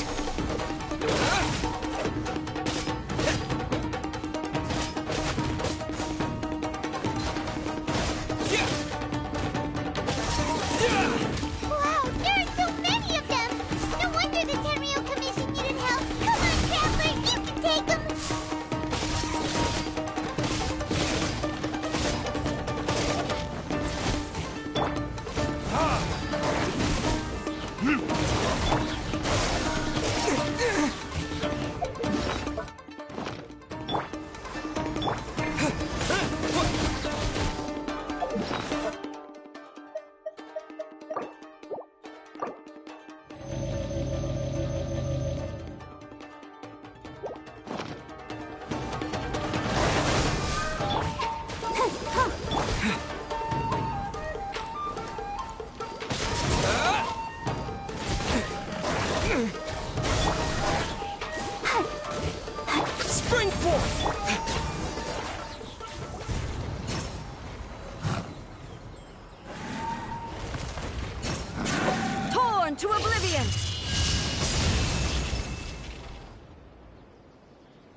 it's you two. It has been a long time. We have not seen each other since the resolution of the Tenryou Commission crisis. Okay, sounds more like A. It is you, right? You sure made short work of them! That was amazing! I'm making early preparations for what is to come. Last time we took a walk around Inazuma together, I witnessed the way the world is today. I was finally able to comprehend some things that I had never understood in the past. Since then, every time I encounter an obstacle in my thinking, I find myself having the urge to spend some time in the outside world. Makes sense. You must get super bored being stuck in there all the time. Might I remind you that I am not here to amuse myself. Recently, I have observed a number of changes in the external world from the plane of Euthymia. The most serious of these being the attack on the sacred Sakura by numerous rift hounds. I considered this matter worthy of my attention, so I pursued them, and they led me here, where I happened to run into you. If the Shogun rather than I were to discover them, yes, perhaps she would have left the situation alone. Why? Because she's just a puppet? Precisely. According to the rules I designed for her, matters of this nature are to be delegated to the Tri-Commission. But rift hounds attacking the sacred Sakura... It brings back bad memories of that terrible disaster. A disaster? Yes. 500 years ago, a great catastrophe befell Inazuma. Everything was engulfed in a pitch-black fog, and monsters ravaged the land. Countless lives were lost, and this homeland that the people had worked so hard to build barely escaped being obliterated entirely. The monsters committed many atrocities on Inazuman soil, and the Rift Hounds were always their advance guard. Their duty was to tear open a passage through space with their claws and teeth, and then call in even more powerful beasts. So you've heard of it too.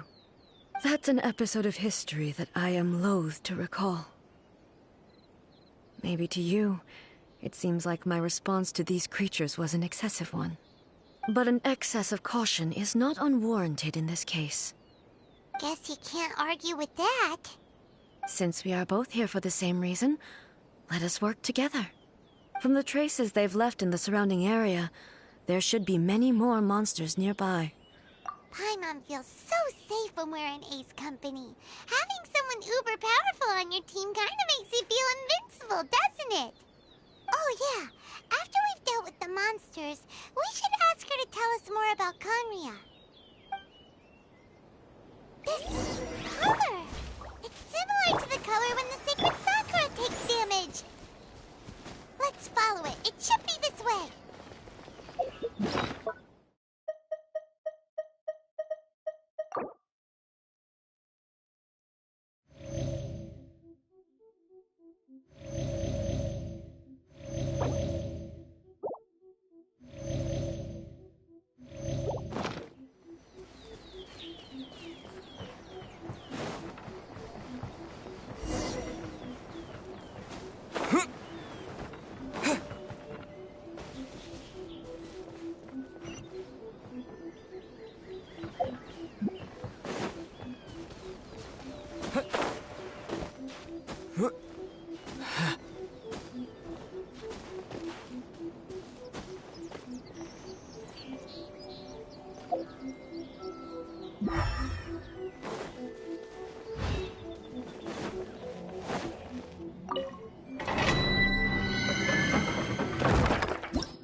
We are lucky. The damage is not too serious. The Yashiro Commission will be able to nurse the root system back to health. This stuff that's flowing out, is it sap or something? And how come it's glowing? Huh?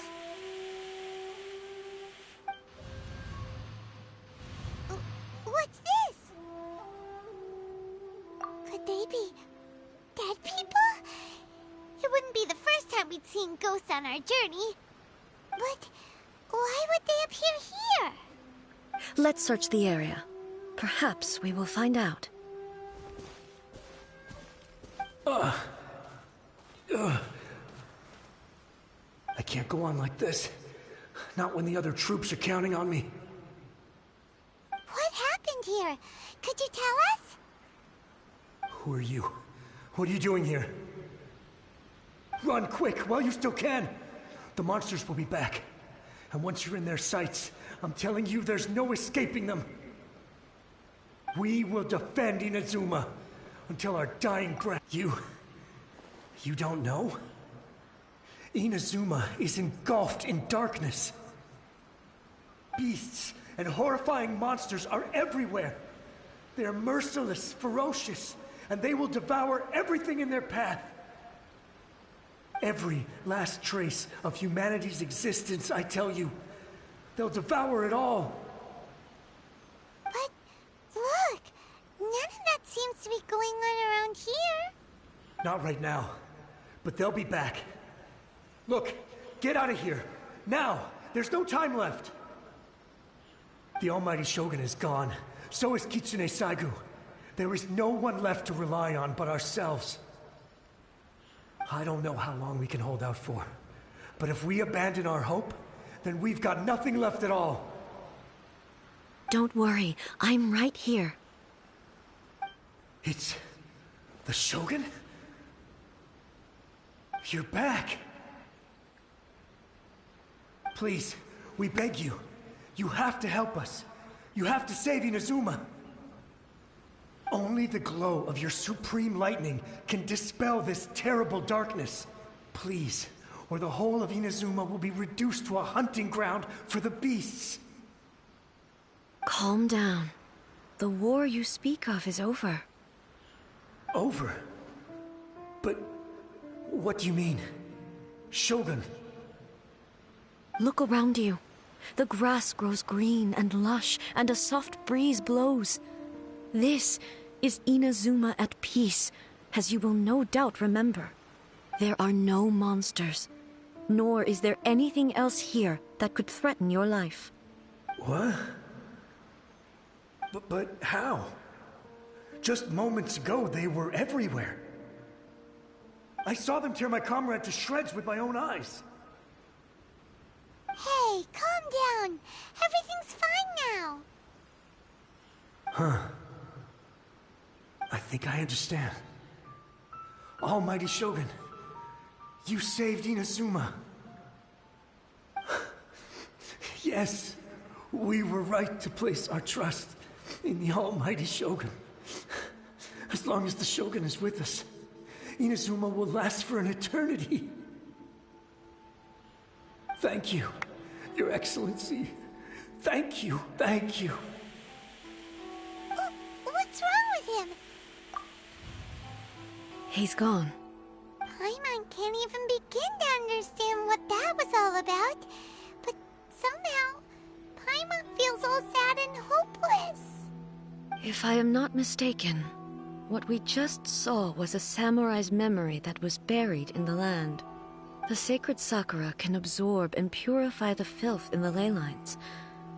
After the Rift Hounds attacked, some of this filth leaked out through the cracks in the trunk and formed a physical entity. An entity formed with strong filth would be highly aggressive.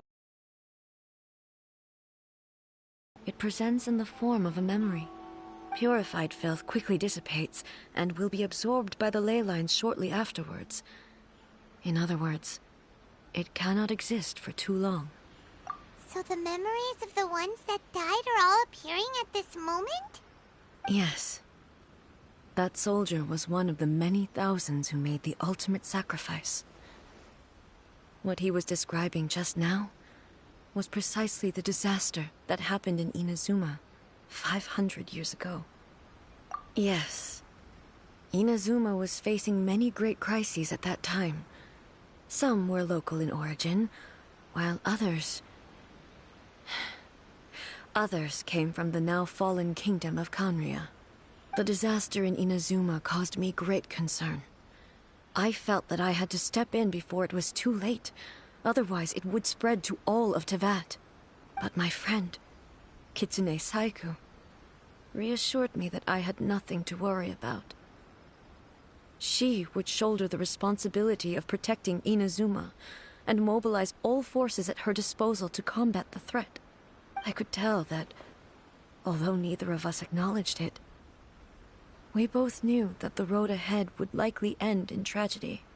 So, Inazuma was attacked at the same time as when the disaster happened in Kanria?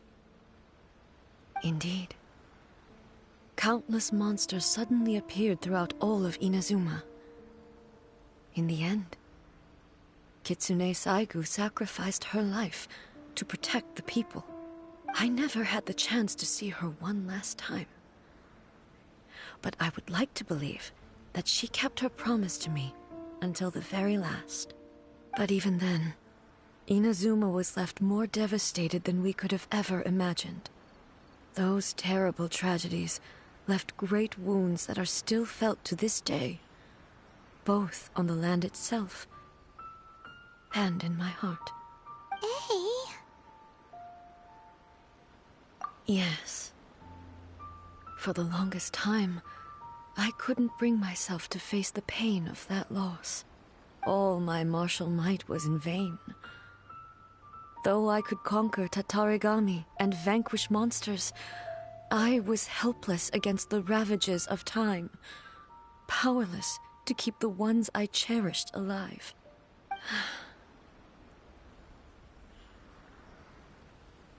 But after my clash with human ambition, I thought long and hard. Now I realize I cannot fixate on the past forever. When I traveled around Inazuma with you, I caught a glimpse of how the nation has progressed over the centuries. A glimpse of human potential. Everything far exceeded my expectations. Moving forward inevitably invites further loss, but also new encounters. Just think of that soldier. Despite all the losses he had experienced, he still chose to keep fighting for the sake of moving forward. All those who sacrificed themselves back then gave their lives fighting for a future. But perhaps the future they were hoping for is not the eternity that I once strove for. As Inazuma's god, it is high time I honored their wishes. Warriors of the past, who spilled your blood on this land, your noble souls now rest in this earth. I will never forget you. He's taking all this pretty hard. Come on. Let's keep investigating the damage to the sacred Sakura.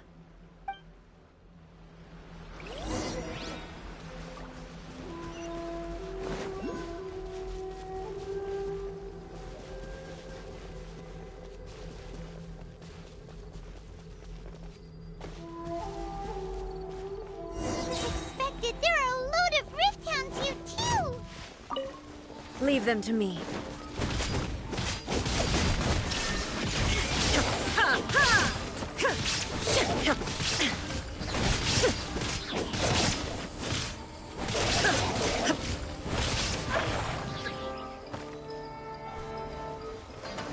There is no escape!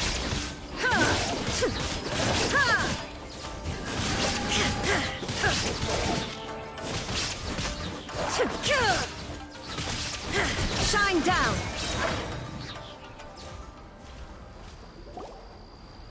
Huh? Something seems wrong with A. Why would you ask that? Well, usually you'd pull out your sword and swish! sacrifice them all in one go, no? You are unduly concerned. I'm simply conserving my energy. Although I have some understanding of the situation already, it could take an unexpected turn at any time. I must be prepared for anything. If there are more formidable monsters lying in wait in this area, I must make sure I have the strength to face them. Ah, makes sense. Spoken like a seasoned shogun. The roots seem pretty badly damaged this time. We definitely need to tell the Yashiro Commission about this. Hey, the same light is leaking out again.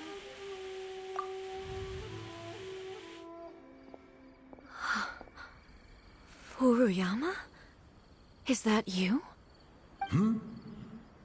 Almighty Shogun, what brings you back so soon? I thought you were off fighting a battle in a distant land. Fighting a battle in a distant land? Sounds like this guy's talking about 500 years ago, too. Allow me to introduce Furuyama. He is a tea master and a member of my retinue. Though blind, Furuyama is unparalleled in his ability to appraise tea. He brews some of the very finest tea in all of Inazuma. Your Excellency, you shower me with praise undeserved. I have simply had the good fortune to be in Your Excellency's presence long enough to become acquainted with all the skills that are required of me. It sounds like the Almighty Shogun has brought a guest. I'm afraid I'm unable to serve you any respectable refreshments on account of the current situation. But please, sit and rest. After all, it's quite a mess out there. What should we do? Oh, yeah. Sheesh. There's monsters everywhere out there. It's pitch black and loads of people have been injured. I see. So, they have fought their way this far already.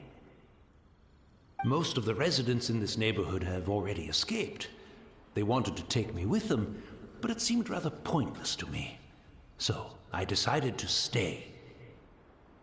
And now the Almighty Shogun is here, I have even less reason to run away. Imagine if this was something that even the Almighty Shogun was powerless to resolve. Where could I possibly run to then? People flee out of a desire to live on, and the desire to live on stems from a feeling of having unfinished business in life. But me, I have no such thoughts, and I have no regrets. The Almighty Shogun often speaks to me about her dreams over tea. Just listening to her stories, I've been blind for many years, but her vivid descriptions took me on a splendid journey to all the most beautiful places in Inazuma. Over time, I've come to understand her mindset. Quite the romantic at heart, a true dreamer. One thing she always says is, good things don't last forever. Everything changes, fades, disappears completely over the passage of time. And so, people must make the most of the life they have, seize the chance to enjoy it while it lasts, and have no regrets in the end.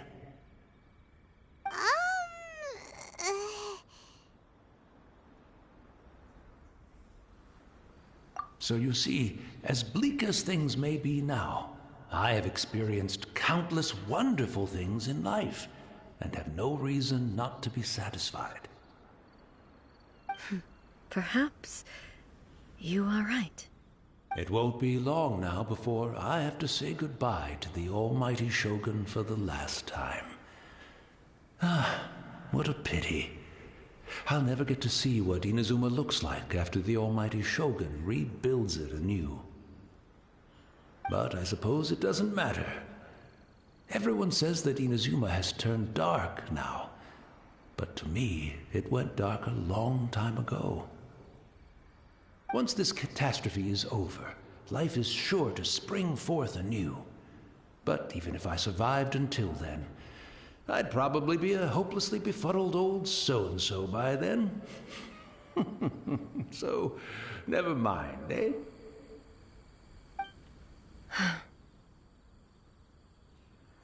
Oh, goodness me.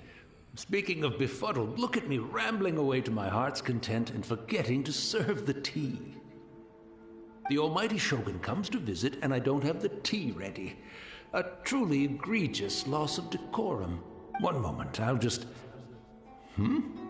Where in the world is the tea set?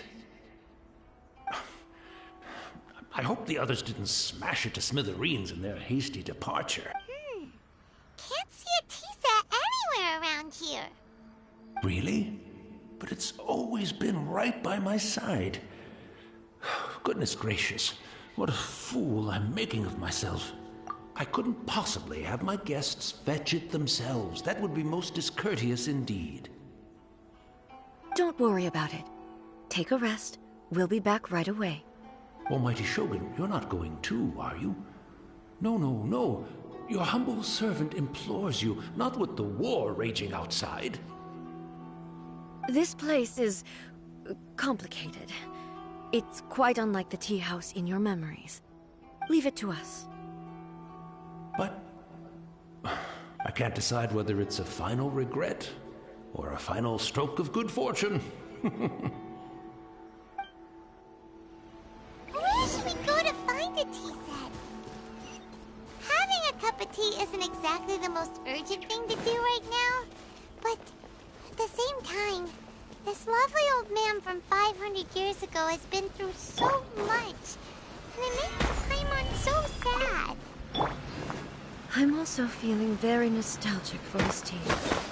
Oh, why don't we go to the Kamisato estate? There'll definitely be a tea set we can borrow there.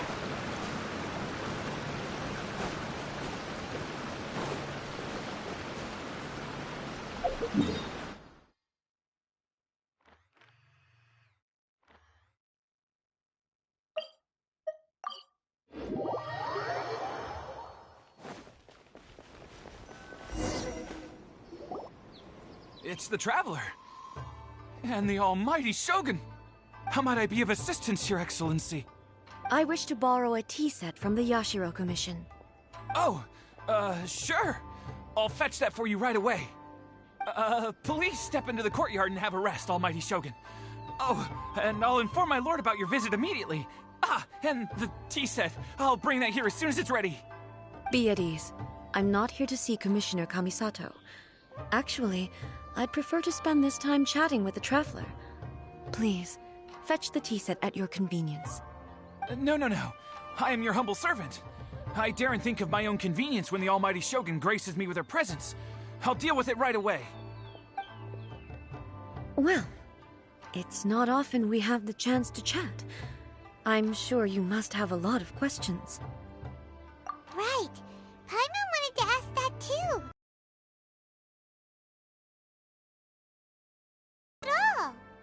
I seldom had the time to drink tea.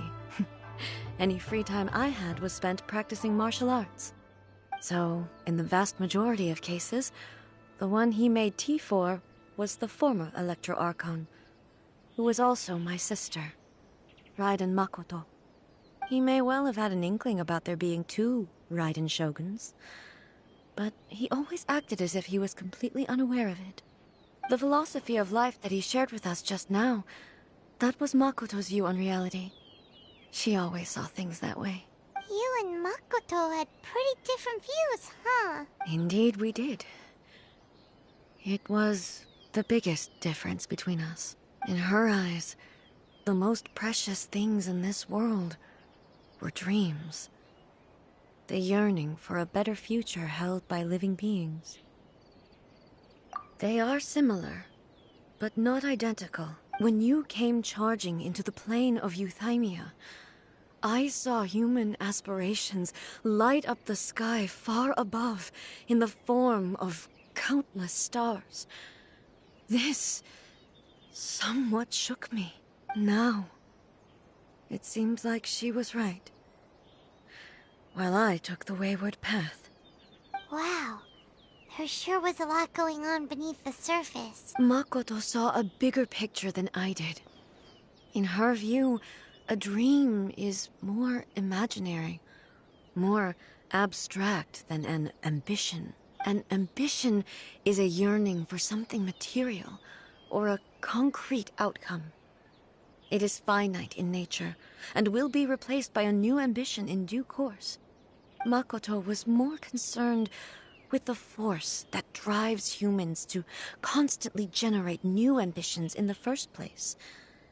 It is something innate, rooted in instinct. In other words, it is something eternal.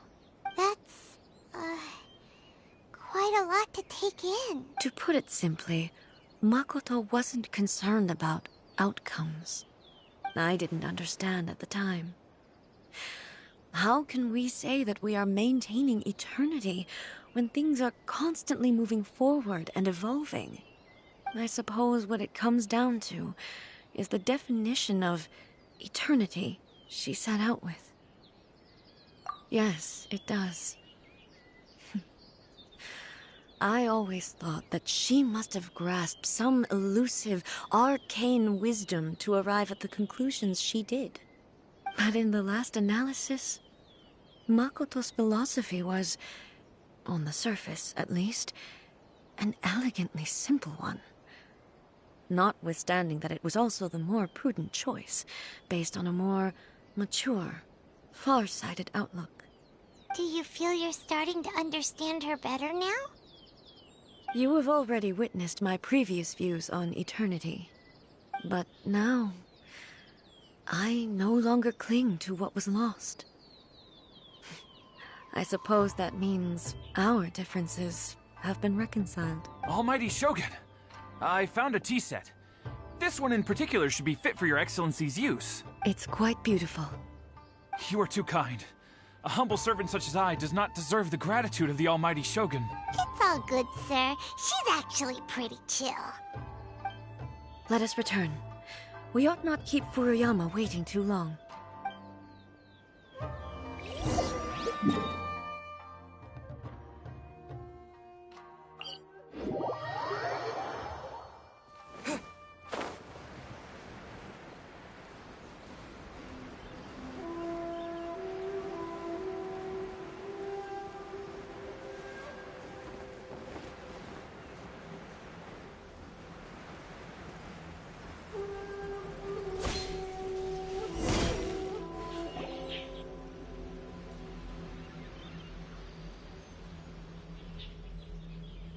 Hey, where'd he go? He wouldn't have gone looking for a tea set himself, would he? Or perhaps the ley lines did not have the power to sustain him for very long. As was the case with the memory we saw earlier. So we won't get to drink his tea? We didn't even have a chance to say goodbye. The information held in the ley lines is complex and disorderly. The fact that we were able to meet him to begin with was a miracle of fate. Well, this chance won't come often, and we do have a tea set. Perhaps I should try my hand at making us a pot of tea. I've watched Furuyama brew tea on many occasions. I doubt I should have any major problems doing it myself. The tea is ready. So many thoughts were racing through my head as I was brewing it. I'm not sure how to explain it. You're right. But the things we've seen today have brought back many memories for me. I've been reminded of many people, too. Kitsune Saigu, Makoto, and all the other friends who I watched pass even further back. Back at the Yashiro Commission, I kept the conversation reasonably lighthearted. But now, I'd like to broach a heavier topic, if I may.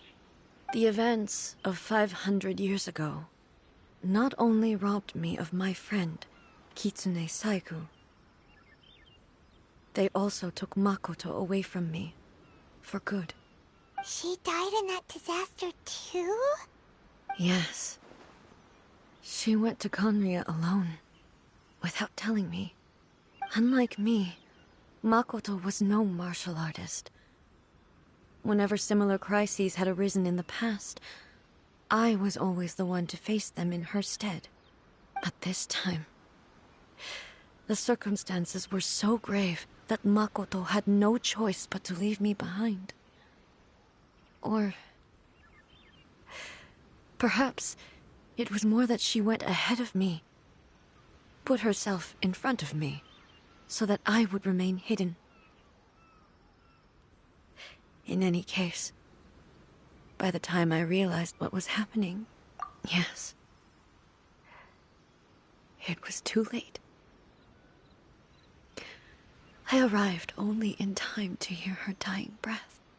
She had already lapsed into unconsciousness by that point, so all I could do was enter into her mind. As far as you're concerned, it would be somewhere similar to the plain of Euthymia. It was there that we bid each other a final farewell. I cried bitterly. Even in those final moments, I couldn't understand her actions. Why did she go to Conria first, and not I? Why did she keep me in the dark about it? Was it to shield me? It was there and then that I resolved to pursue eternity. As a testament to that decision, I saved her realm of consciousness just before it collapsed completely, and brought it back to Inazuma. That's quite a story. When I returned to Inazuma, I was shocked to find that a great sakura tree had appeared on Mount Yogo. The tree that you know as the sacred sakura. That's exactly what everyone back then told me as well. That it had existed since time immemorial. They were so matter-of-fact about it, and couldn't at all understand what I was so surprised about.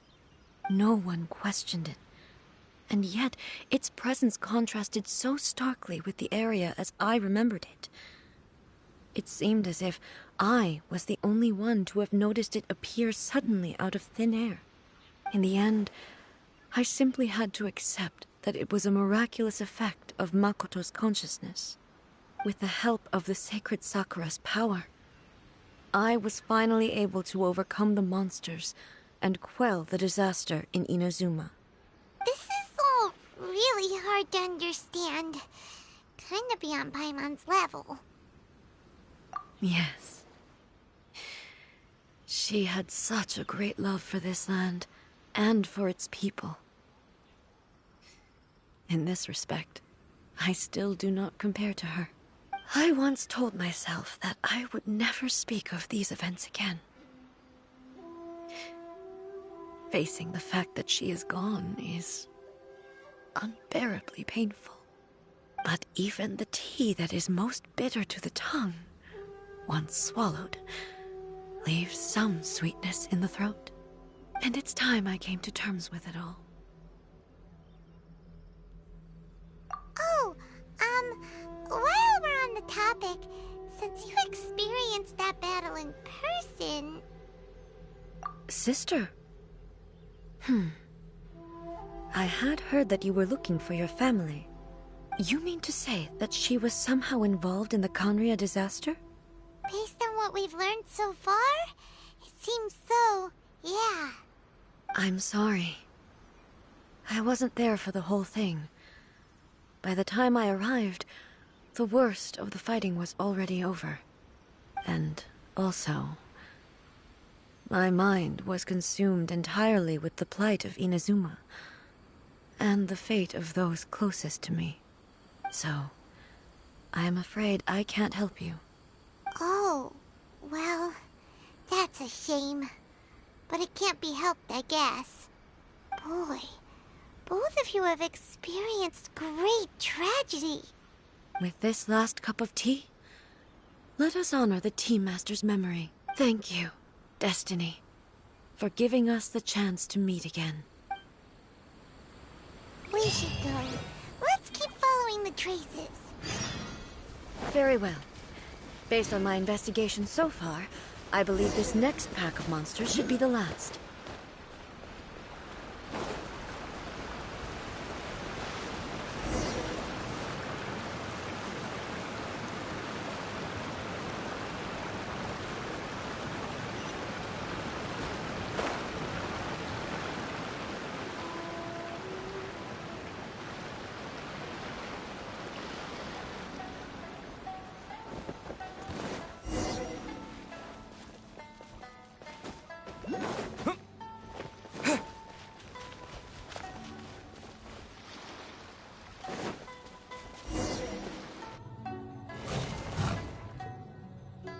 Once again, please leave them to me.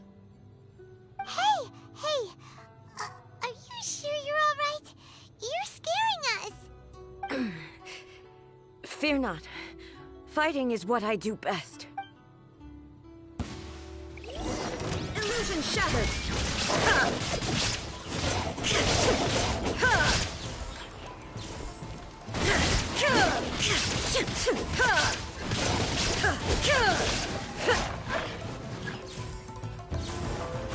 Shine down!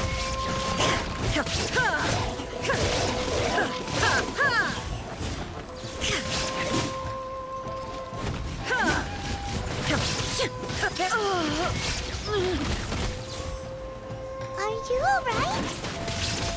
I'm fine.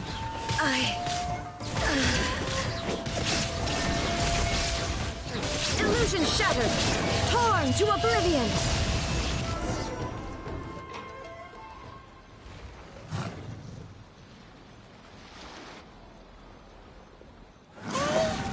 Maybe you should leave this one to us.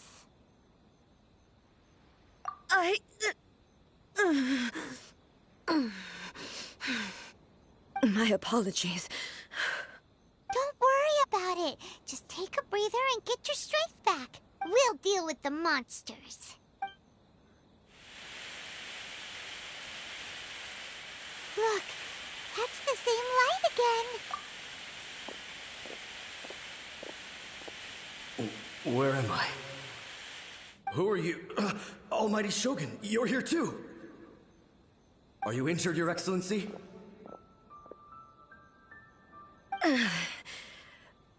I'm quite all right. Just feeling a little stiff. We, the Shogunate Samurai, will defend the Shogun until the very end. Come on, men!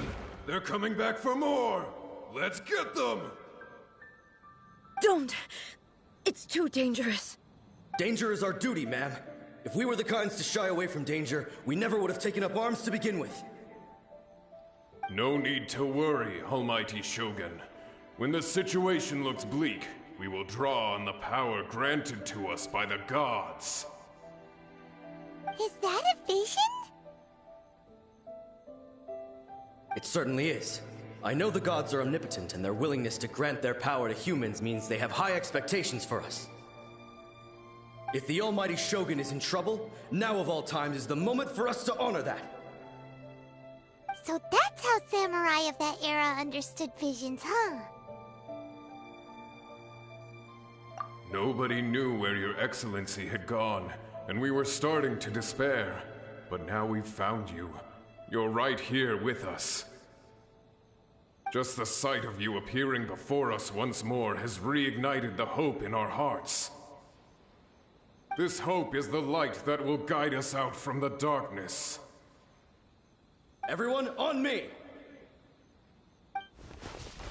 We'll help too! Huh? Affirmative, but watch your backs. Protect the Almighty Shogun!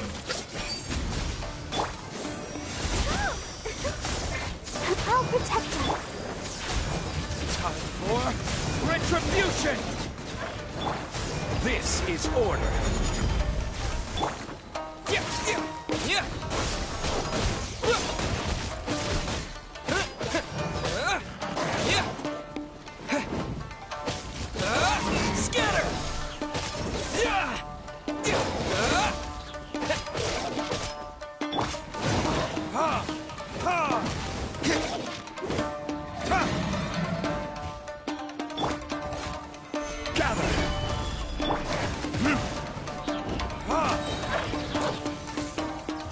Verdict is...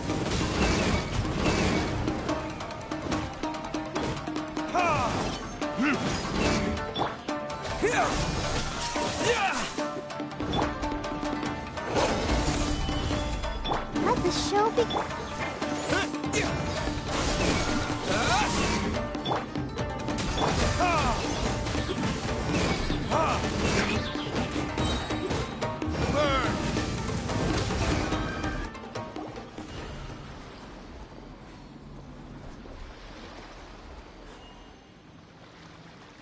It seems like their attacks are finally over.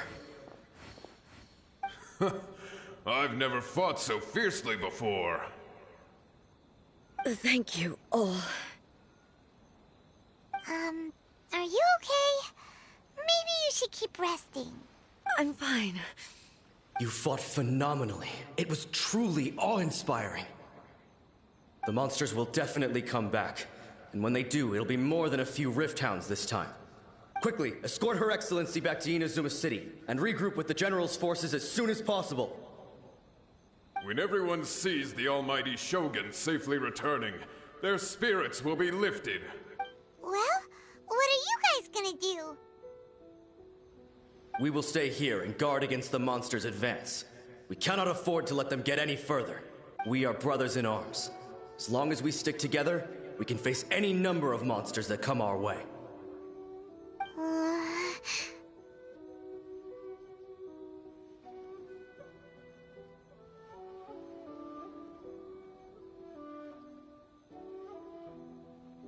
Just leave it to us. Fighting is what we do best. But the almighty Shogun is the only one of us with the power to change the present state of affairs. Only Her Excellency can turn back the tide of despair and lead us onward into the future. No matter what kind of threat faces Inazuma, we will always place our faith in the almighty Shogun. Oh. Thank you all very much. I promise you that I will create a bright future for Inazuma. I should not have left it this late to make this promise. But from this moment forth, know that I shall be true to my word. Don't worry, Your Excellency. We will never doubt your word as long as we live. With you leading us, we will claim back everything that Inazuma has lost. Glory to the Shogun! Glory to the Shogun! They're gone. It was both. The people's sacrifice has always caused me immense pain. But in dwelling on the tragedy, I overlooked their splendor. The result being that in the centuries since their sacrifice, I have dishonored their will. You could take the view that whatever I say to them is meaningless, because they are but disembodied memories held in the ley lines. But even so, they are due a resolution. Well, Paimon thinks that even if it's a few hundred years later, you're doing right by them now, and that's what counts. Thank you for your comforting words. But this is my basic duty as Inazuma's Archon, and I have neglected it for far too long. I used to think just like that samurai, that I was first and foremost a warrior, and my only duty was to face whatever challenge came my way. But what Inazuma needs more than a warrior is someone like Makoto. Even though I am utterly unlike Makoto, and can never become the person she was, I still need to do the things that she would have done. Yes, they are. They are strong and resilient, and have much to be proud of. As the Raiden Shogun they revere, I should not be the one to hold them back. Well said. Sounds to Paimon like you figured things out. Change will come to Inazuma, and with it, new possibilities. This will take time, but eventually, the future will bring healing to the scars of the past. No matter how long it takes, I am committed to bringing this to fruition. This is my promise. Now that we've dealt with the Rift Hounds, This matter is halfway resolved. It does not appear that the threat will escalate for the time being. I will leave the Tenryo and Yashiro commissions to handle the follow-up work, such as investigating the origins of this incident and tending to the root system. Alrighty then, let's move on. It looks calm on the outside, but Paimon bets her emotions must be all over the place right now, huh? She seems to have changed a lot since we last met her. Huh? What's wrong, eh? Come on, keep up. What's going on? Are you feeling unwell again? My body... I can't move it. It looks like the situation is more serious than I thought. No need. She is calling me. The time has come. Can you help me walk? I need to go to the cave below the Grand Narukami Shrine. Why? What's in there? A battleground. One where I shall sever ties with the past and take the first steps into the future.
In the name of the Prinzessin!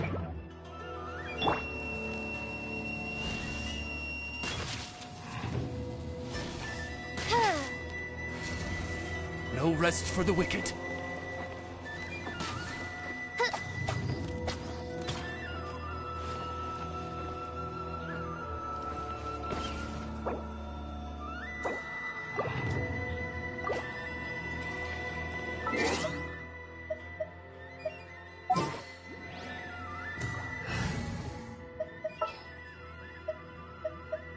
What shall we do?